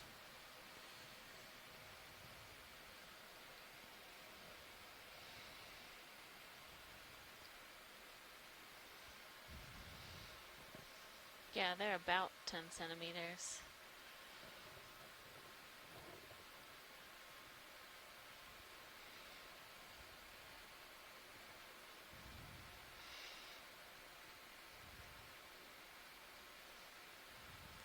Okay.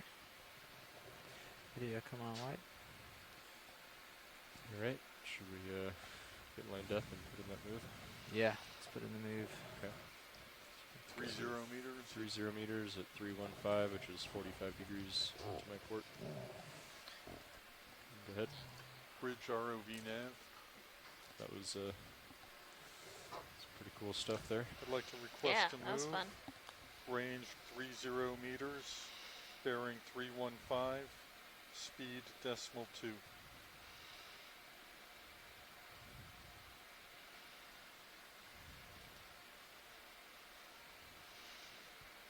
Good copy, thank you.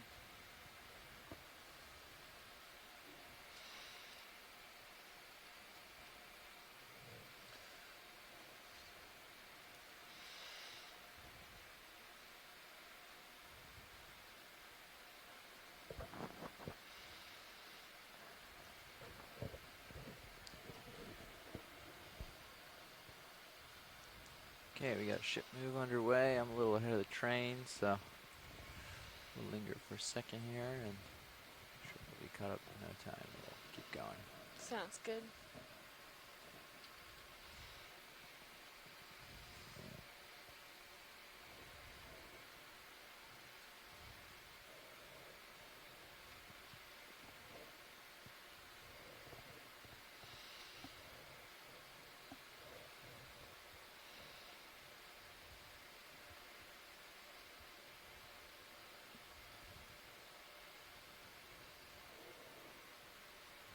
Can we just take a zoom into this rock when we have a chance? Sure. Come on in, video. Just came down a couple meters to yield them each other. Thanks. Anything in particular you're looking for, or just want to? No, just kind of wanted to see what. Generally, what's here? Yeah. Okay. Looks like there's a cup coral right there on the bottom side.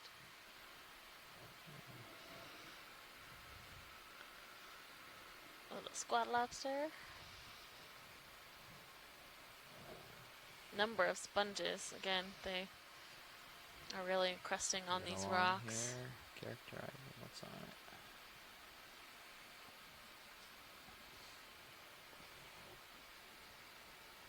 Oh, there's a, looks like a chitin. Oh yeah, to the left, on the left side of the screen. Yeah. There's something kind of stuck on the rock that's ovalish. Yep. Can we just take a closer look at that? We can give it a whirl. Stand by on the zoom video. I'm just going to get it a little closer myself.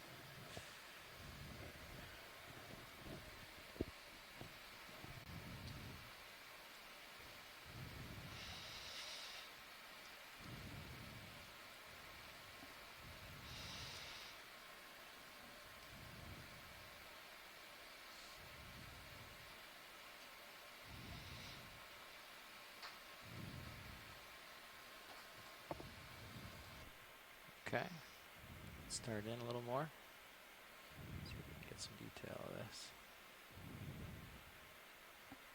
Tilting up a little. Yeah, it looks like a chitin. So stuck on to this rock surface.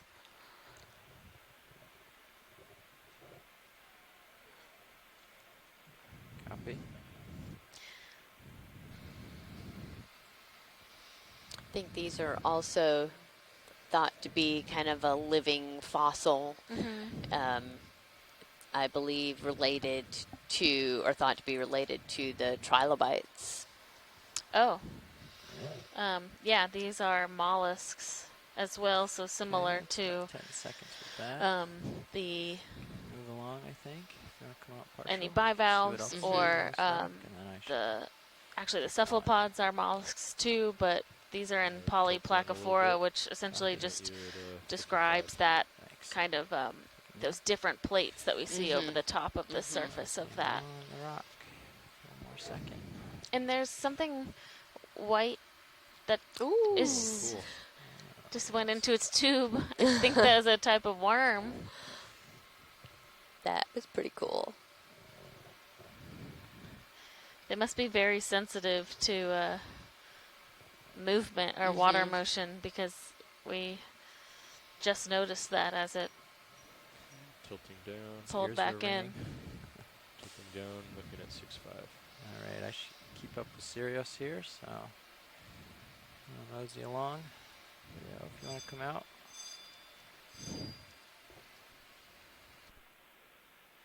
Thank you.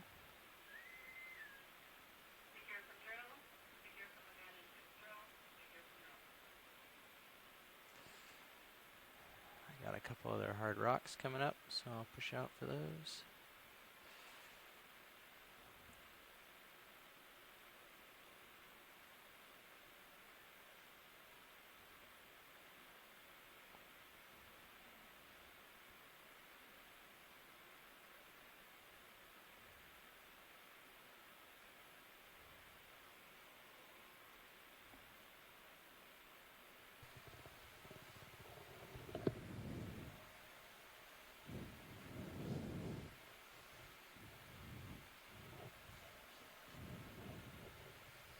Oh, is that more eggs? More eggs, yeah. There's a couple patches here. Real quick, I have to keep going. Oh yeah, and that one's sort of up there by the eggs. Those are. Yeah, eggs. Oh yeah, and there's Down some more of those. 7.5. Another one of those fish that. Another white version of it there too, Yeah. or a lighter version. There's another collection of eggs at the Oh yeah. rock down below. Oh, what are these dots here too? Yeah. What are those? How are we doing on that move? Or is it almost done? How Or far along in that move are we? We've got about 1 meter left. Okay, great. Come in real quick, video. Just want to take a look at these dots. I think those are like. I'm gonna turn my head. Thanks. I think they must be anemones or something. Yeah. Coral, or I shouldn't venture a guess. I'm not a biologist, but. I think they are a lot of little anemones. We've been seeing them. They're just kind of more. I think they are more obvious right now because they're out of the sediment, whereas before we've seen them on the rocks. I see. Surface. But Very more of those eggs. Oh yeah. Can we just pan left to the fish? Of course. Take a nice close. And we have a scale worm down there as well. Good worm.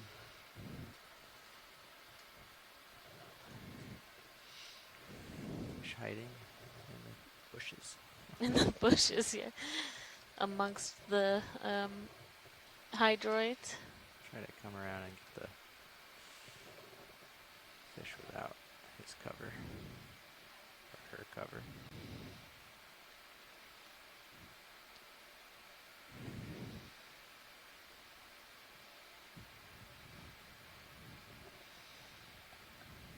There's another red crab under there, waiting his turn. Yeah, okay. Mosey along. Got some Oh, we time have an in all octopus in the Oh sediment. yep. those. Take a snap on it. Yeah. Hold there. This is another one where it looks kind of like it's half buried itself. Check for rows here. Stand by. Bouncing around. It's like head is also partially in the sediment. Mm-hmm. Looks like 2 rows, right, of suckers. Yeah, I can't tell. So they always look like one row near the octopus and then 2 rows near the end on all of them that I've been looking at. It's kind of hard to tell, I feel like, because they alternate. Yeah, well, and I know they. I think Mike was talking about the other day that when they're kind of rolled up, they look like 2, but then when they extend out, that. So Mike says that that's a bathypolypus. great. Thank you. Mm-hmm.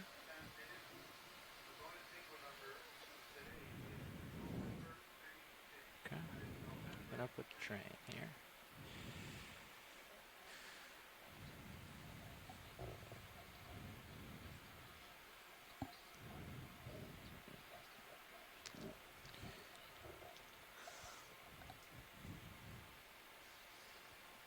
Turn my head 20 Kind of made a degrees to joke starboard. earlier about Copy. counting As the you number of come octopus to we port, saw, I'll but turn now I back kind of to wish I north. was keeping count. I Because know. we've seen a lot today. I would say it's been close to 10 at this point. Really? Yeah. Okay, coming around and pushing out. I don't see anything super interesting out ahead of us, so I can make a little dash. If you see anything on the sediment, let me know. Okay. Tilt the camera up to 45. Heading is due north. Copy. Yeah, if you want to dart over there, we can go and get a move going. Okay. Do the same thing. 30 meters, 315. If it still works. We have a squid making a nice little, Bridge having a mud ROV bath nav. in the corner there. Check what kind of crab I'd this like to is. request a Oh, yeah, move. chasing out. But Range 30 meters. check. Bearing 315. Speed decimal 2.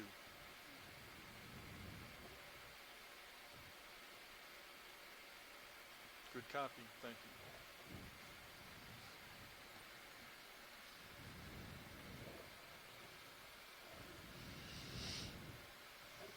Yeah, there's a couple of those chasing on there. Looks like a small, oh, just down on that rock. Looks like one of those worms that we saw retract. Okay, Head yeah. back screen. I think If we could do a if we're- quick zoom. If we need to Zoom zoom before out it to look goes. at the waypoints Snap and the in. feature, you can do that. But I think in general, Hold there. we'd like to keep Yeah, the, so I think this is like commonly zoom called a a little spoon tighter worm so we can because see what it the looks vehicle like a tracking. spoon when it's out, and then what we saw earlier was it will retract were back just- into that tube. There's a retracted version just yeah, to the zoom right. in so that we can Coming out a little bit right now. Oh, clearly yeah. see the vehicle orientation. Yeah, something like that is perfect. Especially since now we have really nice Hold tight Hold on tracking there, on the video USBL. coming It's up. really useful. I'm just trying to. And there's a smaller one over there Oh, to the yeah. right. There's quite a few here on this little boulder. Ooh, look Look, at it's it. like oozing out. It's like that slime when you Here had it it were a goes. kid.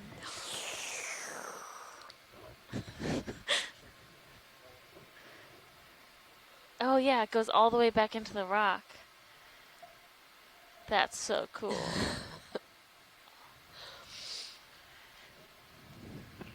That tongue or proboscis of the worm can be, I think, up to like 25 times the length of the body, or extended that far. Whoa. So the worm's body is inside the tube, and that's just its proboscis that's out? 5.5. Right, yeah. It's actually a burrow. It doesn't form a tube, but it Oh. does form a burrow. And, yeah, so basically there are cilia on the bottom of that tongue, that proboscis, that allow it to creep out over the substrate. And so the tongue is sort of elongated at the same time it's creeping out. And then it, as you see, remains extended, and particles can settle on it. And then the cilia can carry the particles back to the mouth, which is also in the burrow at the junction of the body and that proboscis or tongue. Or it can withdraw the whole tongue and have all the stuff that it's collected to ingest. Wow, cool. Down. Thanks, Scott. Down at 6.5. Another thing that's really cool about them is that Right. if the larvae spending more time in the settle video. on a female spoonworm, they turn into males and crawl into a chamber inside the female and spend the rest of their life there, basically fertilizing her eggs. Wow.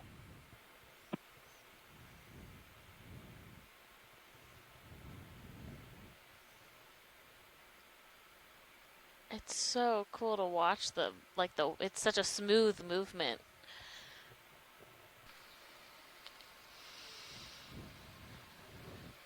Tilting down. 7.5. Copy.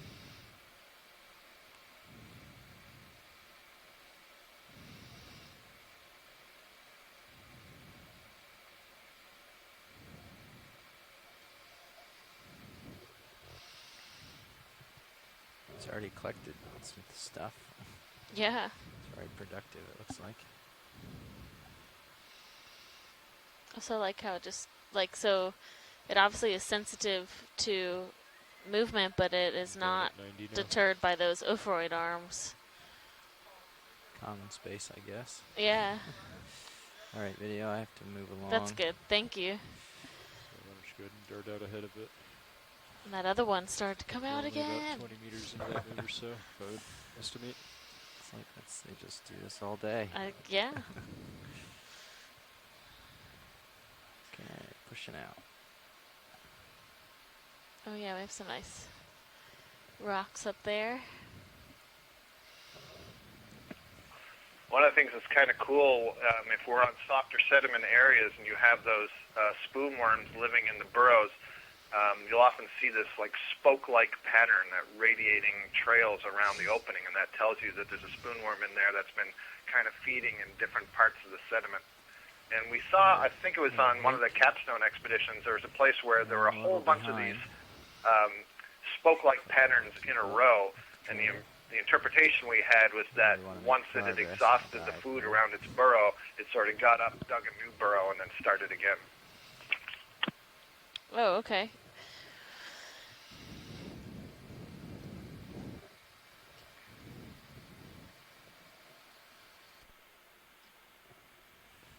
It's nice that we have some rocks to Yeah, it is. We have mosey along here. a nice little set of these I'm going to turn my head to outcropped starboard a little bit. rocks. Okay.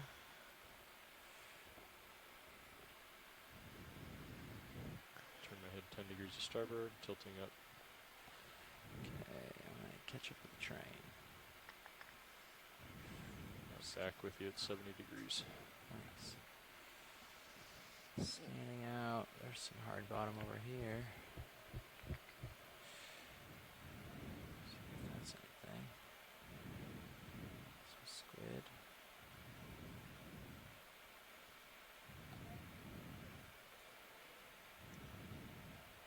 Nav.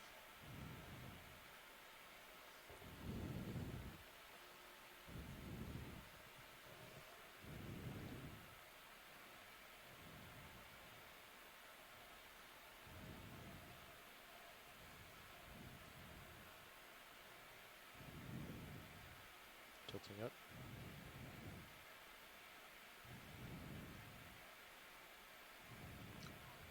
$60 to 55 Copy meters. that. Oh, Thank and you. Estefania from earlier, who was helping with us with the anemone IDs, Copied that. has said Yeah, that thanks. the little polyps we're seeing are not anemones, but zoanthids. Well, that's good to know. It's so hard to be able to tell all of these kind of soft polypy type of Right, organisms. relatively similar morphology. Yeah. And So what's that little red? Oh, that's just that's an anemone. It's just the edge of it. Yeah. Sorry. What were you No, saying? no, no. Just yeah. Nothing. Nav to the watch leads. We've hit the 500-meter distance. Thank you.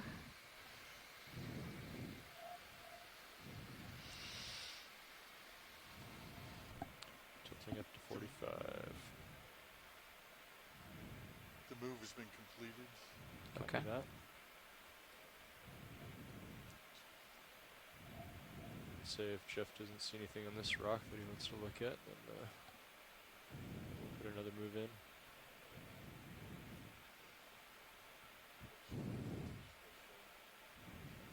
Oh, sure. With someone very close. Just hold there. Wow, Come yeah. around. And that fish looks to be right there, so that's a really good shot Sorry, I was still of potentially cruising. who might be Drakes here. depositing those eggs. Come around. Oh yeah, depositing eggs. This one's got stripes. It's cool. Yeah, it has Yeah. a bit different coloration. And those eggs actually look different colors. You're right, yeah. That's a good point, Amy. We got two tones here. That's interesting. Let me check on that. I'll get right back to you. Thank you. And does that fish have some Something, yeah. Little parasite on Violet it or snag. something. The bridge wants to come about 15 degrees to port. That's fine. Now's a good time. Bridge, ROV nav. I got a little close. Lost Yes, some now would light. be a great time to do that. Hang out here. Thank you. Come in a little tighter. Thank you. Just see what's going on with this fish here.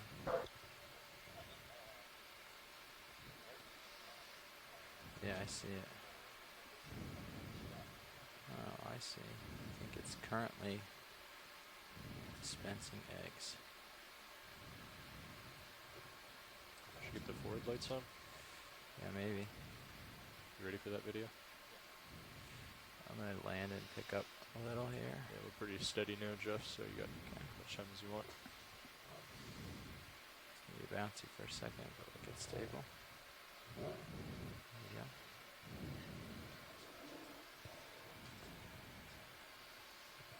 And it does look like maybe it has some type of parasite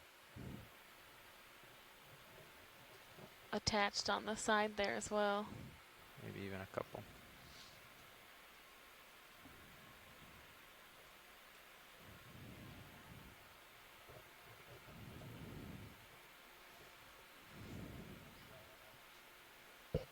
Yeah.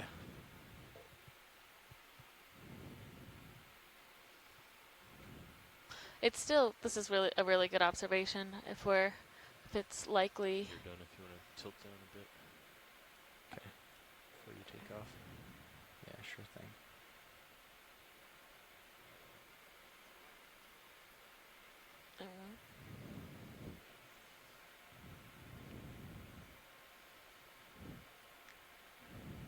Oh, there's a chitin right in front of that fish too. Is there any Didn't other even shot see you want to that. get close on? Okay. You want to come out real quick? I'm going to tilt down. Just a little.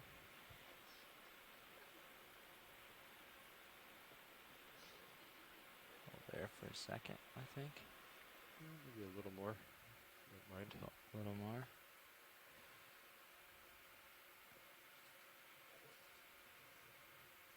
Yeah. Maybe one more with this. That'll be good. Okay. Okay. All right. Cool. Coming back up. And we'll continue on. Next video. Killing the forward lights there. Headlights off. And this is one of those. I thought it was a closed up anemone, but it looks like it's one of those Is that not what it demo is? sponges or something. I don't know. Maybe it is an anemone. I think it's an anemone. It's Oh, it just is, okay. all the way closed up and droopy. I see. Okay. Maybe we go ahead and put another move in. I'm facing north. I'll tilt up to 45. And not much. We want to wait until they've. Oh yeah, they're in the heading change. That's right. Sorry. Yeah. We can wait for that. That's fine. Oh, another octopus, I think. As long as we're waiting. This one's kind of translucent looking, maybe. Come in partial video. Hold there. Oh, maybe a sponge? Oh wow, it fooled me. It does look like it has an eyeball. I see what you're... Like little curls. Right, right. Well, they've been so common today that it wouldn't be a surprise. So. Sure enough, deceptive sponge. Okay.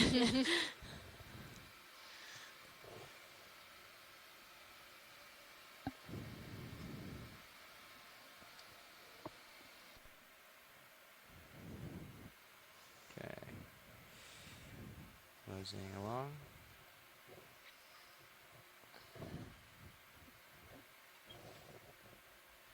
It's another big anemone with most of its tentacles retracted.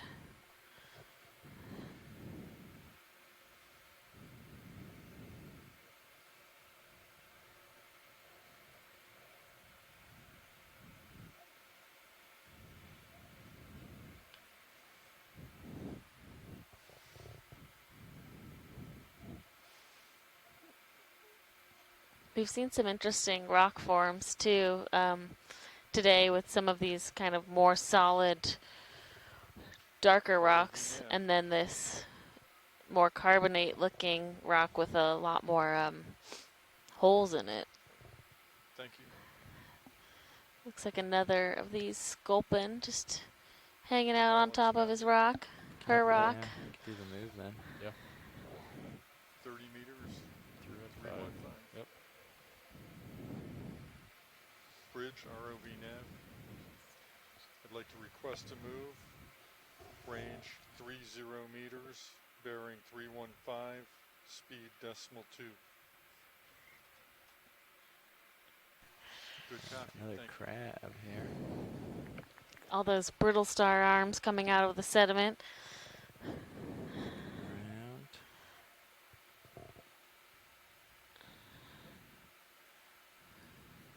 Ooh, hello. Oh, we have a mating pair. So we've seen a couple of these. Oh, he is not a fan of us disturbing this event. Pardon me. Okay, alright. We'll move along. But it seems that these crabs are pretty common around these parts, and I believe it's if Scott is on or someone, I believe it's the female that is underneath and the male is on top in this order, and this is how they mate, and then the female will carry the eggs.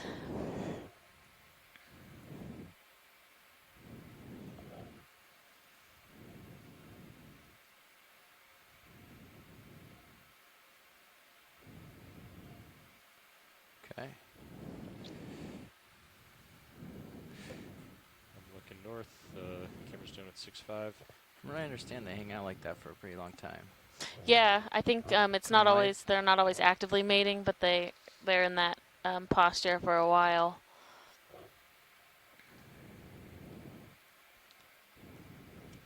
So Jim Matterson said the male is on top, and it's mate guarding until the female molts when she can mate. So I'm looking at a 345, so I'm still moving 30 degrees to my port. Right about where you are. So there are a couple, but just hanging out for now. Yeah. Starting with chatting, and then, Yeah. carrying on from there. Get somebody peeking out of the sediment here. Oh, yeah. An enemy of some sort. Maybe. Yeah, let's take a quick look. Snap in real quick video.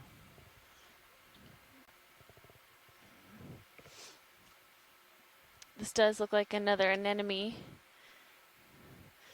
And I believe from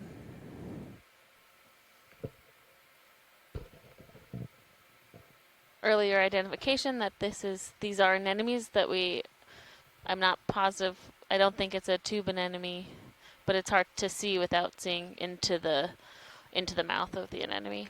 But that's great, thank you. A little. Tilt down, see if we can have a look in the mouth. Might be difficult given. Yeah, it might be a orientation. tough orientation. We'll run away on the camera there, coming up. I'm gonna come up a few meters and tilt my camera down at 7.5.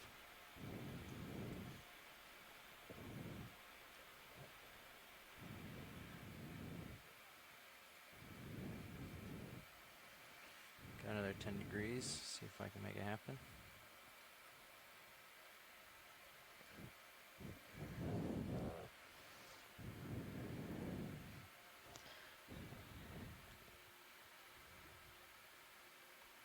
It doesn't look promising. That's good. Don't. Yeah. Yeah, why don't we go ahead and move on, Jeff, here. Okay. Thanks, pilot.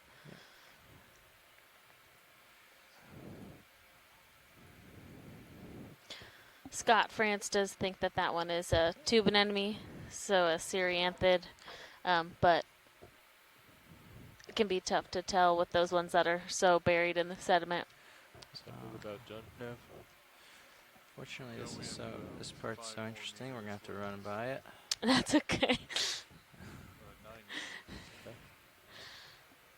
Got something floating here.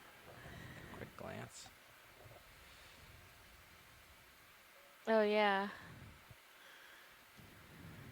Come in partial video. looks very stationary, whatever it is. A little more. Good. Oh, it's a type of Dumbo octopus, or no? Wow. Got some room to chase it if you want, Jeff. Yes. I'm well above you. I'm looking down at 8.5. Oh, these are my favorite. Tilt up. Let them come in the dark. Background with the lights here.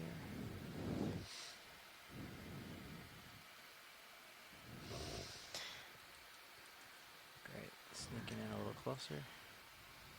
Wow. Oh, that's a great shot. Okay, hold there. He's swimming up, so it's going to be a bit of a chase. Okay. Yeah. Overshooting you a bit.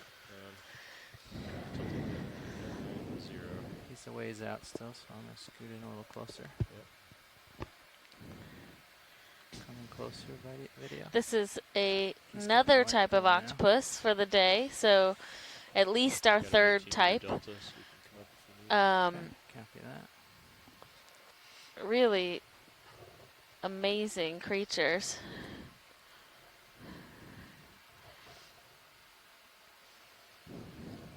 And they get their name from those little ear flaps. I mean, they're not ears, but they're fins. Yeah, they're fins. Look large, and they often flap them, so they have that characteristic Dumbo. Dumbo look, and we've seen them. There are other species that have even larger flaps. See my head's turned quite a bit, coming around. No tether in the reel. Wow. Look at that.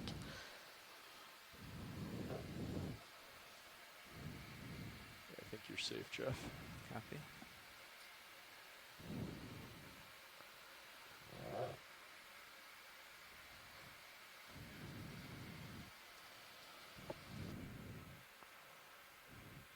Yeah, so these are part of their serrate octopuses, so they have that lining essentially between the tentacles. So on other octopuses, the tentacles are all independent, but these are all attached to each other. Come in again. And it gives them that really wonderful, when they are swimming, that really wonderful skirt. Yeah.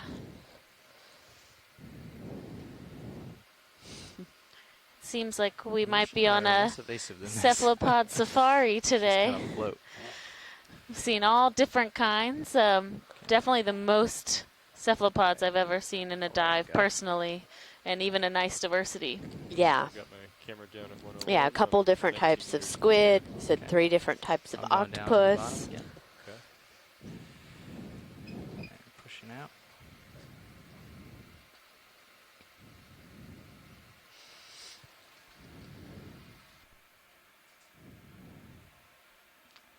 .4 meters altitude. Mike Vecchione in our chat said he's working on the ID, so we will wait to hear from him as far as the specific ID past Dumbo octopus, which is the common name. Let's take a look, make sure everything looks good with the tether. Yep. But good eye. I think the pilot spotted that off in the distance. Looking good, Jeff. Great. I was hoping it would pause for a moment to let us get a nice shot of it, but they were. I mean, yeah. It was on the move.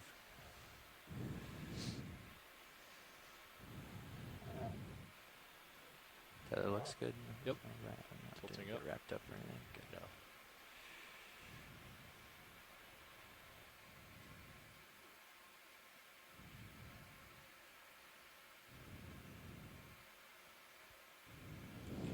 slope a little.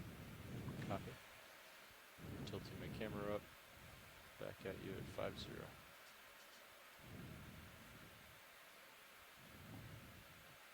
Ooh, I haven't seen this fish yet.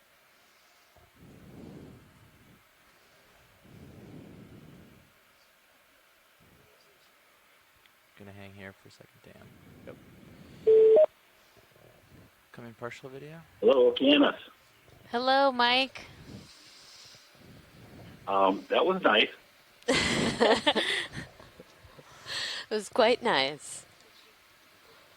I think that was a Staroteuthis cirtensis, which is fairly common off the east coast of North America. It's a pelagic species.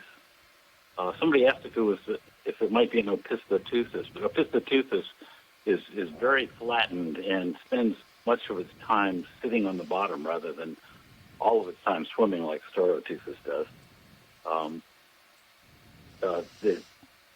There's a common name for this, which is kind of surprising. It's called the glowing sucker octopod. Oh. Because the suckers are actually transformed into photophores.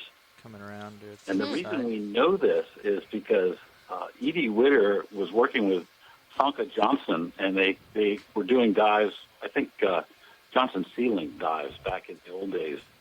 And they collected one of these, and Edie's very interested in bioluminescence. And at the time, we didn't think any of these serrates were bioluminescent, but they had a dark room set up, and they had the octopod in a tank of water in the dark room. And I think Sanka stuck his hand in and shook the octopod, and all the suckers lit up. Oh, wow. So, if this is Staroteuthis, the suckers are really bizarre in that they've been transformed into photophores. That is so cool. It's also called a balloon type of serrate octopod because it's got the web is separated from the arm. The arms are connected by a secondary membrane. Whereas in the ones that live on the bottom, the web is connected directly to the arm, and it's a much stronger connection. But these guys can actually surround a mass of water and blow up the web like a balloon full of water, and they bring all their arm tips together, and they look kind of like a pumpkin drifting along. Mm. So there's a lot of interesting things about these guys, but it was really, really great that you got that video. Yeah, that was really great, and thanks for calling in to give us not only ID, but those really interesting facts about these octopus as well. Okay, if you got any questions, let me know. Great, All right. Thanks, Mike. Thank you. All right, bye. Bye.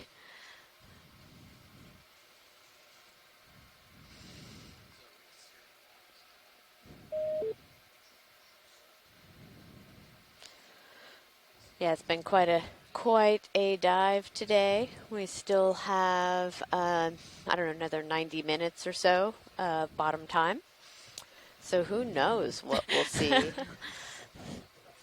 Yeah, we've seen a number of cephalopods, as we were just talking about, as well as some interesting feeding behavior from a red crab eating some sculpin eggs, as Peter Oster identified them for us. And we are currently doing a quick pilot change, so we'll be back moving along soon. But we've seen interesting we're back. Rock outcrops, which seem to be harboring a lot of this life amongst this kind of sedimented slope. Oh, pilot. Yeah. Find us some octopus. Copy octopus. It's our turn now.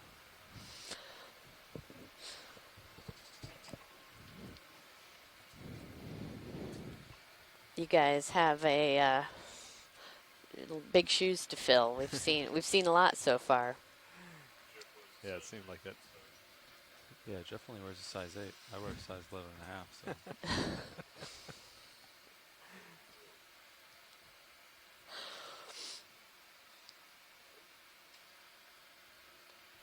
We can take a snap on this starfish if you can, copy. please. Yeah. Come in partial. Hold that.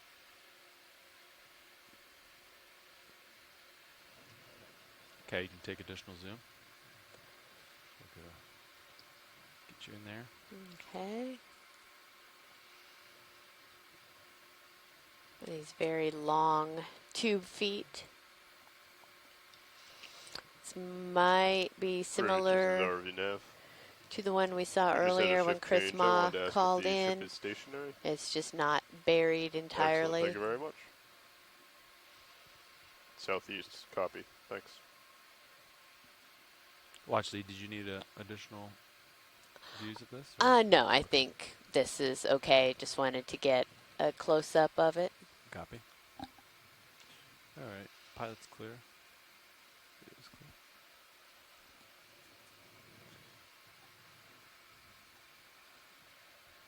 So gently back away from the slope.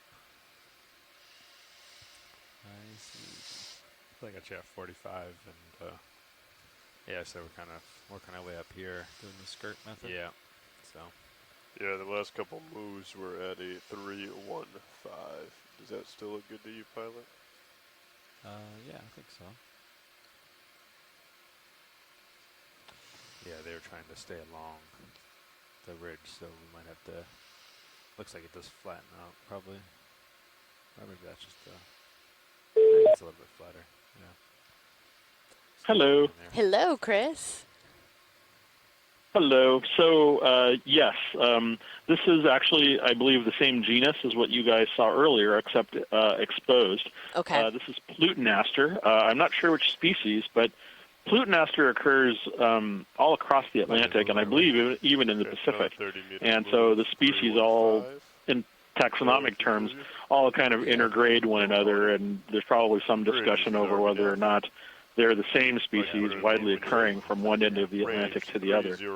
But they all inhabit these abyssal plains, and they all have pointed tube feet, and some of them can move quite quickly across the bottom of the sedimented floor like this, and they often sit buried in the subsurface, feeding on small crustaceans and mollusks and things. Okay, awesome. Clams and whatnot.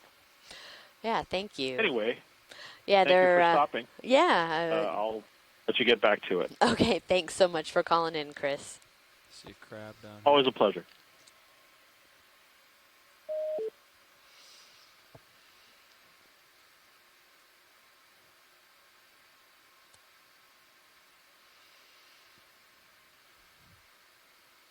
Just getting the ship underway here.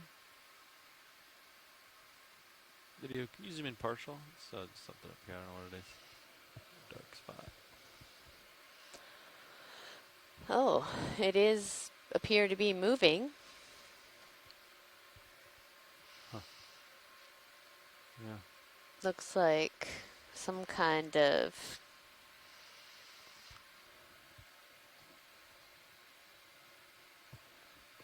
trying to get closer. sea snail or something of the sort.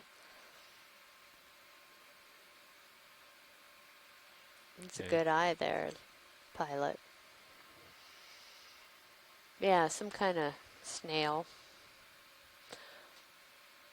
Huh. Has its okay. kind of siphon sticking out the front there, and a very, very well camouflaged shell on its back. Did you want a closer look, Watchley? If we can, if we're in the middle of something, we don't have to. But we got a second here. Yeah. You can come in.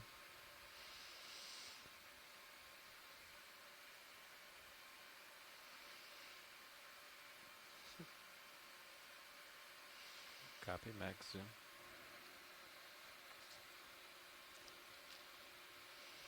Yeah, Rob Carney says that it is a snail. It's a shaggy buccinid.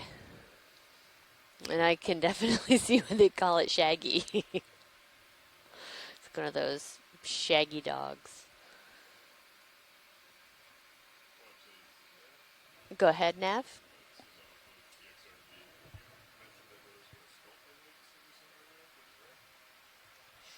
Yes, we believe they were sculpin eggs. Yes.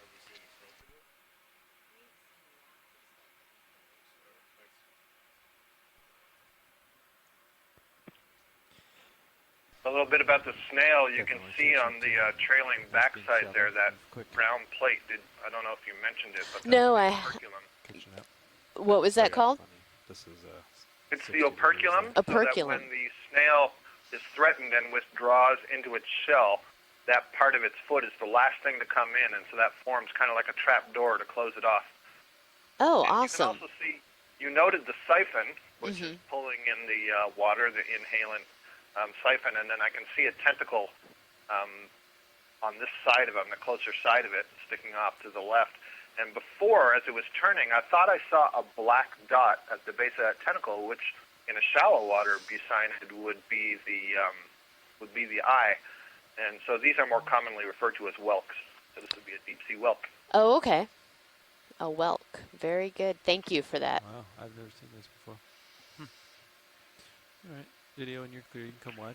And these are, at least the shallow water ones I'm familiar with, are Hold predatory on, snails, so they'll be sort of digging around in the mud here looking for clams and things. I don't know if that's what they're feeding on down at this depth. 75. Copy. Okay. All right, video come up. Acquire laser, so yeah, just give you an idea how big it is. Yeah. Pretty small, but Okay, video. great. Thank you, guys. Good eye, pilot. Yeah, I just saw a line on the ground. I saw it was a big thing of sea fluff.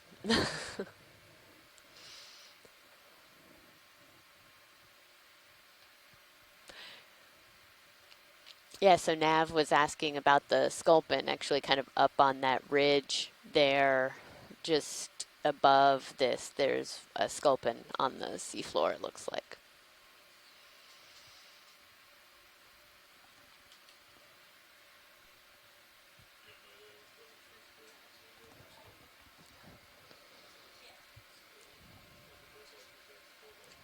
Looks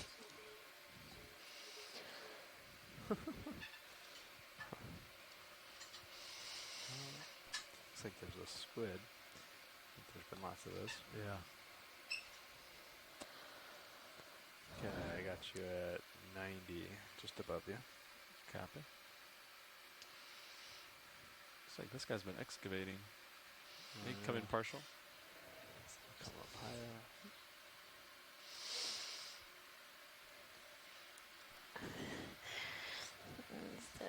This is my hole. Yeah. Guarding his home. Do you need a close-up of this watch lead, or have we seen? I don't know if we've seen this one, so a close-up would be good. Copy.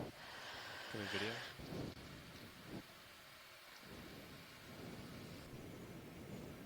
I'll try to hold this. You don't have too long, but Copy. You can come in more if you got it, video. Copy. It's a good, nice front view of this squat lobster. Has much more narrow claws than some of the previous ones we've seen that have been kind of tucked away. Okay, video. You can come wide. I'll Thank you. co-pilot. I'll keep moving here for you, so I don't get behind. copy that. It is interesting to see the way you excavate. Yeah, it's lighter in color. Okay.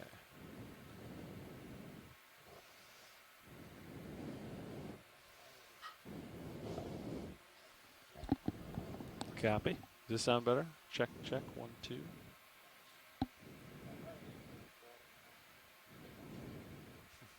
Copy.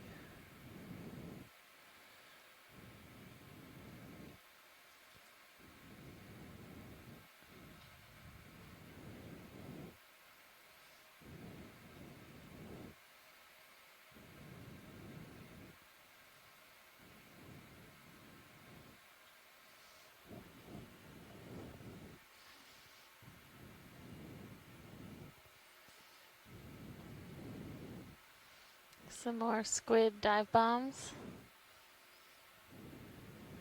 Do they purposefully hit the ground, or do they just kind of, yeah?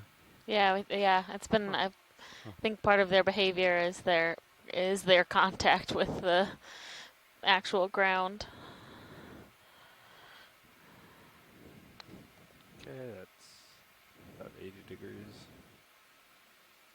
It's a cool shot, actually, looking across the seam, do that. Yeah. Just dive bombing. Yeah, this is a cool shot, seeing them come in and hit the ground, leave the dust trails. Looks like we might have an enemy up here. We've seen a couple of these. Mm-hmm.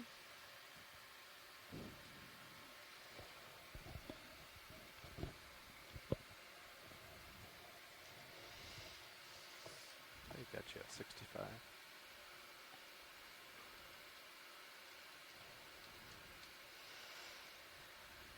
Looks like someone caused a little avalanche. Yeah. Some more Part of like the squid. burrow spaces. Likely, it looks like there's a fish in one of them to the left. Oh yeah.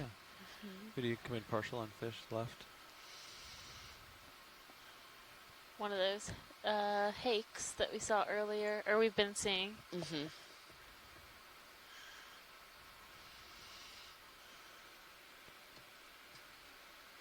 I'll just do a drive-by here.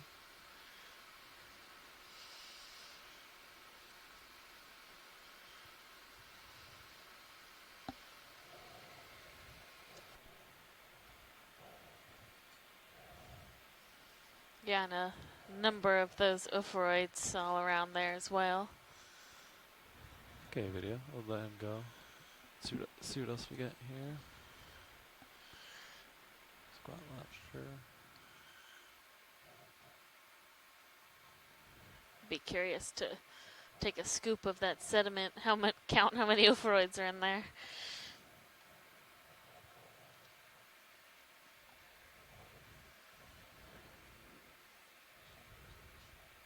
Yeah. Wonder if it's like a sea star or something. We'll go check it out. You frame it up as I approach. Oh, another sea star. Looks like yeah, he's buried pretty good. Yep, so that would be another one of those Plutonaster.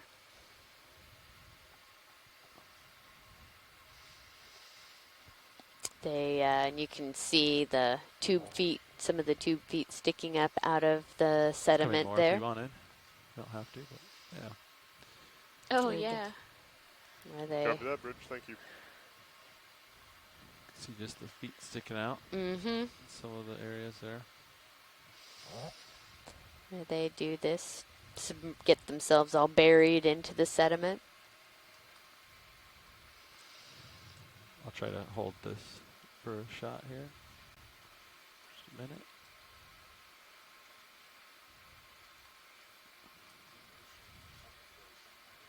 Okay. All right. Pilot's clear.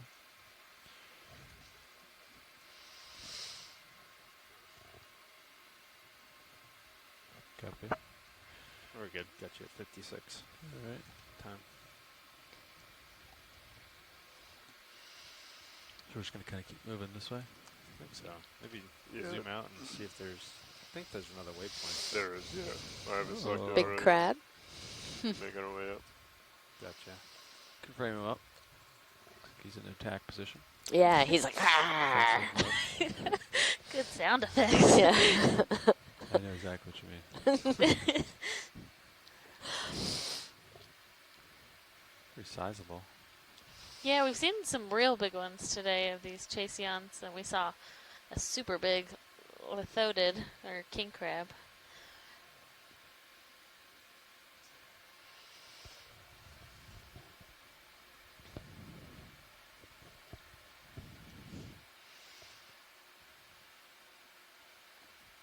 Couple squid zooming by.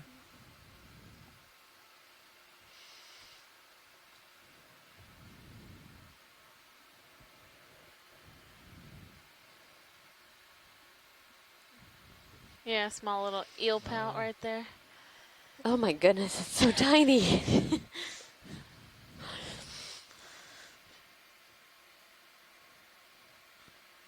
All right, we'll let the crab go. Keep going. Yeah, a little more off stream.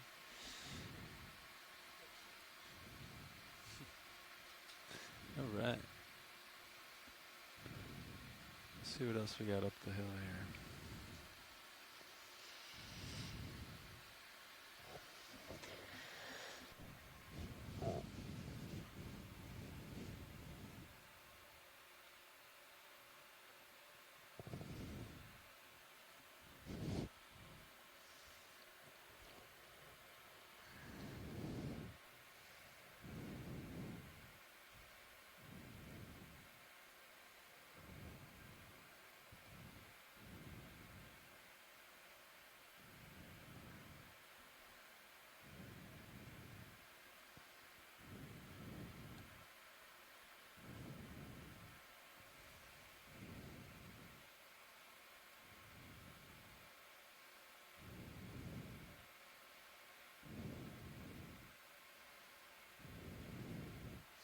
Actually, while you're looking, maybe on the next move we'll cut it over a little bit more. That's what I was thinking. Okay. Yeah. If we're not careful, we'll end up on top of it rather than skirting the side of it. And I'm 320, already- you're thinking? No, other way. 310. Maybe. Yeah, maybe 310 or maybe even 305 to keep Sirius back off of it more.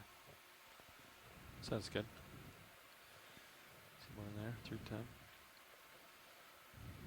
We could always Looks like a small little fish swimming.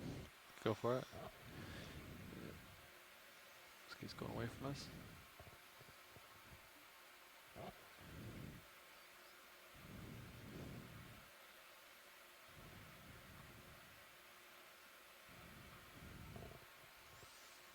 Looks like one of those little small cusk eels that we might have seen earlier.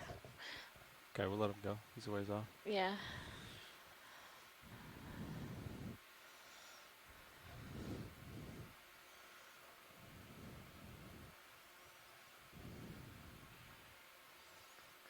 Could probably call that move in.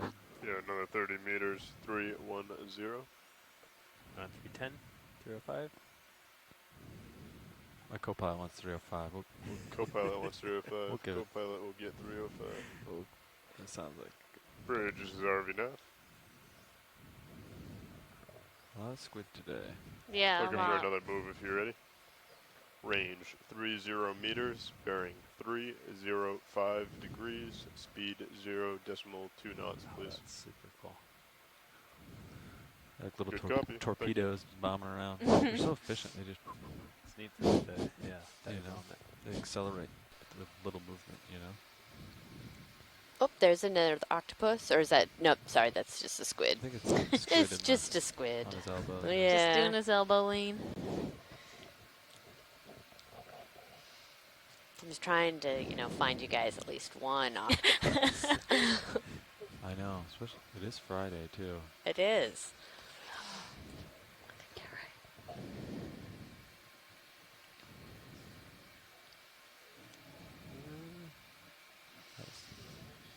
It's definitely. It's a squid. Oh, oh, oh. He's thinking about it. Mm-hmm. I think we might be stressing him out a little bit. He can carry on. That's Yeah. right.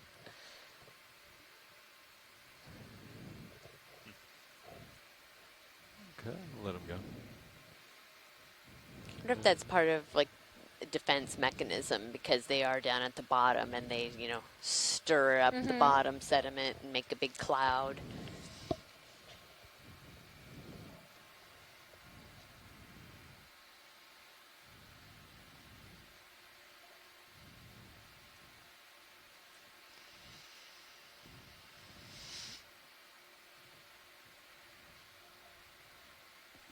See a sea star in the distance. Do you? Right? Snap it. We're headed that way, so I can't. Oh, I I see. can't Okay. reach it Yeah. right now. Wow. Good eye, I'm at Levi. the end of my leash, but I think there's one over there. Yep. Yeah. Oh, looks like it. Yeah. You see the appendage there?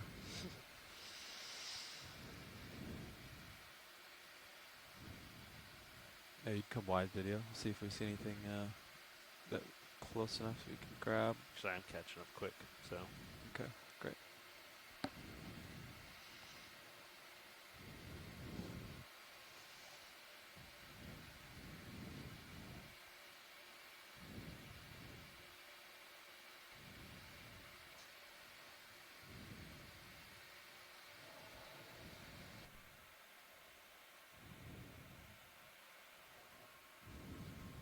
Yeah. I thought the string or this blob down here. Oh, it's another one. Caught my eye as well. Another guy with a burrow. Yeah. A squat lobster looking right at me. Come wide. We'll see what else we see here. So we transect this hill.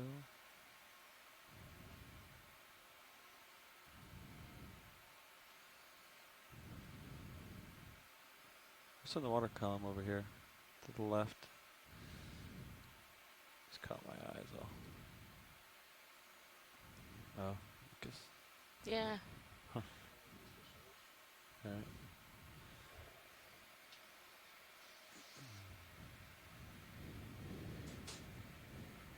Looks like I got a little bit of tether now. Go explore more.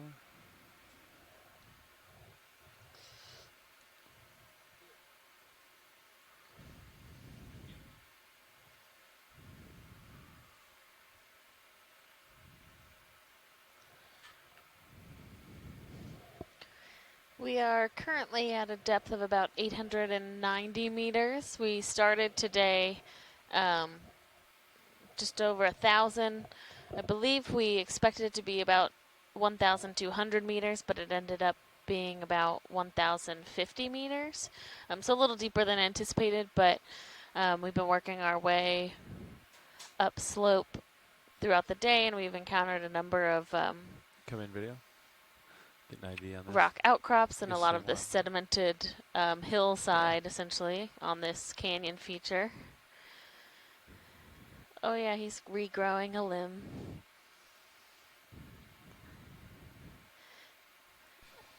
That's what happens when you're just sticking the end of your feet out of the sand. That's what gets nibbled off. Does this look like the same ones that have been buried? I think so, yeah. The Plutonaster. I'm Alright. putting the emphasis in the wrong syllable, but We'll let it go. I think we've seen this one. My toes created a little dust storm, I think.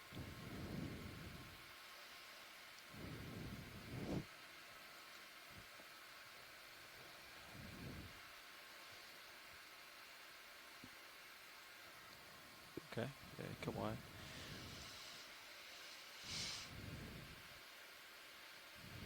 Got you at 60. Copy, 60. Squid just hanging out with us today. Yeah. Cool. They do kind of like to be just outside our ring of Yeah. light, too. You see, like, the majority of them just off in the distance. And every once in a while, one likes to come right into the camera face. See another crab down here. Looks like another one of these Chaseon red crabs. Look at all these oh squid. yeah, look at all of them.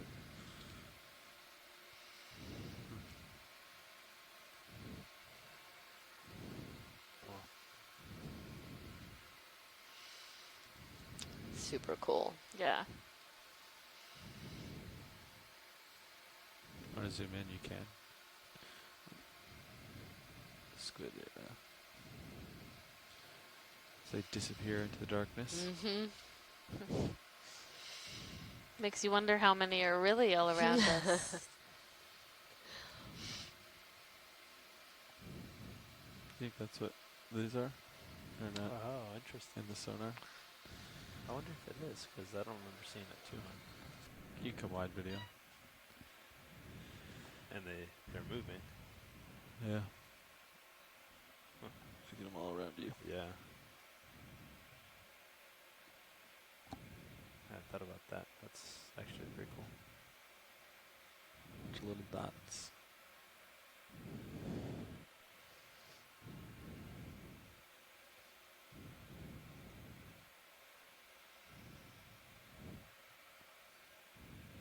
So it's, yeah. I think maybe now that I got kind of out further, we can go back to 315 or 310 or something. Sounds good.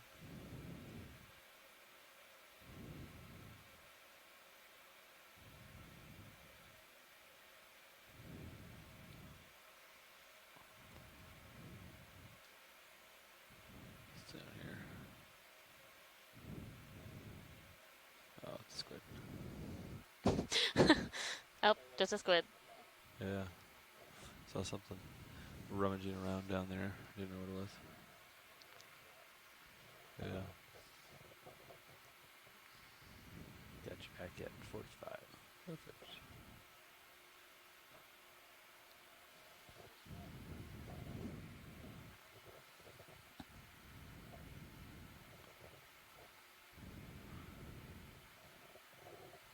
Can zoom the fish, I guess. Come in. Yeah. Take a look at this little guy as we drive past him. Oh, it's another one of these almost translucent eels. And we've seen a couple that have those white dots on them. I'm curious if it's a type of parasite.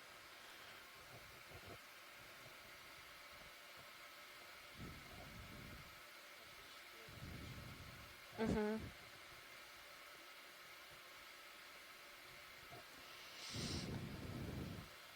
I'll let him swim off frame.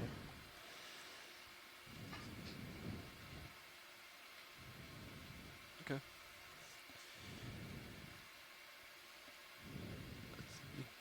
Come in line.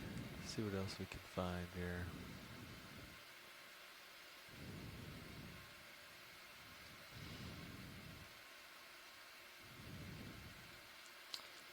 Yeah, it's being called a snail fish. Lepardier. Lepardier.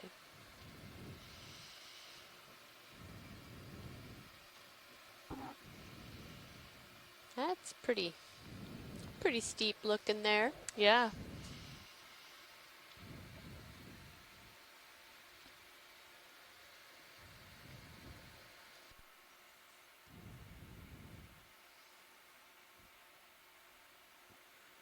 All right, maybe another Yeah.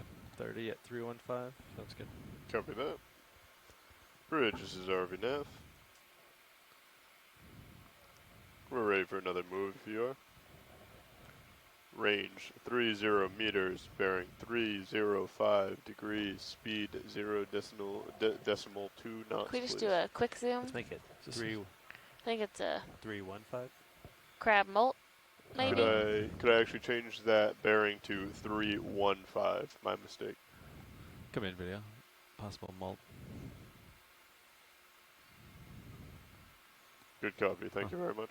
They crawled out the back there. Thanks, buddy. Sorry to mix it up on you. Oh, or Keep you on your toes. it might be. It looks like the antenna moved, but maybe that's just. Oh, whoa! What's he doing here? What is it doing here? That is very interesting. I see you. Yeah. Maybe he's just pretending to be dead. Or he tripped and like Face fell on his- planted. Face planted in the mud. He's just like, gotta rest here for a minute. There's a couple little amphipods right on the top of the carapace, right by the eyes. Mm-hmm. Oh, those are tiny. You can come in if you got it.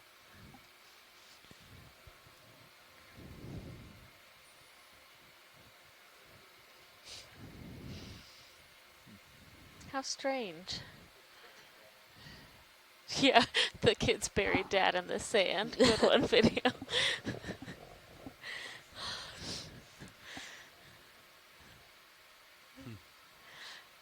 Well, okay, let's leave him to Do whatever he's continue doing. to ponder his life. Yeah. Video. When you're clear, you can come wide. Never seen a crab do that before. Jim Masterson said, do they bury when they molt like some other species? So maybe that is what's happening. So they kind of bury themselves into the sediment before they undergo a molt. Squat lobster down here.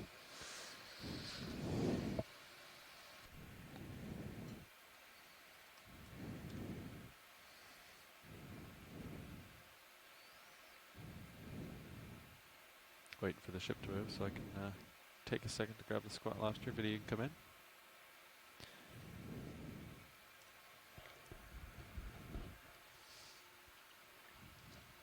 Another one of these squat lobsters that has created itself a little burrow in the sediment.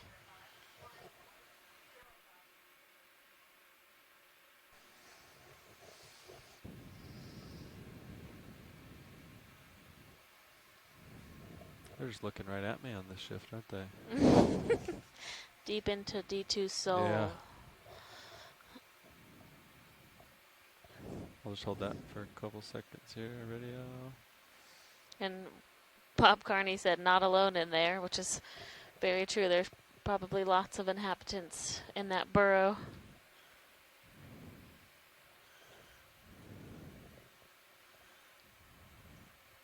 And some type of tube in the background, possibly a Ceranthid tube, Robert Carney suggested. So one of those tube anemones could be retracted.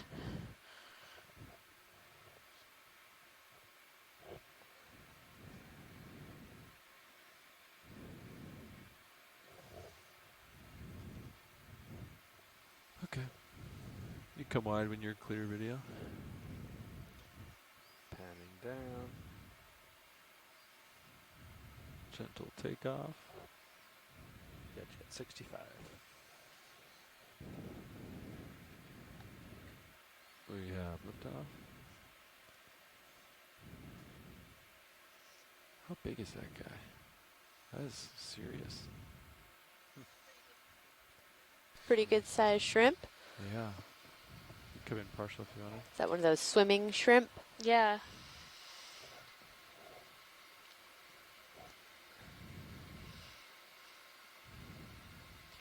The super long antenna. Yeah. With a tiny Ooh. impout. Something startled in me. Like, yeah, I know. Look at that. Itty bitty guys.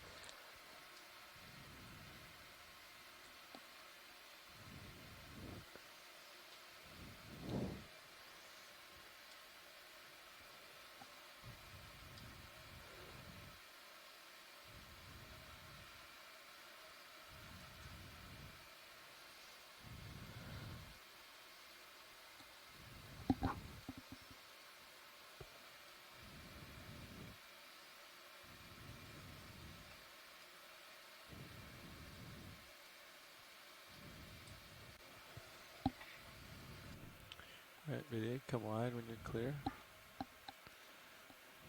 Okay, looks like you're looking down at me. Got you at 80%, so catching up. Not quite over you. Copy, I'm on the move.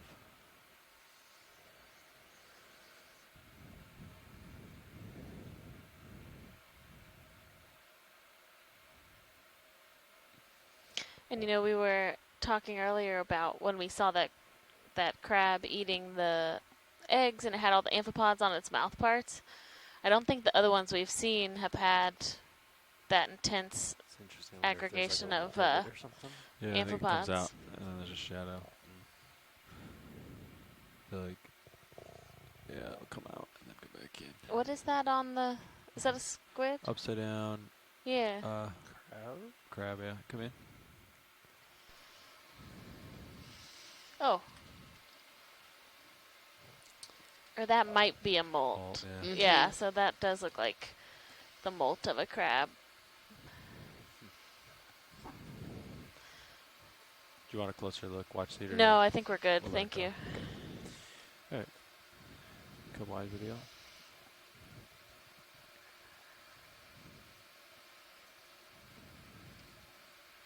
Alright. I'll keep moving co-pilot. I see you're still looking down at me. Yeah, 75, so.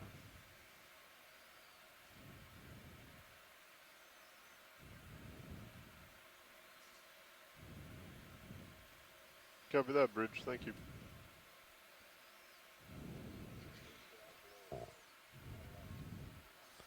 That last move is complete, pilots. Let Awesome. me know when you look another. Oh, right below me.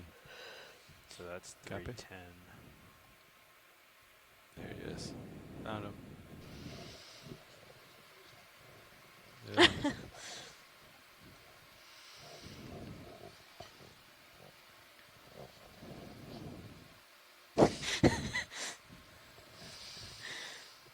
See it?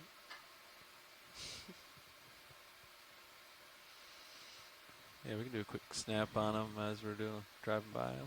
Yeah, and just maybe put lasers on as we come out. Go ahead, Bridge. Yeah.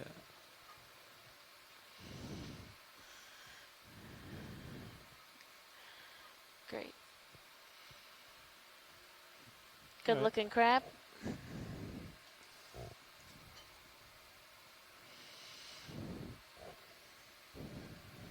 Next video. We'll keep moving here. Copy that. Thank you very much, Bridge. And yeah, I have my eyes on the wind down here and saw it bump up, but you guys seem to be holding station all right. So if it swings over any more and you feel the need to change heading, just let me know. Thanks, Bridge. Yeah, there was a kind of a storm system moving in. Copy. A little low pressure system, possibly.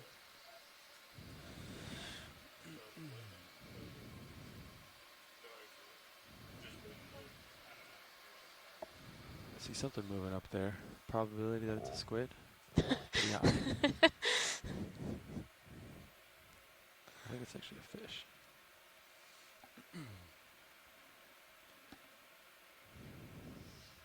Yeah.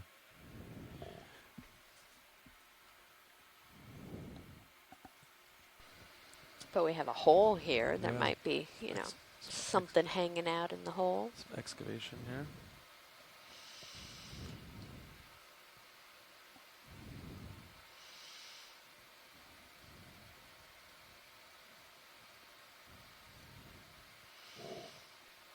I don't see anything Not in that one. in this area. Huh. Yeah. Maybe someone just crash landed.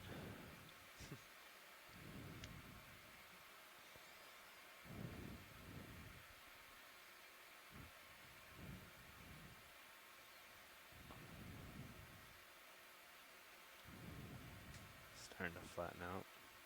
Yeah. You want to zoom out on high pack? I know it kind of.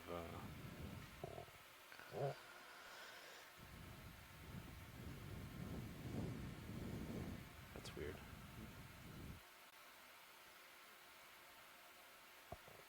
Good old high pack. You can just uncheck the 0002.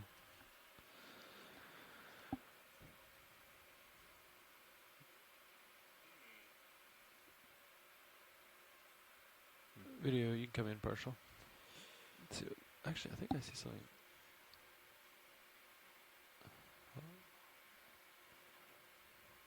think that might be. Hey, pilots, if you guys feel safe, I'm just going to take a look at high pack for a second. We lost the bathymetry map. Copy. You all said if I close down survey? Yeah. You can come wide video. I think I saw something orange up top of screen. I might go try to drive over to it. I have a suspicion what it might be.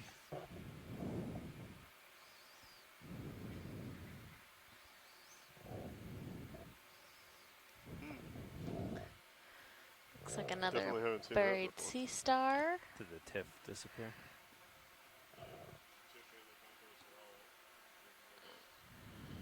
Oh, like the files got deleted.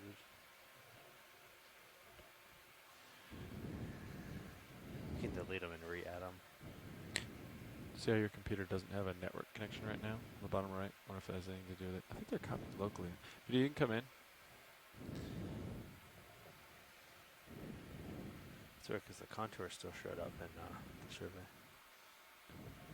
We've seen this one before. He looks familiar. Yeah.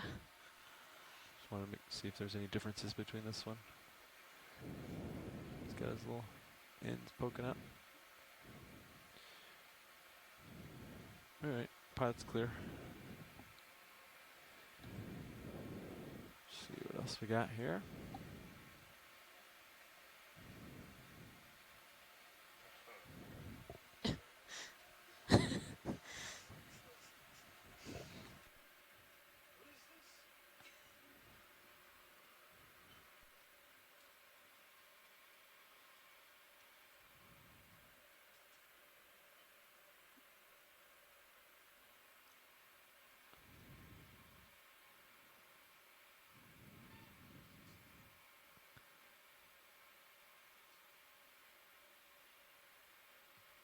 Squid are still hanging out with us.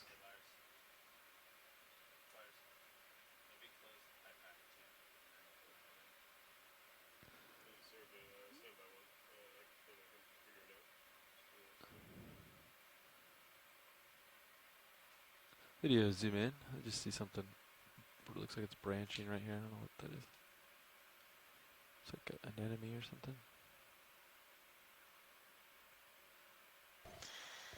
Yeah, it looks like one of these shrimp, and then an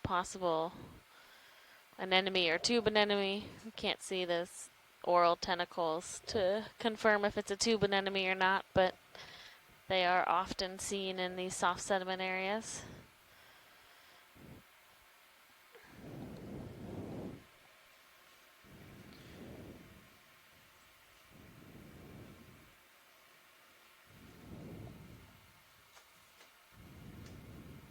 All right, pilot's clear.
Yeah.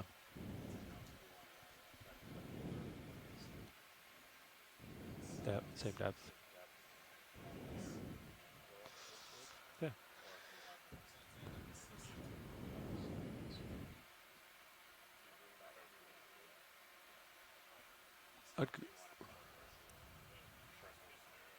I'd go either way.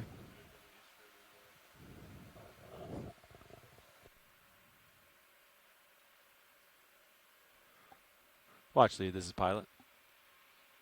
Go ahead, pilot. Yeah, I don't know if you're looking at high pack. Yep. Would you rather ride the ridge, or would you rather us keep going to the left here and then going up? I'd rather go the steepest slope. Steepest slope, copy. So let's go left and then, yeah, go straight up. All right, we'll do that. Thanks. Kind of at the end of my leash.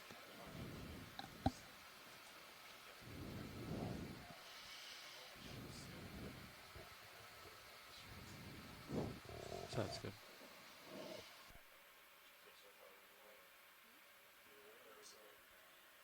Copy. Yeah. We can just cut it. Like go like, yeah, I have a move at like 320 or something. I'll just stay underneath you. How do we do a nav? What's up? Could we do a move at like 320 or something? 320, 30 meters? Yeah, we're gonna go cut over and then go up to the next midpoint. Copy. They want the steepest slope, so we'll go by the tight contours. We will find it. Bridge, this is RV nav. Ready for another move if you are. Range 30 meters, bearing 320 degrees, speed 0.2 knots, please. Good copy, thank you. Come back down a little bit for you.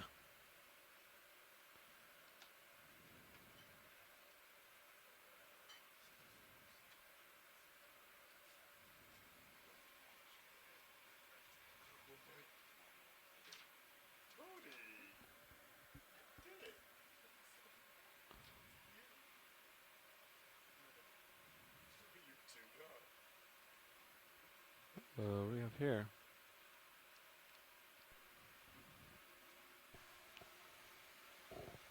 Looks like a couple more, or at least one little eel pout.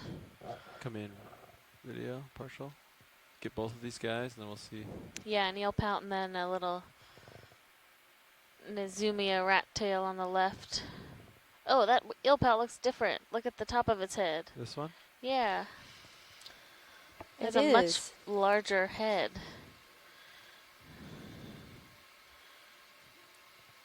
Yeah, I don't Or maybe recall it's seeing not. this. Yeah. Just looks a little bit different. That's all I can say.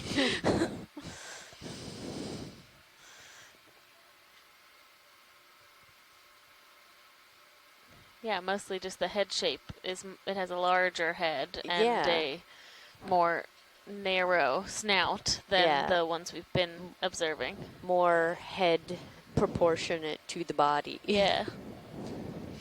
There you go. Two non-fish Okay, I'll be the biologists. one to go out on a limb and say it's something like a duck-billed eel. Okay, so something other than an eel pout. But who knows? Yeah. Well, I mean, ichthyologists know. We just need one of them to call in. Right. Now it's curling up. That's not fair. Now. Yeah. So it's going to be shy, cover its face. I think that's good. Thanks, pilot. Yeah. Video, do you want any other shots of this? Like, or are you good? Okay. All right.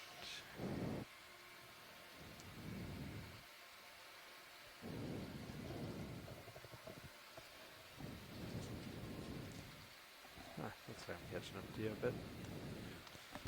You want to zoom out on high pack a little bit, Lars, and see if we can at least get that other spot where we're kind of heading to. So, yeah, maybe we'll try to aim to be, see, yeah, follow that contour and just south of waypoint 3. Cool. So our pilots we were just talking with them about we're gonna kind of shift over a little bit to the, which direction is that? West. And then we're going to work upslope where there might be a bit of a steeper slope. Maybe we'll encounter some more of those rock outcrops.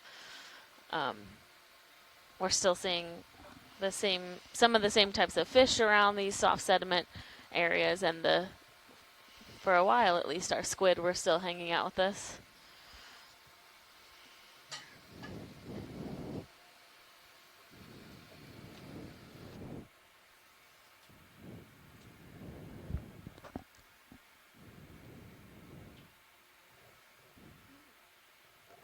Yeah, I think for the next few moves we can just do due west, skirt along. I'll keep it at an angle, and then you can work up, however you want on the slope, and then we'll just head straight up after that. Copy west. Video, this caught my eye. I'm just curious what this is. You can come in. Is that just trash? Huh.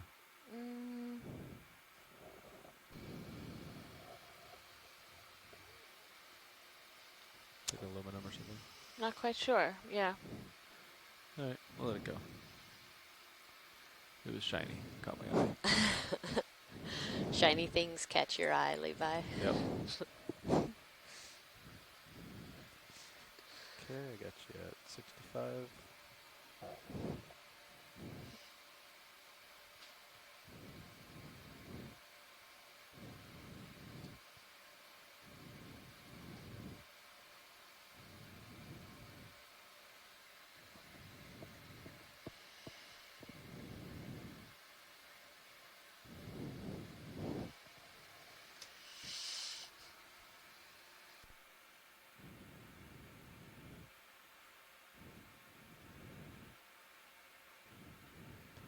And after this, I'll come over to like 290, and then So pilots, head west. if we go due west 270 and try and get south of waypoint 3, where it's going to be 150 meters, would you rather do some long runs? We got 38 minutes left in the dive. I'm So okay with it. If you want to do like maybe chuck a 250s in there to guess. So Yeah, 150, and then 150, and then we can start heading a little bit further north. Copy that. hope you like that plan because now you're going to be implementing it. I think it sounds like a fabulous plan. Excellent.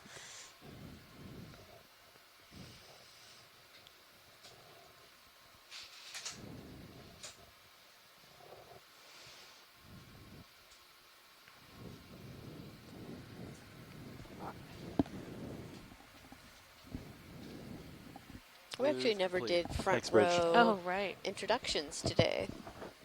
That is true. We'll let them get settled.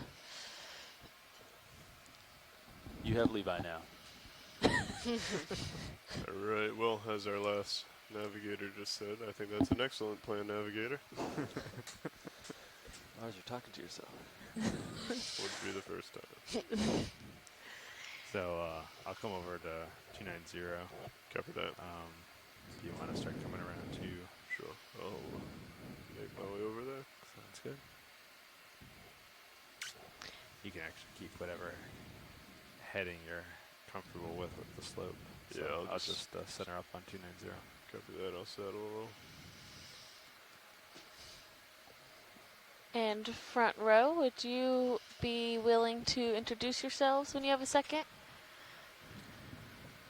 Yes, I think we can. Let us just get set up here, and maybe 4 minutes or so we can do it. Great. Okay, it's 290, and I have you at You piloted with the soft bottom, Lars? A little bit, yeah. I'm Okay. just getting a feel for it again. Yeah. It's, I found that like when you take off, like the smallest amount of thrust possible. Yeah. Otherwise, like even if you use like 30%, it like washes it away. It's pretty crazy. Yeah, you have Z-Bias dialed in pretty good. Yeah, I think seems. so. I didn't touch it when Jeff had it, so. Okay, she seems to be sinking.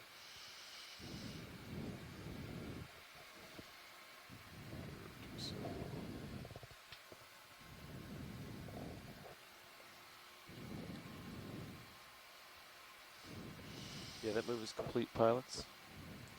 Did you want me to call another one in, or just maneuver in a little bit? You can go ahead and call it in. Okay. Well, 50 meters, 270. Yes. Sounds good. 50 meters, bearing 270 degrees. You want decimal 2 or decimal 1? Or? Decimal 2 is fine. Cool. Bridge, this is RV Nav.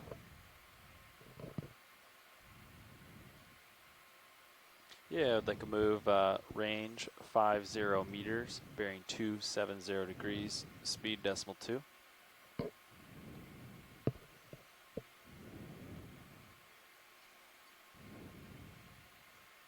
It's a good copy, Bridge.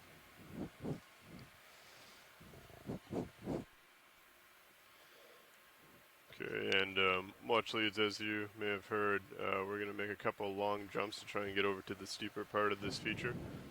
If there is anything that's different that pops out at you, feel free to let us know, and we can come in and get a nice zoom on it.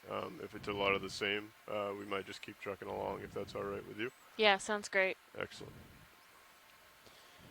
Sounds like that move's underway. I will start making my way over to the theoretically steeper portion. 37 minutes left at bottom time. I want to drop a target for the 700 meter distance in that direction. 700 meter. Yeah, so this total. one is 600. Delta. Yeah. The dive track distance. And video, feel free to point out anything as well as you see it. Looks Oh, like look at we've the found the Yeah, squid look again. at the. That's cool. Whoa. What was the group of That's a squid called again? Shoal of squid. Shoal.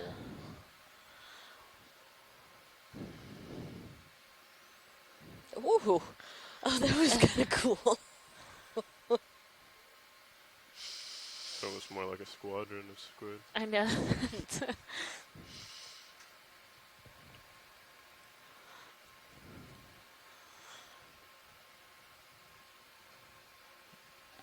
Introductions? Oh, yes. Sorry. Yeah, watch these. We're all set to go for introductions now if you'd like us to. Great, please go ahead. Good afternoon. This is your front row speaking. Sitting pilot is Lars Murphy to my left. City navigator, Levi Unema. At co-pilot, it's Tony Arnold. Over on the right on video, Bob Knott. And in the back in the video clipping chair, I'm Emily Narrow, and we're all with the Global Foundation for Ocean Exploration. Thanks, everybody. And my name is Lexus Weinig. I am the biology science lead, and I'm from Temple University. Grab coming up left. And my name is Amy Copy. Wagner, Half and bird. I am Feel from free to California State take a quick University, zoom. Sacramento, and I am the geology science lead. And we have another buried crab. Yeah. I mean, it's Come a down a little. interesting behavior. At least, right, Copy, some coming type up. of anemone or possibly tube anemone in the background. But we are trying to make our way pretty- over so that like we it's can pretty go up turbid, the steeper part of the slope. So we're not going to spend too much time on those zooms while we do this part of the transition. And like I said before, if there's any species or anything that we have not got good video of, please feel free to stop us. We Yeah. can have the ship stop if we'd like to. And you got a good bit of time. You're out a little ways. Yeah. I got you at 45. Nav, this is watch one. Go ahead, watch one. Do we have about 30 minutes left on Is that bottom? another eel pout in there? Yes. Okay. Thank you. Copy. 32 to be exact. Big in the back. Yeah. Oh, I think it's not smoke, but sediment. Sea smoke, yeah. That maybe from the squid that Yeah. were coming by. Yeah. It's the So Mike Vecchione says that he would actually call them a school of squid. okay. Small So- crab, copy. We will go with that. Go ahead and do it quick. Looks similar to what we saw earlier, I believe. Yeah, little squat Little lobster. Seem like get hit by an avalanche coming down. Yeah. Looks like it's missing a number of appendages. Mhm. Oh, here comes some Coming up, sorry. mucusy sediment. He's gonna What is it? Like a get mucus taken out slide. here in a Yeah. second. You.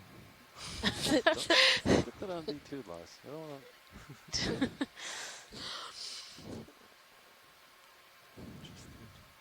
I'm just kidding. Does look like the slope's kind of changing from us. Does it agree with what we were seeing on high pack? Yeah, it looks like there's a little bit of a There's- shelf we're kind of skirting along. Yeah, like it'll kind of like go in and out. That large crab again underneath my port toe.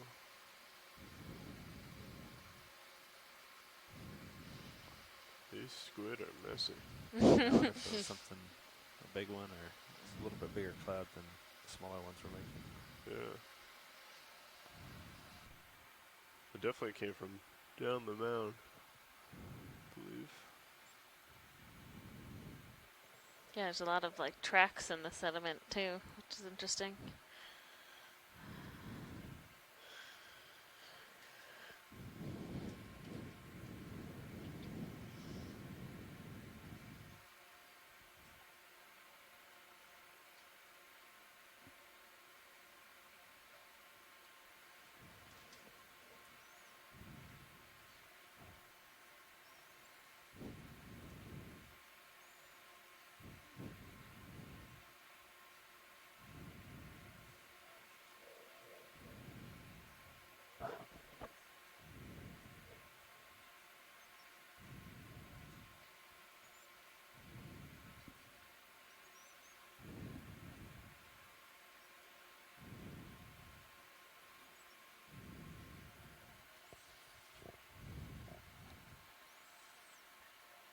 Is that a shrimp back there? Directly ahead. Going up a little. I think it's ink, squid ink. Excellent. Good for it to come back out.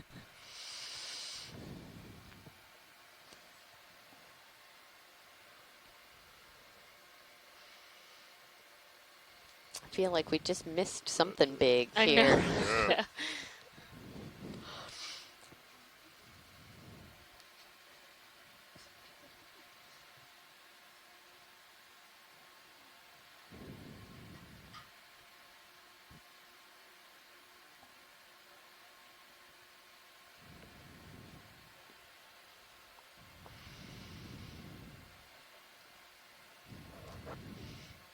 Oh, there's another one of those snails. Couple of them. Oh, they're so camouflaged. They are. Getting a little bit ahead of my tether. We can stop and look at these if you'd like. Okay, yeah, we can take a Cover that. Go ahead in. little zoom in of them.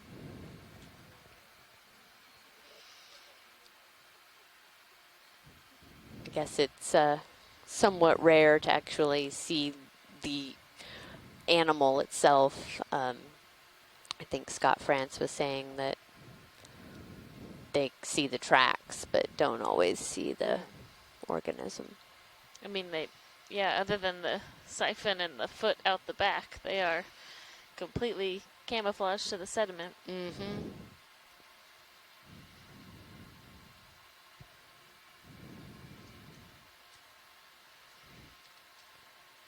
Okay, just starting to go off my starboard side. Copy I can that. come down and Video wire up in, to keep you in view, so yeah. you got some time. Copy that. Okay. That's science and video are clear. Yeah, thank you. We'll keep moving.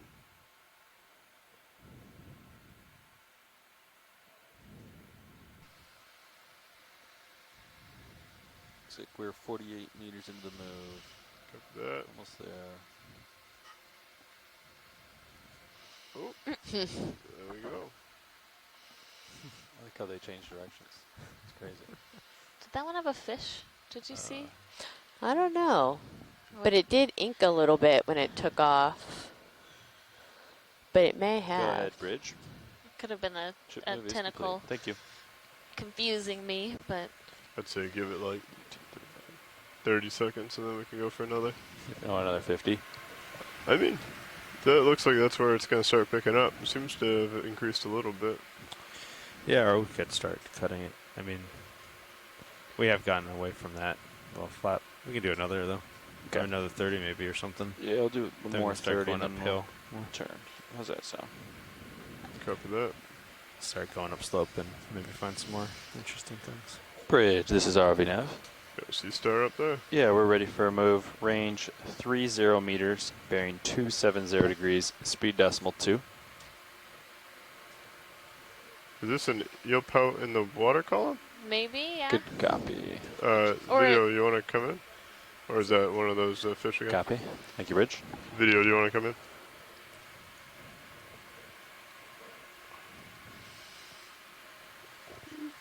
Bring him back. Ooh. Oh, wow. This is a small little guy. This I'm gonna try and small come little back. guy. And Come down only and the rotate head a is little. reflective like that.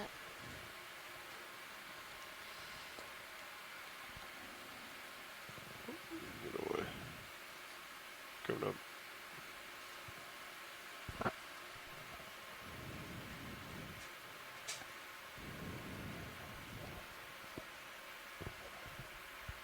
And I guess let him go. Yeah, Let him that's get away. good eye there, pilot. Getting back with you, co-pilot.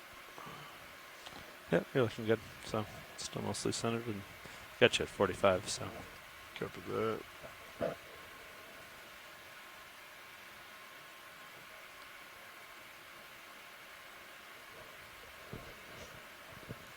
Thank you, Bob.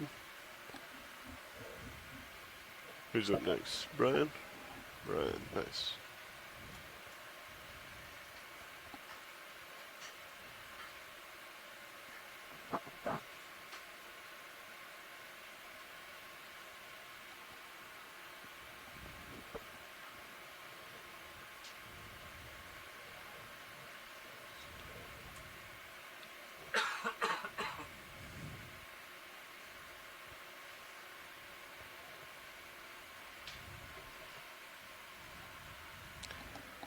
That was a 30-meter move?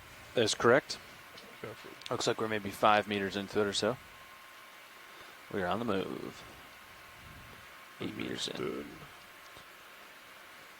getting a little ways out there. Yep. See something white here, or later in color. Yeah, we could take a quick snap if we're able. Sure. I'll just let video get settled, and then we can come in on it whenever you're ready, video. Coming in on the lighter color, dead center. Bring it Another over. one of those shaggy or snails. Oh, nice, yeah.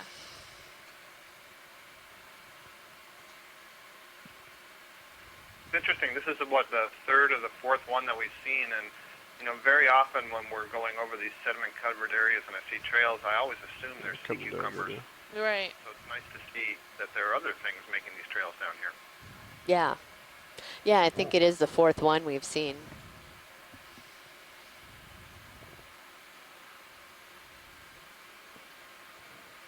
Okay, thanks. Excellent. Come out, video, full wide. Just past the skids, please. Thank you. So, Brian, for your information, we're scooting along to the west here, and then we're going to try and find some steeper slope and climb that. So most of this will be quick zooms, unless we see something that we haven't seen before on this dive. Big old crab up there. Charging down the mountain. Go ahead, watch. Did we pass the 700 meter distance? Yes, we did. Okay. Yep. Thanks. Sorry for not telling you right no, away. that's okay.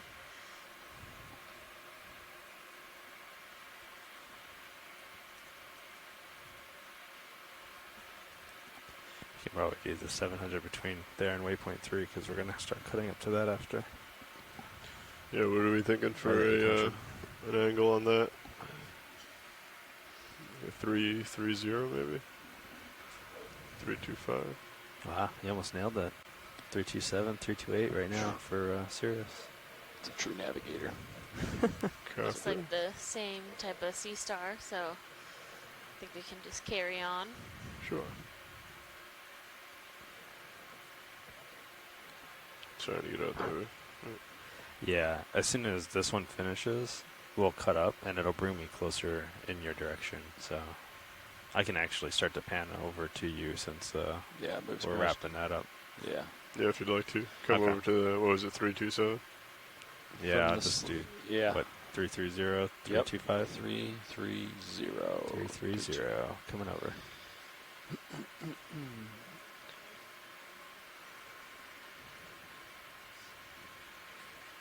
Yeah, when you are strafing like this, it's easy to constantly go shallower. Yeah. You know? Yep. And then you kind of pull away from Sirius.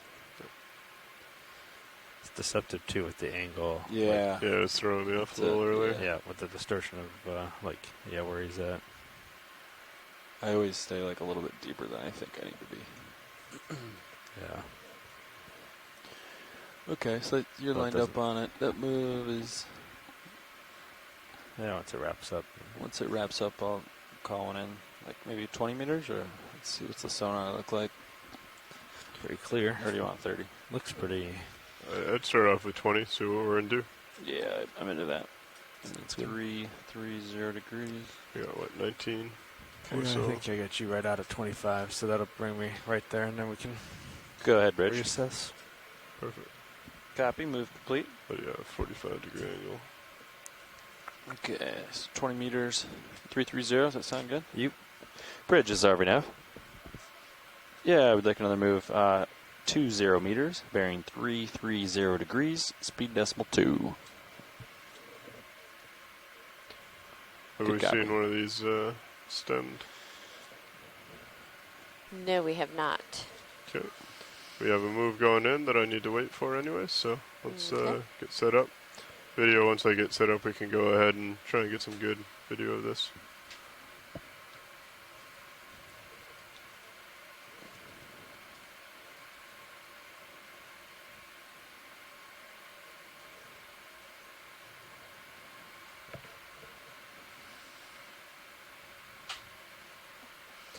I feel like we've seen a lot of bits of this kind of yellowish stuff. I knocked up a little bit of sediment. Be interesting to see what this longer piece of it is. We can let this blow by and then we can come in. Okay. Go ahead and start coming in video. We can at least get it framed up.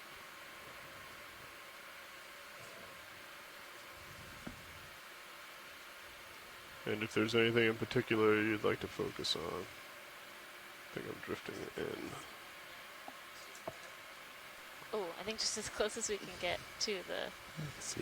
Yeah, looks line. like you're moving back. It almost looks not biological. Yeah, I don't know. Do you have any more zoom video? There's something come up. clear-ish, transparent. I think that's a molt, a shrimp. Oh, okay. Yeah. Yep, I think you're right. And any more if you've got it. It looks like a cord, right? It does. Come up a little bit more. Okay, probably not what we've been seeing bits of in the sediment. Copy that. Yeah, looks like some type of man-made. Coming down something. to the left. It's a good, maybe a little bit of rust towards the bottom left of the screen. Coming back down again. To the left. Oh. I'm getting thrown all over the place. Yeah, maybe. Okay, looks like gotten Sorry, video. I closer. am taking you for a ride. Feel free to come out. If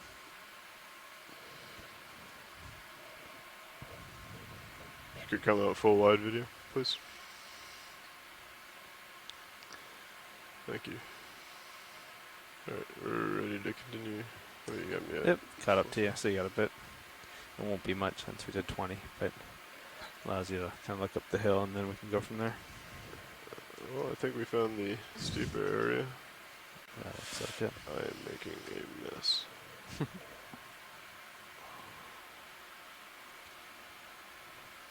Again, always good thing is you can just go uphill and Yep. get out of it. And that's what I'm going to do.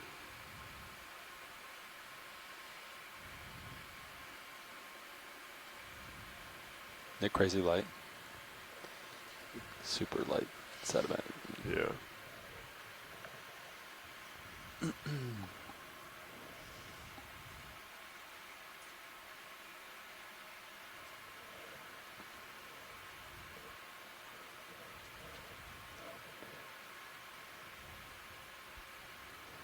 Okay. Looks like we got 20 meters in, 10 meters to go. About 14 minutes left on bottom, so yeah. Yes, I think we're coming off. Doesn't that move 20 meters? Oh yeah, it is 20 meter move, yeah. So it's almost done. So just finishing. Just going to push through this scope out. Jack another one. Or did- no, wait, a second. Yeah, give a second.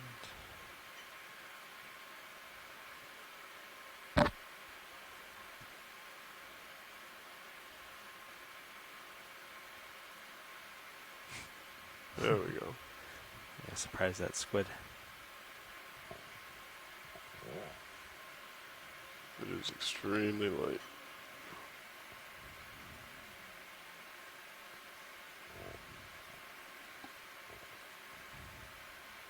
How is that happening? I think it's your axial, like, so the axials will push out. So if you go back on the stick too hard.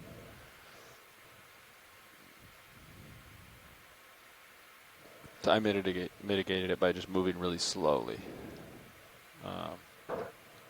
Real soft on the thrusters today. That move is, let's see, check it out here.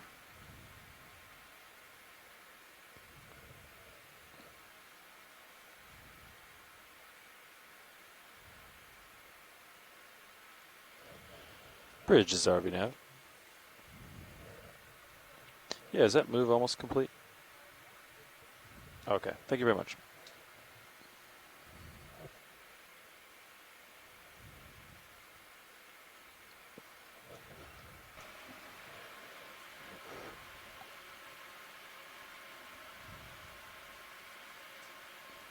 Maybe like come up and come to starboard. Yeah. Center up and Cirrus. I think there's less stuff to their starboard.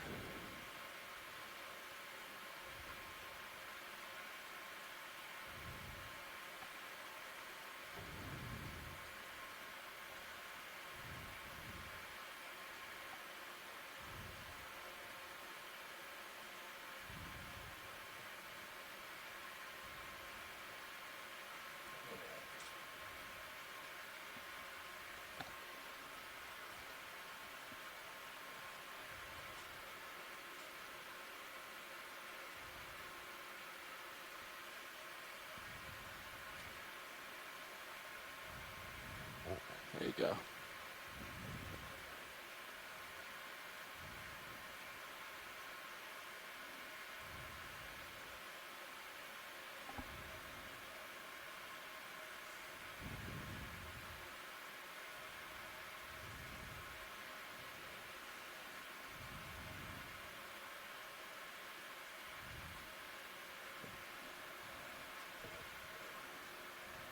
Okay, that move is complete.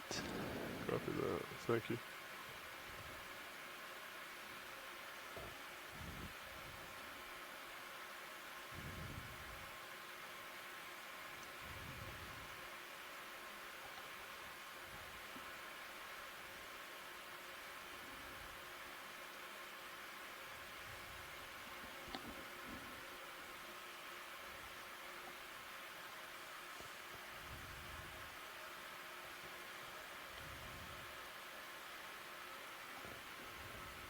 Okay.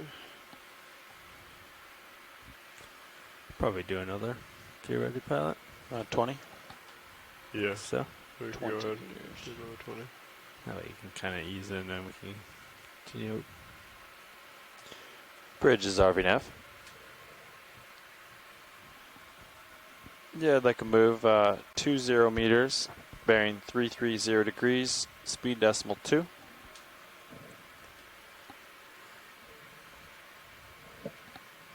It's a good copy, Bridge. 10 minutes left. Copy that. Current depth 863.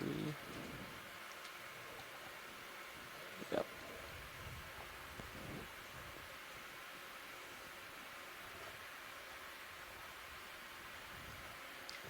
So we are working our way upslope still on this for the last 10 minutes of our dive. We are in a pretty sedimented area, but we're going to just keep carrying on, and we'll zoom on things we feel like we haven't seen, but some of the animals that we've seen previously we'll just go ahead and pass by.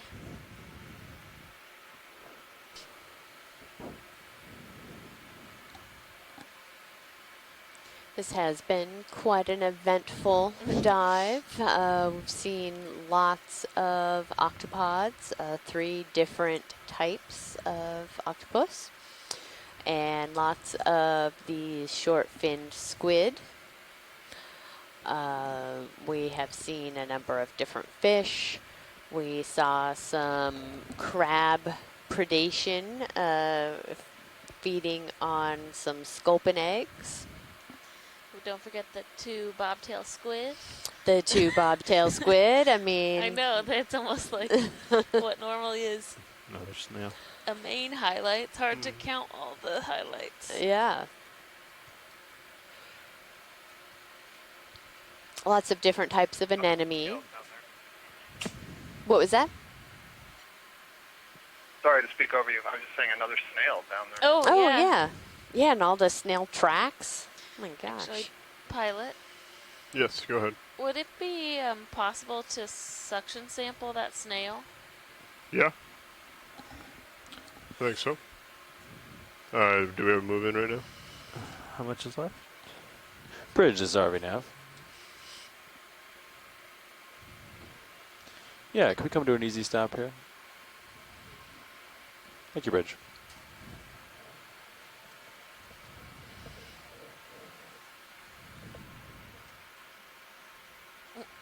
Mike Vecchione in the chat said a cephalodive. I think he is pretty correct with our characterizing this dive.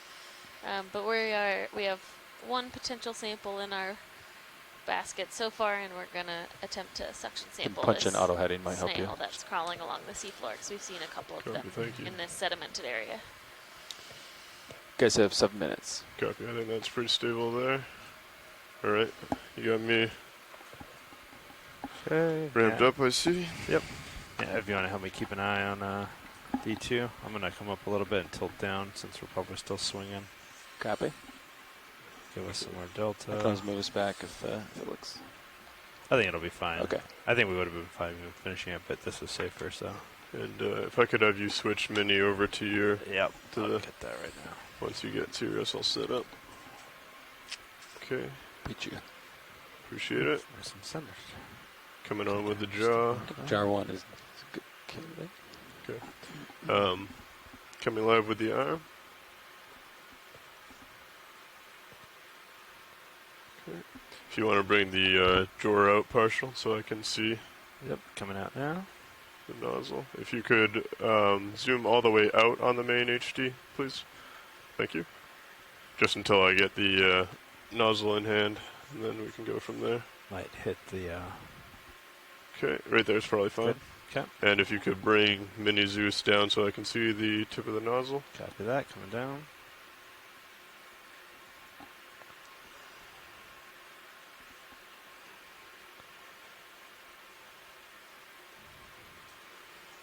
And we got grip force 3. Do you want grip force 4?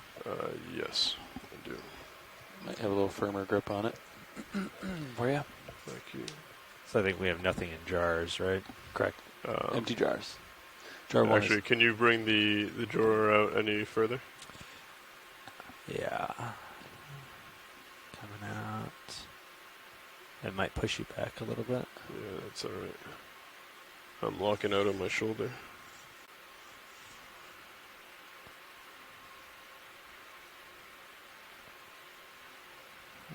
Okay, that's probably good there.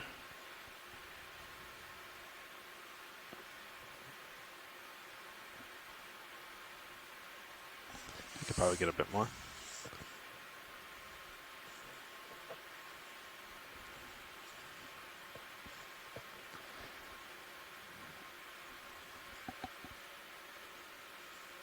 Oh, and your wrist is up a little. Yeah, that's what I'm trying to fix right now. Gotcha. Okay. So yeah, you need to, if you look at the manip cams, you have wrist left, and then I'll get it to go straight down. Yeah, wrist left. Oh, yeah, okay. left, That's where I was left, going. left. There you go, boom. Now your wrist is nice and straight. Copy. Thanks. And then I like to feather in before I get close to, like partial close. Yeah.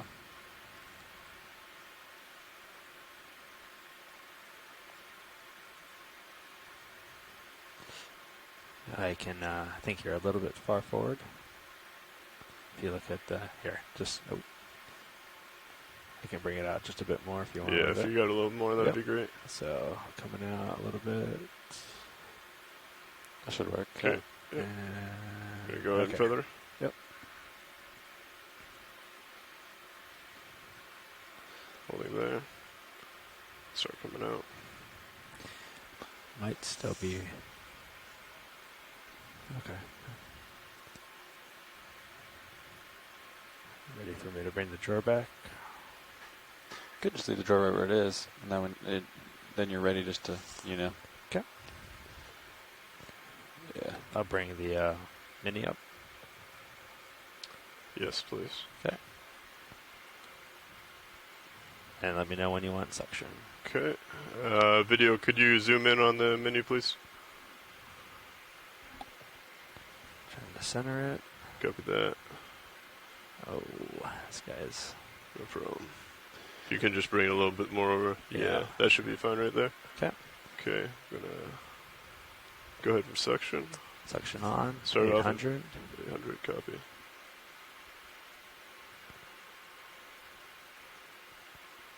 And then nav, let me know if you see him in the jar. Yeah, absolutely. This is jar number 1, increase suction. Yep, coming up.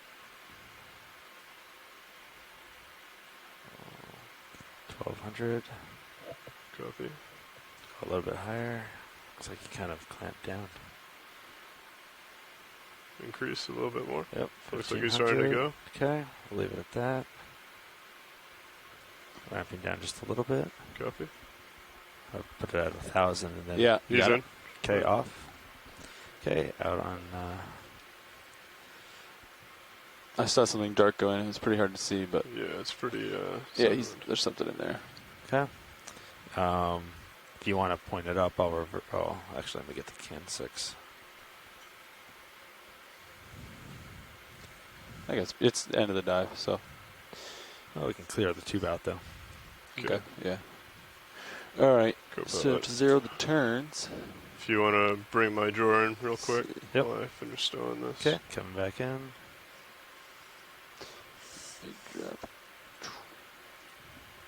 do you want full wide on mini? Yes, please. Nice Video job, if we could get pilot. full wide Nice on job, mini. Lars. Perfect, thank you. And I'll bring it over just to give you a little bit better view. That marks the end of the dive, pilots. Copy that. Is the craft stowed correctly? Seems a little... Oh, that's it. All right. Thank you, co-pilot. Yep. Hydraulics are... Not yet. Right.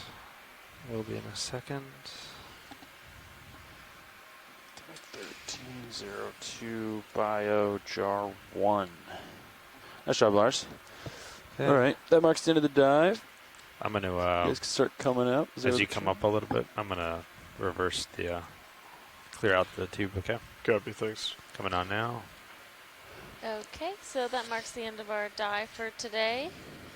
We have explored some of this Roanoke Minor Canyon, and we worked So our I'm gonna way wanna come. up So from Sirius turns around starboard. 1,050 I go meters forward left, up I think, to right? Yeah. where we are now, Alright. which So is you can, about 860 both meters. can come up a little bit. Yeah. And Tony, then if you We've seen a wanna... number of the cephalopods today, as we I'll come mentioned up to earlier. like 10 meters off the A ground. couple octopus, a couple types of octopus, and then that'd be a good. lot of a And then certain Tony type can of come up. octopus. Okay, coming up. And then what I like to do is A bring lot the of the Sirius short Zeus fin rotator straight down to squids, 90. as well you can turn off the as scientists in your a ear. couple bobtail squids.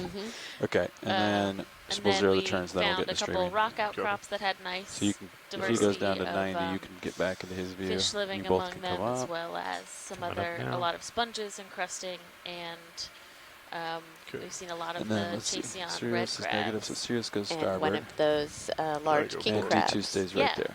I see right here. Yeah, stay right there. We saw an You could interesting even punch an out-heading predation if you wanted. event of a red crab And then- eating some sculpin eggs today. Yeah, it's easy we setup. sat and watched that for a little while, which was really cool to see. Okay. Do I come up to, like, and we what, saw a 18, number of 20? other clusters of those eggs Yeah. along Yep. the rocks as well. Okay. Yep. And then do I spin now or do I Yeah, wait for people so below me? You can spin really now if you want. interesting kind of coming up this To steep starboard. canyon So wall. just punch out auto head, spin And it around. tomorrow's Starboard, yeah. dive should be interesting as then well. you We can, have try a to- targeted cold an seep, advanced a maneuver. methane Do I punch seep out auto head? Don't I want that in we before I have spin around? seen I like doing it bubbles quicker, from but the do it slow. using the multi-beam bathymetry. Go slow. Okay. So And then you we can, will be find 'em joining in Titan you all too, about this same time tomorrow. as you're spinning, Probably you a little can bit keep it in earlier Titan. because I think it's a Advanced shallower maneuver. dive. So Titan we left, should be on rotate right. bottom. Yeah. 8:45. 8:45. Looks like. Okay. Local time. So We're gonna want we will sign off for now. It looks like a halosaur and the camera's floating off, but I don't think I'm advanced we enough to will use Titan too. see Copy. you guys tomorrow, We'll just and And then once you had a get good If I was- day after once you 4th get lined up of with the July. ship, then Tony can Thanks, all. push out. Thanks. Lars can start pushing out. I don't have trouble with that. So yeah, Lars, you can start pushing away, pushing ahead. Yeah. I'm gonna come up a little bit more since I'm still kind of low. So you're gonna want to go same heading as the ship, Copy. and you can just crank that over if you want. Copy cranking. See what I mean? That's like too slow. Yeah. Slow and steady. Slow and steady. All right, I'm gonna punch the ascent button. Copy that. Drop a target. Okay. Turn off bottom.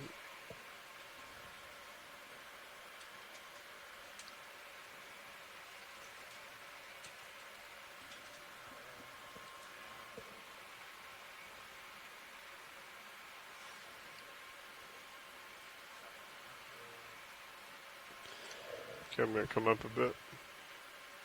Okay, HiPAC has you inverse. I can see D2's light pool in the back of Sirius. Gonna come up and So continue yeah, you pushing come out. up and push out. Sirius, you can punch out your auto heading. I think he's pulling tight on the tether. You can punch your heading. Yeah, you streaming. You guys can start ripping out. Copy that.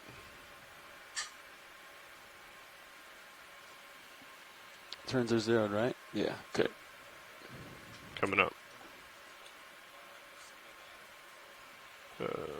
Just let me get a little bit ahead of you.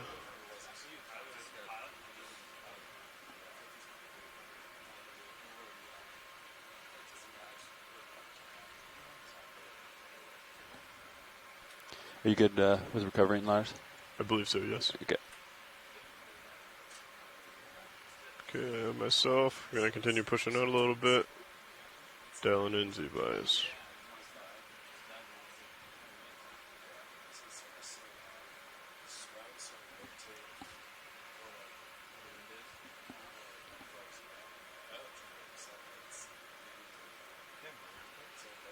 Copy that.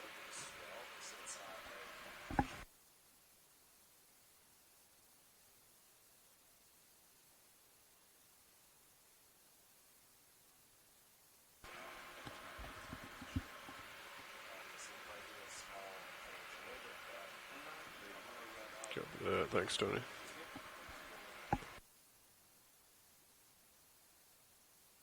Yes, you as well. That's, yeah. What is that? Jar 1.